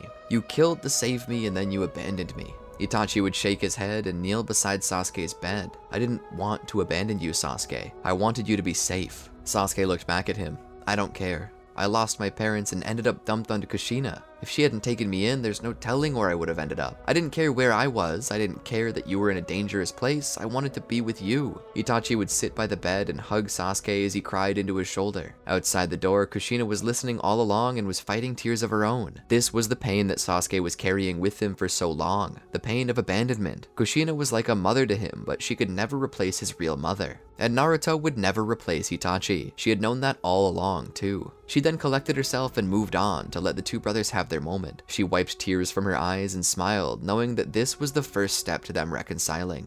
As the month came to an end, the Chunin exams began again, but there was no sign of Orochimaru. Speaking with Hiruzen, she would ask why Orochimaru would come back besides for Sasuke, and Hiruzen would tell her that he was here to kill him and challenge the might of Konoha. Kushina, hearing this, would command Kakashi to remain with Hiruzen, to which he agreed. As the semi-finals began, it was down to Neji and Gaara, but in the middle of the fight, Gaara put himself to sleep and awakens Shukaku. Shukaku begins to devastate the arena. At that point, a smoke bomb goes off in the Kage's viewing box. Kushina would end up trying to stop Gaara while Orochimaru and Hiruzen fought. Kushina would enter the arena as the One Tail would begin to focus attacks on her, recognizing her as the host of Kurama. She would attempt to capture the beast with her adamantine chains, but this fails as Shukaku breaks through them. The people are scrambling to get out of the stadium as members of the Anbu rush out of the woodwork to aid her. Speaking of woodwork, guess who shows up? Yamato. Yamato is currently the only member of Konoha's military to be capable of using wood release, the same techniques that Hashirama Senju used to create each of the tailed beasts. However, his usage of it is limited, as he doesn't have the chakra reserves required to utilize the full extent of it. However, with Kushina there, they could do it, utilizing Hokage-style 60-year-old technique entering society with bliss-bringing hands, while she uses her adamantine chains. Doing these two together has the combined effect which would force Shukaku back into Gaara and leave him unconscious. Elsewhere, Hiruzen is fighting Orochimaru, but after a time the Reaper Death Seal is used. Regardless of if anyone interacts to help at this point, Hiruzen would die. However, as he spends over an hour attempting to seal Orochimaru, during that time Kushina would show up and see Hiruzen in there attempting to do so. She would curse as she can't get through the barrier, but Kakashi would manage to get her through using his Kamui. Once she was inside, she could give Hiruzen some of her chakra, which would result in Hiruzen being capable of sealing Orochimaru away completely before he himself is as well. Kushina laments the death of Hiruzen. She had not only been robbed of an advisor, but of a friend. However, with the threat of Orochimaru out of the way, they must now focus on the Akatsuki. Kushina knows that this plot, while devised by Orochimaru, was likely a plot by the Akatsuki to get rid of her and steal the Nine Tails, something Itachi confirms as likely being the case. So Kushina asks Jiraiya to join her council, but he says that it's not really his style, and instead recommends Tsunade. Sending for her, she would recruit Tsunade into the council. Now Konoha has captured Gaara, but they can't keep him. After all, the Kazekage was murdered on his way to the exams, and for fear of a war breaking out, the Sand siblings are sent home to Sunagakure. From here, a 3-year time skip occurs in which Konoha begins to prepare for war. The sound of the rain pitter-pattering off the dry ground filled the air as the sound of thunder roared over the trees above. Again, Kushina demanded. Standing before her was the pink-haired Kunoichi who had basically become a daughter to her. Sakura stood there, drenched in sweat and the deluge of water falling from the sky. Her hands were together as she tried again. Kushina looked her over and began to wonder if she had enough chakra for this. "You've been studying with Lady Tsunade, have you not?" The mark on Sakura's forehead told her everything she needed to know. Kushina nodded. That mark is the strength of 100 seal. It is the personal jutsu of Lady Tsunade and increases your chakra reserves incredibly. Because of that, you should have no issue learning this technique. So prove to me and Lady Tsunade that all those months we spent training you didn't go to waste. Kushina was a kind woman, but a brutal taskmaster. She was called the red-hot habanero of the leaf for a reason, and Sakura was seeing that side of her now. Sakura would let out a cry of exhaustion as she strained harder. Suddenly, from her back shot chains. Kushina, a little too giddy, clapped, her gaping smile taking over much of her face as her eyes went wide with joy. "You got it! You got it! The adamantine chains!" Now, a small note. I know many of you will question this and say that Sakura can't learn adamantine chains because she isn't an Uzumaki. Well, technically that's not true. Adamantine chains have never been identified as a Kekkei Genkai to any capacity. The Uzumaki have never been stated to have a Kekkei Genkai, with their sealing techniques and incredible life force being what they're known for the most. However, their sealing techniques can be taught to others, just as Minato learned the Reaper Death Seal, as did Hiruzen. The Reaper Death Seal is actually an Uzumaki original, as they were the only clan capable of freeing the souls inside the Shinigami due to their possession of the mask that they kept locked away in their shrine. In a similar manner, adamantine chains are technically not considered a Kekkei Genkai, and instead are known as a secret technique. Given that they're a secret technique, it should stand to reason that anybody might be capable of using them. The only reason why I could think that Sakura wouldn't be able to was because of her chakra reserves. However, with the strength of 100 seal, this should be no big feat for her. So, I think that Sakura would be able to make use of the adamantine chains. So this is my explanation as to why I think it would work. Anyway, back to the story. Kushina claps as Sakura has brought her own adamantine chains to bear. She seems a little confused at first, but upon noticing them, she yells in excitement at having done it. Kushina would hug her and tell her how proud she is of her. After a brief moment more, she and Sakura calm down. She leads the girl back to the Hokage's residence after this training session and passes her a towel. She looks around. There were people bustling about, but there was a sound that was missing: Naruto and Sasuke's voices. For a couple of years now, both were gone. They had left the village to train with their respective mentors, Naruto with Jiraiya and Sasuke with Itachi. That left poor Sakura all alone. With her team gone off training, Sakura felt a little useless, and we can't have that. Alternating between training under Lady Tsunade and Kushina herself, Sakura had shown great growth. Not only had her chakra reserves and overall strength increased, but she had developed many critical techniques that made her a true threat to anyone who would stand in her way. Not to mention, it was just nice having another girl to hang around. Kushina had spent most of her life surrounded by boys, with the only girls she could consider friends being Biwako Sarutobi and Makoto Uchiha, both deceased at the moment. So to say that Kushina felt like a teenager again was an understatement. Time spent with Tsunade and Sakura had done her some good. Tsunade was a real party animal when she wasn't working, and boy could she drink Kushina under the table. She felt like she and Tsunade were practically family, and to a point they were. Tsunade was quarter Uzumaki and quarter Senju, both of which were cousins to each other and therefore cousins to Kushina. And while Sakura had hardly any connection to them familially, she could party with the best of them. Of course, they didn't let her drink or gamble for real, but Tsunade was surprised how easily she could hold a bluff, and she easily wiped the house when playing koi koi. Tsunade couldn't wait for her to reach legal age. She wanted to see what she could do in a real gambling joint. As much as Kushina enjoyed the moment, she still missed Naruto and Sasuke. However, she could feel better some days as she wrote them weekly. Their letters would come in as well, and even if they never signed, she could tell who sent what. Naruto looked like he was writing with his left hand and used informal characters and bad grammar at times. Sasuke, on the other hand, actually was writing with his left hand, but that's because his left hand was his dominant hand. His letters always used honorifics, always spoke with respect, and his characters looked like they were straight from a stamp or typewriter. They were always so uniform and straight, all while Naruto's letters had him writing up the sides of the paper when he ran out of room on a line. But regardless of how perfect or imperfect the letters were, she cherished them all and kept them in boxes by her bedside. After drying off for a while, Sakura would declare to her mentors that she was going home, much to their disappointment, but she promised to be back soon for another girls' night. Tsunade let out a woot woot, and Kushina giggled and waved goodbye to her protege. She then made her way to the shower to clean off. She actually had a meeting this afternoon.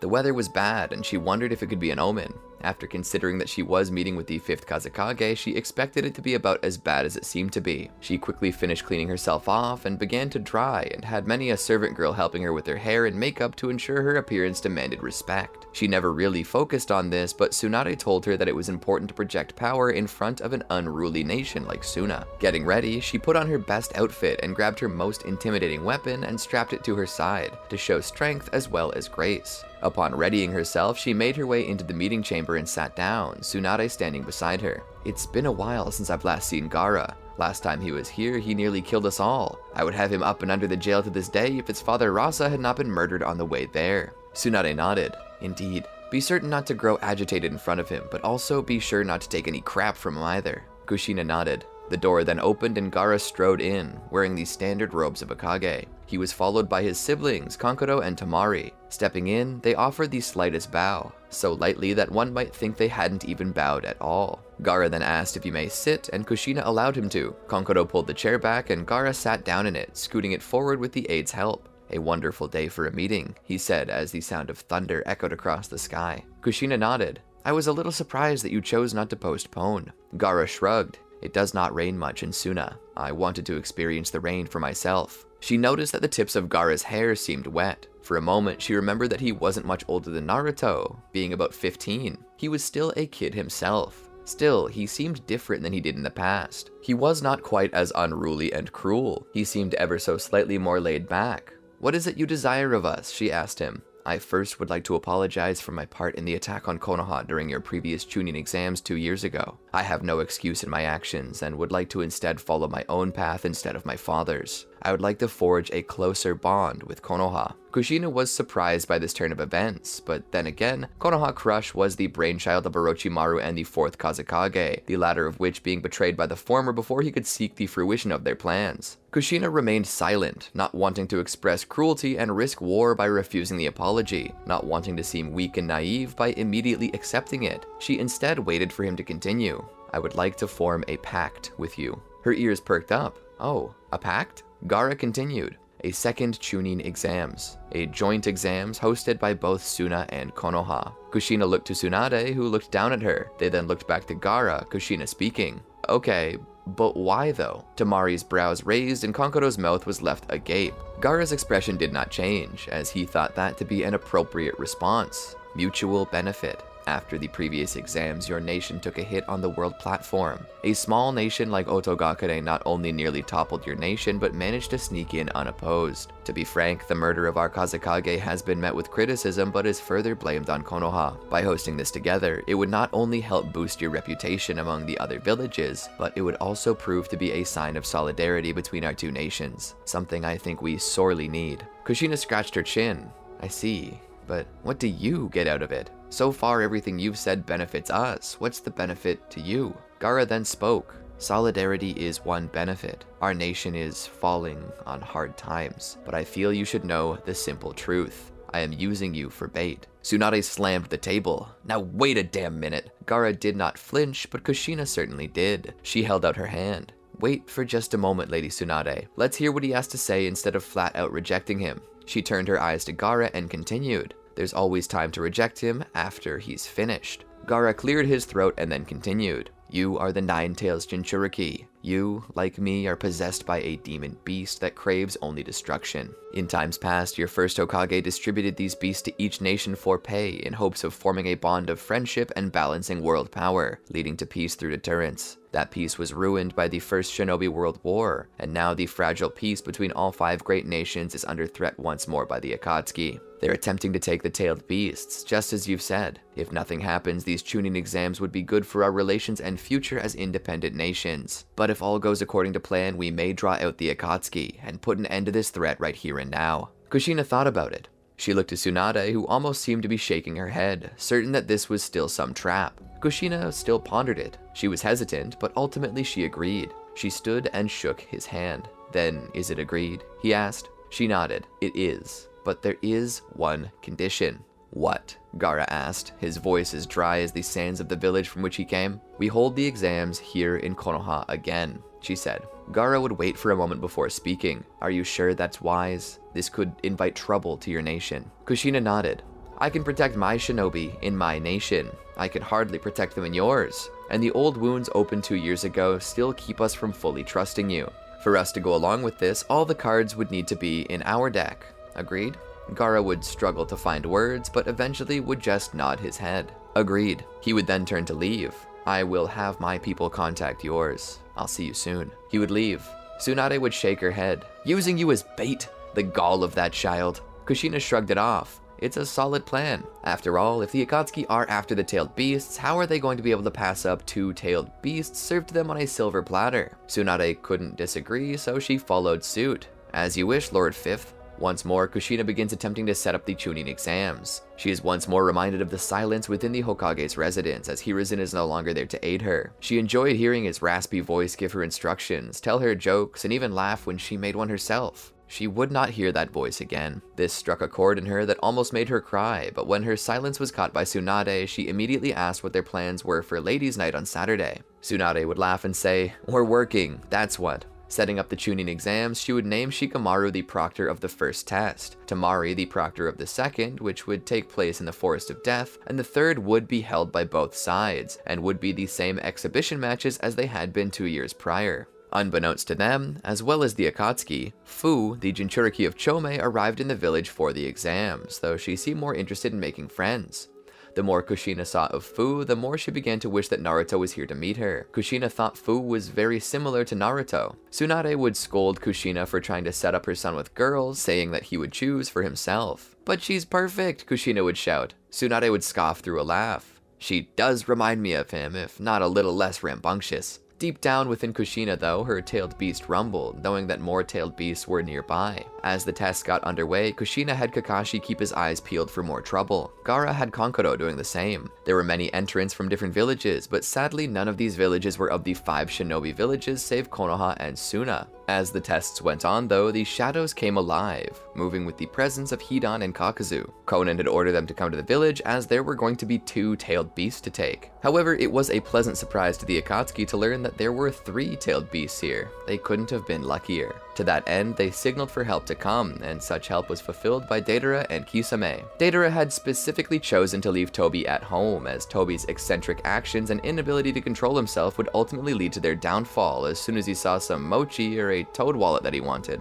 Besides, Kisame's help was a better choice, as his Samehada had the ability to absorb chakra, and that included tailed beast chakra. That way, if they couldn't get all the tailed beasts, they could at least get away with something. They reviewed the schedule and realized that the best time for them to strike would be during the second of 3 exams. In the Forest of Death, they would find tree cover, and very few people would recognize them if seen. They could pick up food there, and then when nobody was paying attention, they could nab Kushina and Gaara. That was the plan. That was how they would execute it. However, unbeknownst to anyone, Naruto and Jiraiya were returning to the village, and on the way they'd found Sasuke and Itachi. Returning to the village, both boys would make their way back to Kushina to greet her. Naruto would greet her with a kiss on the cheek, and Sasuke would offer a hug. She would begin to notice that Sasuke was smiling a lot more and seemed a lot happier. She looked to Itachi, who smiled. He nodded to her to tell her that they had indeed made up. She hugged into Sasuke and kissed his cheek. "Did my boys get nice and strong?" Jiraiya would tell her how he taught Naruto all the skills that she had requested, and Itachi mentioned that he passed a few jutsu onto his baby brother as well. Naruto would look around and ask what was going on, and Kushina would inform them that they were hosting another Chunin exams. Naruto, annoyed, would ask why she didn't invite them. She would smile and say that she didn't want to disturb their training. Naruto was annoyed, but he and Sasuke began to root for Sakura anyway, knowing that if anything, she could become a Chunin out of the deal. During the Forest of Death, however, Fu is captured by the Akatsuki on her way to the tower, and her allies killed.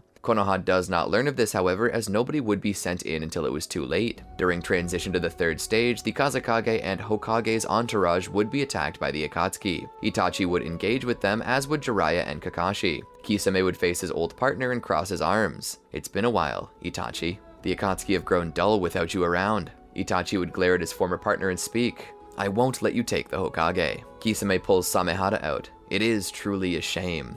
He pulls his eyelids down and continues. "It's such a shame you lost sight of your ideals, Itachi," he shouts, mocking Itachi's dead Sharingan, the one he sacrificed to kill Danzo years earlier. Itachi was not moved by the bad pun. Kisame would shrug.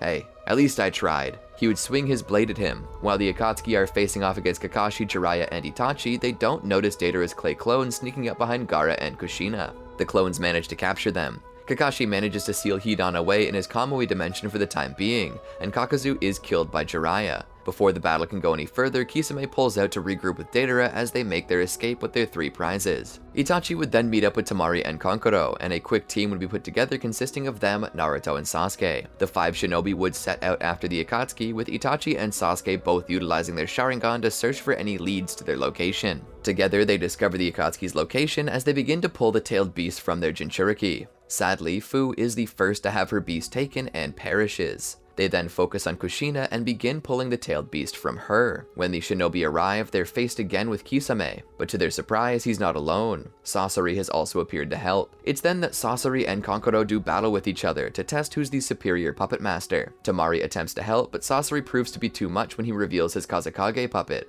Hiroko also gives Sasori quite a bit of protection from the attacks of Temari, and the scorpion tail was enough to strike back at her. With neither capable of gaining purchase over Sasori, Sasuke joins the fray. Itachi wants Sasuke to be careful as Sasori possesses powerful poison. Itachi and Naruto fight vigorously to defeat Kisame, and upon a double-sided attack, they seem to have killed him. Breaking through, Naruto and Itachi ambush Deidara right as he has pulled out the Nine Tails. With a quick strike, it's over. However, Kisame is revealed to not really be dead as he emerges from his blade. He manages to ambush them to rescue Deidara, but it is too late for the explosive master, so he just makes off with his body. Kushina lays on the ground and Itachi fears the worst. Gaara tells them that without her tailed beast, she will die. Outside, they manage to break through Hiroko and the real Sasori emerges. Even he is revealed to be a puppet though, and despite all of their attacks, he continues to fight. Utilizing his Sharingan, Sasuke notices that most chakra is flowing through the puppet to an area on its right pec.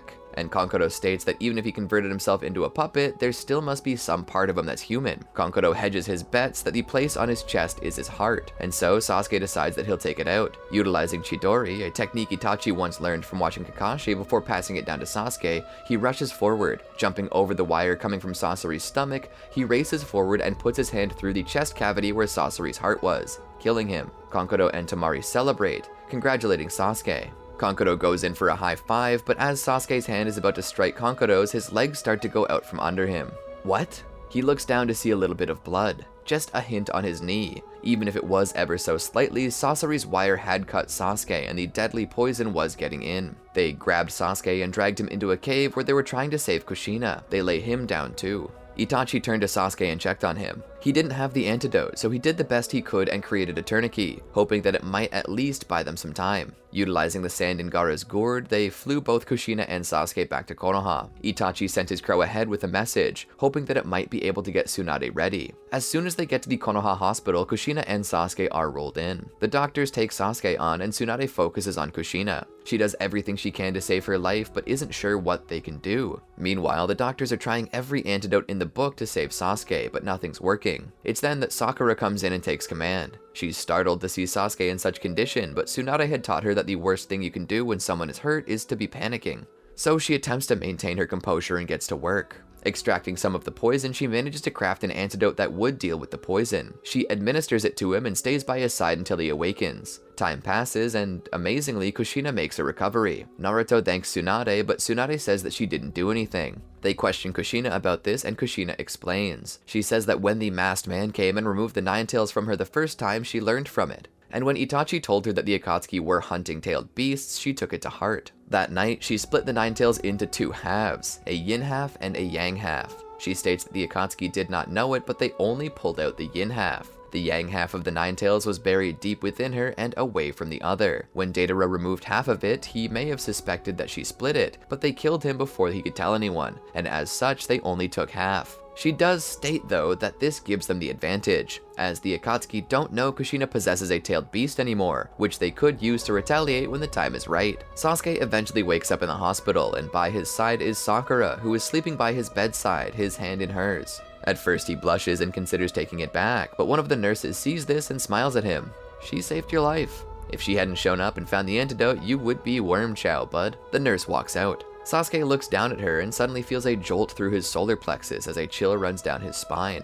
He doesn't pull his hand away. Instead, he grips onto hers gently. Sakura seems to wake from this ever so slight action and looks up to see him sitting up in bed, smiling at her. Tears form in her eyes as she hugs him. "Sasuke," she cries out, her emotions overwhelming her. "I'm so glad you're okay," she says. He reciprocates the hug. She had never felt that before. He hugs onto her, his arms growing tighter. She holds him close. At the door, Itachi watches with a big grin on his face. As soon as Sasuke looks to him, Itachi's eyes show a light of understanding within them, as he shushes himself and closes the door to let them have their moment. Kushina and Tsunade begin to discuss their next moves. An emergency 5 Kage summit is called, and while there, Kushina meets with the other Kage, each which are slightly suspicious of her, save Gaara, who vouches for her. That doesn't mean much coming from the Kage of Sunagakure, but then again, Kirigakure, aka Blood Mist Village, couldn't judge them, and it was still fresh on everyone's mind, and the Hyuga affair that Kumo had partaken in was still fresh in everyone's mind. Everyone had blood on their hands, and things they wished they hadn't done, Kushina said, but she reminded them that the Akatsuki were a legitimate threat, not only to Konoha, but to every shinobi nation. They were gathering up tailed beasts, and attempting to use them for some nefarious plot that they had yet to uncover. Disagreements continued, as well as accusations, after it was pointed out that Kiri had utilized the Akatsuki in the past. However, Meitarumi, the 5th Mizukage, bucked back by reminding him that the Akatsuki were utilized under Yagura, and that she had been trying to undo all the damage he had done to the village. Their bickering was cut short by the arrival of a certain man who appeared out of nowhere. Kushina turned around and her heart almost stopped. The messy hair, the black cloak, the orange mask. She gulped as suddenly every emotion struck her at once and her tongue went dumb. He looked down at her, his Sharingan staring straight into her soul. My.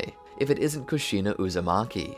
It's been a while, Jinchuriki of the Nine Tails. Or should I say, former Jinchuriki. How did you survive that? She couldn't move. She couldn't look away. In that moment, she was back there, feeling the pain of just having given birth, all while having her body chained to that rock, feeling as if her insides were being shredded as the Nine Tails chakra was ripped out of the open seal in her stomach. She had never felt so sick until then, and never since. Not until now, when all the symptoms were returning. Was this a genjutsu? She saw Minato's face. She felt his life leave him. All those wounds reopened. She almost collapsed, hitting the chair. "Oh, are we feeling a little woozy?" He laughed at her. The Raikage stood, his fist striking the table. "What do you want? Have you come here just to die?" Tobi sat there, his legs swinging off his perch. "No, I've come to make an ultimatum. Present to me the 1 tail and the 8 tails, and your lives will be spared. And if we refuse, Onoki, the Tsuchikage, asked. Tobi would smile under his mask. You don't want to refuse. In a flash, A was in front of Tobi, attempting to strike him. However, his fist passed clean through without a mark. What? Tobi would waggle his finger. Tisk, tisk, tisk. I suppose it's war then. I will have those tailed beasts. Then he disappeared. Kushina sat in the chair, breathing deeply, hyperventilating. She almost puked. Tsunade rushed to her side. Lady Kushina! Kushina gripped Tsunade's shoulder as Tsunade helped her sit straight. Kushina looked to Tsunade. What is this? Poison? Genjutsu? Tsunade looked at her. No, I believe it's post-traumatic stress boiling to the surface. Kushina looked at her. What? I'm scared? Suddenly she puked.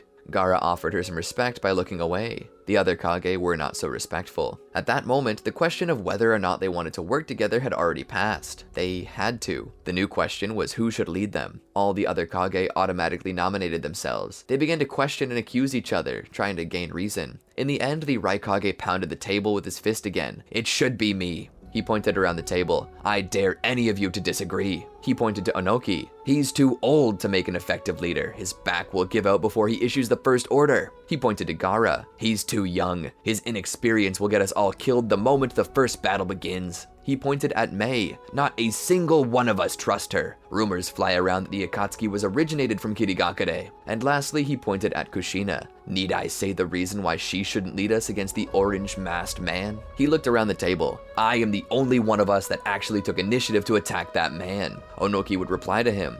Yeah, and you failed too. He would snarl at Onoki. I did not fail, I learned. He has some jutsu that makes him intangible when struck. That's intelligence on the enemy right there. Now when we go to war with him, we can plan around that. The other Kage began to war amongst themselves, Gaara merely pulling his hat down to cover his eyes, recusing himself from the argument as it would make no difference what he said to them. Kushina, having recovered from her panic attack, turned around. He's right. The entire room fell silent as even Gaara raised his hat. Kushina spoke again. Lord Raikage is correct. His assumptions are blunt, but they're spot on. What we need now isn't a struggle for power, but unity. And so I have chosen to nominate the Raikage as the leader of our allied shinobi forces. Gaara would look around the table. I've witnessed enough of Kushina to trust her judgments. I too nominate the Raikage to be our leader. A would nod. Perhaps I misjudged you, Gaara of the Hidden Sand. Outnumbered in the vote, and knowing that Kushina was correct, as division now would only cause their forces to falter, the other two Kage consented. In that moment, the allied shinobi forces were born. Returning to Konoha, Tsunade advised Kushina to rest, but she refused, going straight to work in rallying the forces of Konoha. She would immediately visit Suna to plan with Gaara. While in Suna, Gaara would welcome her as he too was rallying his forces. She asked Gaara of his intentions. He stated that his elders have told him that the most important thing is that they don't get a hold of his tailed beast. He theorized that they might need the help of Shukaku, but he was told that with 2 of the 3 legendary Sannin in the forces, along with Kushina, that they would be able to stand against the tailed beasts. Just as he was saying that, something profound happened. Something passed between the 2 of them. Something very small and fast. So much so that they could barely see it. For a second, he wondered if it might be a bug. Looking down, they noticed that there was a pure splat on the ground. Where did that come from? Gaara asked. 3 more splats landed there as well. Gaara looked up to the skies as clouds rolled in. Holding out his hand, he felt another drop hit him. Rain? He found this peculiar as the skies had been clear but a moment earlier. It never rains in Suna. Suddenly, Kushina and Gaara's eyes met. A moment later, there was an explosion as a massive centipede appeared out of nowhere. In the skies above, Pain hovered, looking down on the village. He was there for the one tail and he would not leave without it. The rain began to pour and suddenly Pain turned his head in their direction, having found his target with it. Holding out his hand, he utilized a powerful Shinra Tensei to decimate that entire part of the village. Gaara threw himself on Kushina and utilized the sand in his gourd to cover them as the sound of rubble passed over. When all was calm, Gaara used his sand jutsu to free them. Pulling his head out, he witnessed the devastation. His anger boiled over as his village was slowly being ripped apart by an unknown adversary. Gaara, in anger, called out to Shukaku and transformed into the One Tail. "If you want my tailed beast, you're going to have to take it from me," he shouted. Gaara attempted to attack Pain, but the deluge of rain that had fallen coated the sand and made it wet. This impacted his ability to use it properly. Sakura quickly ran to Kushina to help her up as Sasuke and Naruto appeared with Itachi. The various paths of Pain appeared and prepared to fight them. Kushina utilized her version 2 form. Getting down on all fours, 4 tails appeared behind her back as her hair spiked outward. She rushed Pain. crawling up Shukaku and using him as a perch. Gaara was still present in the forehead of the tailed beast, and he looked to her. "Kushina, are you still in there?" She looked over at Gaara and nodded. Once close enough, she attempted to jump out at Pain, but the Diva Path pushed her back. She landed once more on Shukaku as it raised its hand to fire ball after ball of sand at Pain. He destroyed one, then he destroyed two, but suddenly Kushina had been thrown at him. She struck him, pulling him out of the sky and onto the ground. Naruto, utilizing Sage Mode, and Itachi with his dead eye replaced with Shisui's, would engage the enemy, as Sasuke would follow in his brother's footsteps. However, the Animal Path attempted to use Fuinjutsu to rip the tailed beast out of Gaara. Sakura, however, utilized her adamantine chains to grip Shukaku as well. Both Sakura and the Animal Path were fighting over the same thing, and though he was strong, Sakura could easily match with her strength of 100 seal. Pulling together, the tailed beast chakra was shredded in two, not too unlike how Kushina had shredded Kurama into a yin and yang half. Animal Path took one of the halves while the other remained with Gaara. He thanked Sakura for saving his life. She told him it was no issue. Rejoining the battle, they easily had the 6 paths of Pain matched. Kushina, however, was having issues facing Pain. It was only after the other paths of Pain were defeated that they could team up together and manage to kill the Diva Path. It was then that Gaara utilized his sand to sense where the true body of Pain was located. Upon finding him, Gaara, with his old self returning a bit, would slaughter Nagato mercilessly. Konan attempted to stop him, but she was overwhelmed by Team 7 and had to make an escape. Returning to Suna, they began to work on search and rescue. Tsunade was even called in to help with the injured. There were many casualties, but because of their quick action, many people survived. Knowing that time was of the essence, they began sending more and more spies out to survey the area, looking for the Akatsuki. Upon finding them, Kushina would mobilize with the other great nations and would set out to war. Gaara also decided to come, as this had become very personal. For a time, they had issue discovering who was or wasn't a Zetsu, as the Zetsu had begun to infiltrate. However, with the help of Kushina's ability to sense emotions, something she gained from Kurama's power, they're able to weed out this enemy. Making it to the theater of the war's climax, they would face an army of Zetsu and the remainder of the Akatsuki. But among them all was Tobi, who Kushina was dreading seeing the most. The entire time, she worked herself up, hyped up her anger and downplayed her fear, but looking into his twisted Mangekyo Sharingan again, she felt sick. Holding tight, she attempted to attack him anyway. She channeled all of her rage into her attacks, but none of them connected, her fear leaving her feeling sick, like she was dying.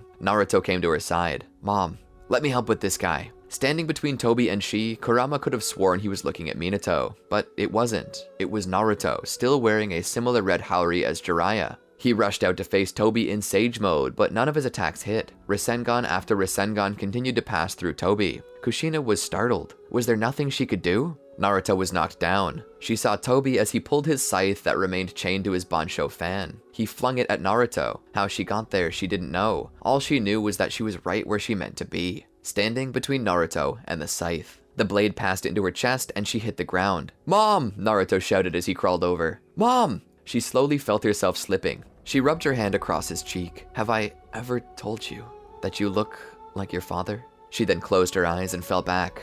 "Mom!" Naruto stood and rushed Tobi again. It was all dark, but she felt a subtle warmth. Opening her eyes, she saw her reflection on the ground. "Where am I?" she asked. "Right here, with me." A set of arms wrapped around her waist from behind as a head rested on her shoulder to give her a kiss on the cheek. "Minato, but how? Am I dead? No, I can't be. You're here. Wait, how are you here? You're in the Shinigami." Minato looked at his wife. "I sealed a portion of my chakra into you when I sealed away the Nine Tails. I wanted to be here with you when you left this world." She looked down. "So I did die." He shook his head. "No, not yet, but you're on your way." He looked to her. "You have the power to beat him. Why don't you?" She began to tear up. "Because I'm scared. I'm terrified. He's the reason." "The reason you almost died?" he asked, attempting to finish her question. She turned to him. "No, the reason you did die." Minato looked at her as she spoke, tears streaking down her cheeks. "The day you died was simultaneously the best and worst of my life. I became a mother," she said with a smile, but then the smile faded to sorrow as she continued to cry. "A single mother." Minato held her close. "No, Kushina, you're so much more than that now. You're not just Naruto's mother, you're Sasuke's mother too. You're the Hokage. You discovered the truth behind the Uchiha massacre and turned the village on its head. Your strength makes you so much more than you think. It's the reason why I married you, the reason why I love you." She buried her head into his shoulder. "I've been lost without you, Minato." He held her close. "But you're not without me. You never were. I will always be with you. You saved the village so many times. Now I need you to do it one last time. Save it and the world and prove that the first woman Hokage is the best Hokage of them all, just as you dreamed to do all those years ago. And know that when you do, I'll be there with you. In the real world, Sakura was attempting to heal Kushina but wasn't getting anywhere. Please, Kushina, don't die. You promised me that we would still have that ladies' night out. If you die now, I'll never forgive you. She poured everything she could into it. Please! Suddenly the wound closed and her eyes shot open. There was a jolt of chakra as she stood. She looked down to see that a cloak covered her, the cloak made of pure orange-tailed beast chakra. Her skin, her hair, everything was burning with the Nine-Tails life force. The entire battle seemed to stop to see this one moment. She looked up to Tobi and suddenly she dashed forward. But before she struck him, her body flickered and she was behind him, attempting to strike. Her leg came around and smashed him in the back of the head. Kushina looked on. Huh. So you're not always intangible, you have to turn it on. She rushed forward, utilizing the new speed boost that this chakra mode gave her to strike Tobi in the stomach. It was so fast he couldn't accurately use Kamui. He fell back with the final strike. He stood as his mask crumbled away. Kushina's eyes lightened with revelation. Obito? He sneered. Obito died a long time ago, he said. He died with Rin, but he will live again, as soon as she does in my infinite moon dream. He then summoned the ghetto statue to him. It made room for him, striking out at all the others. He then summoned the Horn of the Eight Tails. This was found in one of the layers left behind by Orochimaru, so imagine my surprise that it had exactly what I needed. He gave the horn to the ghetto statue and watched as it transformed into the Ten Tails. He would then proceed to absorb it into himself. For a moment he felt as if he would come apart, but upon controlling it, he felt the power rushing through him. Deciding he had enough of this fight, he hovers in the air and forms a massive tailed beast bomb, and prepares to throw it to destroy the entirety of the allied shinobi forces. Kushina called for Sakura, and together they use their adamantine chains to weave a barrier to protect them. The bomb strikes it, and the energy nearly blows everyone off their feet as the ground rumbles with the magnitude of the explosion. Kakashi is startled by this revelation. Itachi stands before Kushina. She looks to him. Please, Itachi. He was a friend. I can't kill him. We have to save him. In that moment, Itachi understood. Kushina looked down as she braced and protected them from another tailed beast bomb with Sakura's help. Remind him of who he was and who he can be again. Itachi nodded, and the moment they had the chance, Itachi formed his Susanoo and engaged with Obito. Obito was too strong though. He broke through Itachi's Susanoo and pushed him to the ground. Straddling him and choking him, he looked at Itachi. As strong as you are, you dirty traitor, what can you do to stop a god? Itachi opened his eyes. Kodo Amatsukami. Suddenly, Obito was forced to relive his childhood, his love of Rin, and then was posed with a question. No, told a fact. Is this what Rin would want? It was as if a veil was lifted from his eyes and he finally saw the world clearly. Itachi's face was reddened as he fought for breath. Obito stood and stepped back. I'm sorry. Itachi began to breathe as Sasuke rushed to him and pulled him away. Obito looked down to his hands and then up at the others and then to the moon. What have I done? What did I do? Kushina sighed in relief, and with that, the battle was over. Now, if you think that Obito would never face justice, you're wrong. Given that he was now the most powerful man on the face of the planet, they couldn't just let him roam around. But at the same time, Kushina knew that he wouldn't be much of a danger, so she offered him plenty of freedoms as long as he remained within the confines of the prison. Obito was happy to oblige, knowing that he was the cause of all of this. However, Kushina was drained from this whole ordeal. She found herself sitting at her desk. She turned around and looked over the village and realized just how far she had come. She had done right by the Uchiha. She had done right by Sasuke. She had done right by Itachi. She had done right by Hiruzen. So much had changed for her, yet so much remained the same. She left her office and stood out on the balcony of the residence and just looked up at the Hokage monument, the face of every Hokage in history watching over their village eternally. And sitting there, right beside Minato's face, was Kushina's. He was always with her and always would be. The answers she sought were sitting so obviously in front of her, and she hadn't even seen it until now. But all good things had to come to an end. To be frank, she was tired. Everything she had done, experienced, it was all getting to be so much. She was beginning to long for that time that she was just a simple housewife, dreaming of motherhood. She began to think that it was time to go back to that. She looked out over the village once more. Minato, I hope you see this. I hope you're proud. I love you.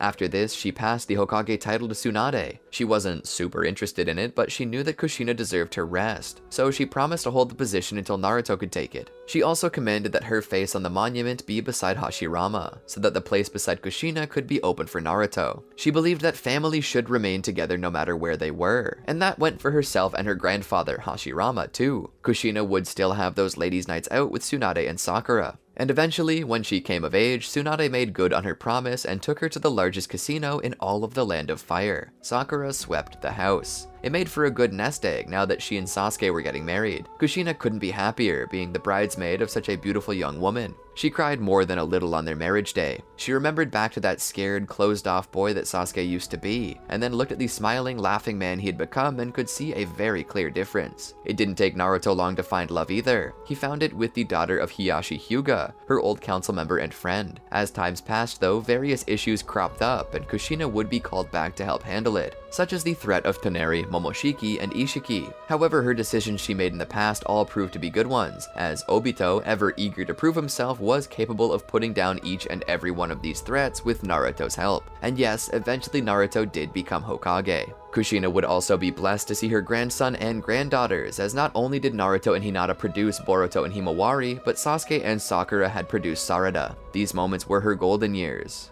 and they felt every ounce like gold. Witnessing the birth and lives of her children, she was blessed to get this far. If only Minato could have been there with her. But then again, he always was and always would be. And that, my friends, brings the story of Kushina as Hokage to a close. If Kushina had never died, this sort of story is one I could easily see taking place. I'm glad you all enjoyed this series. It was a pleasure to make.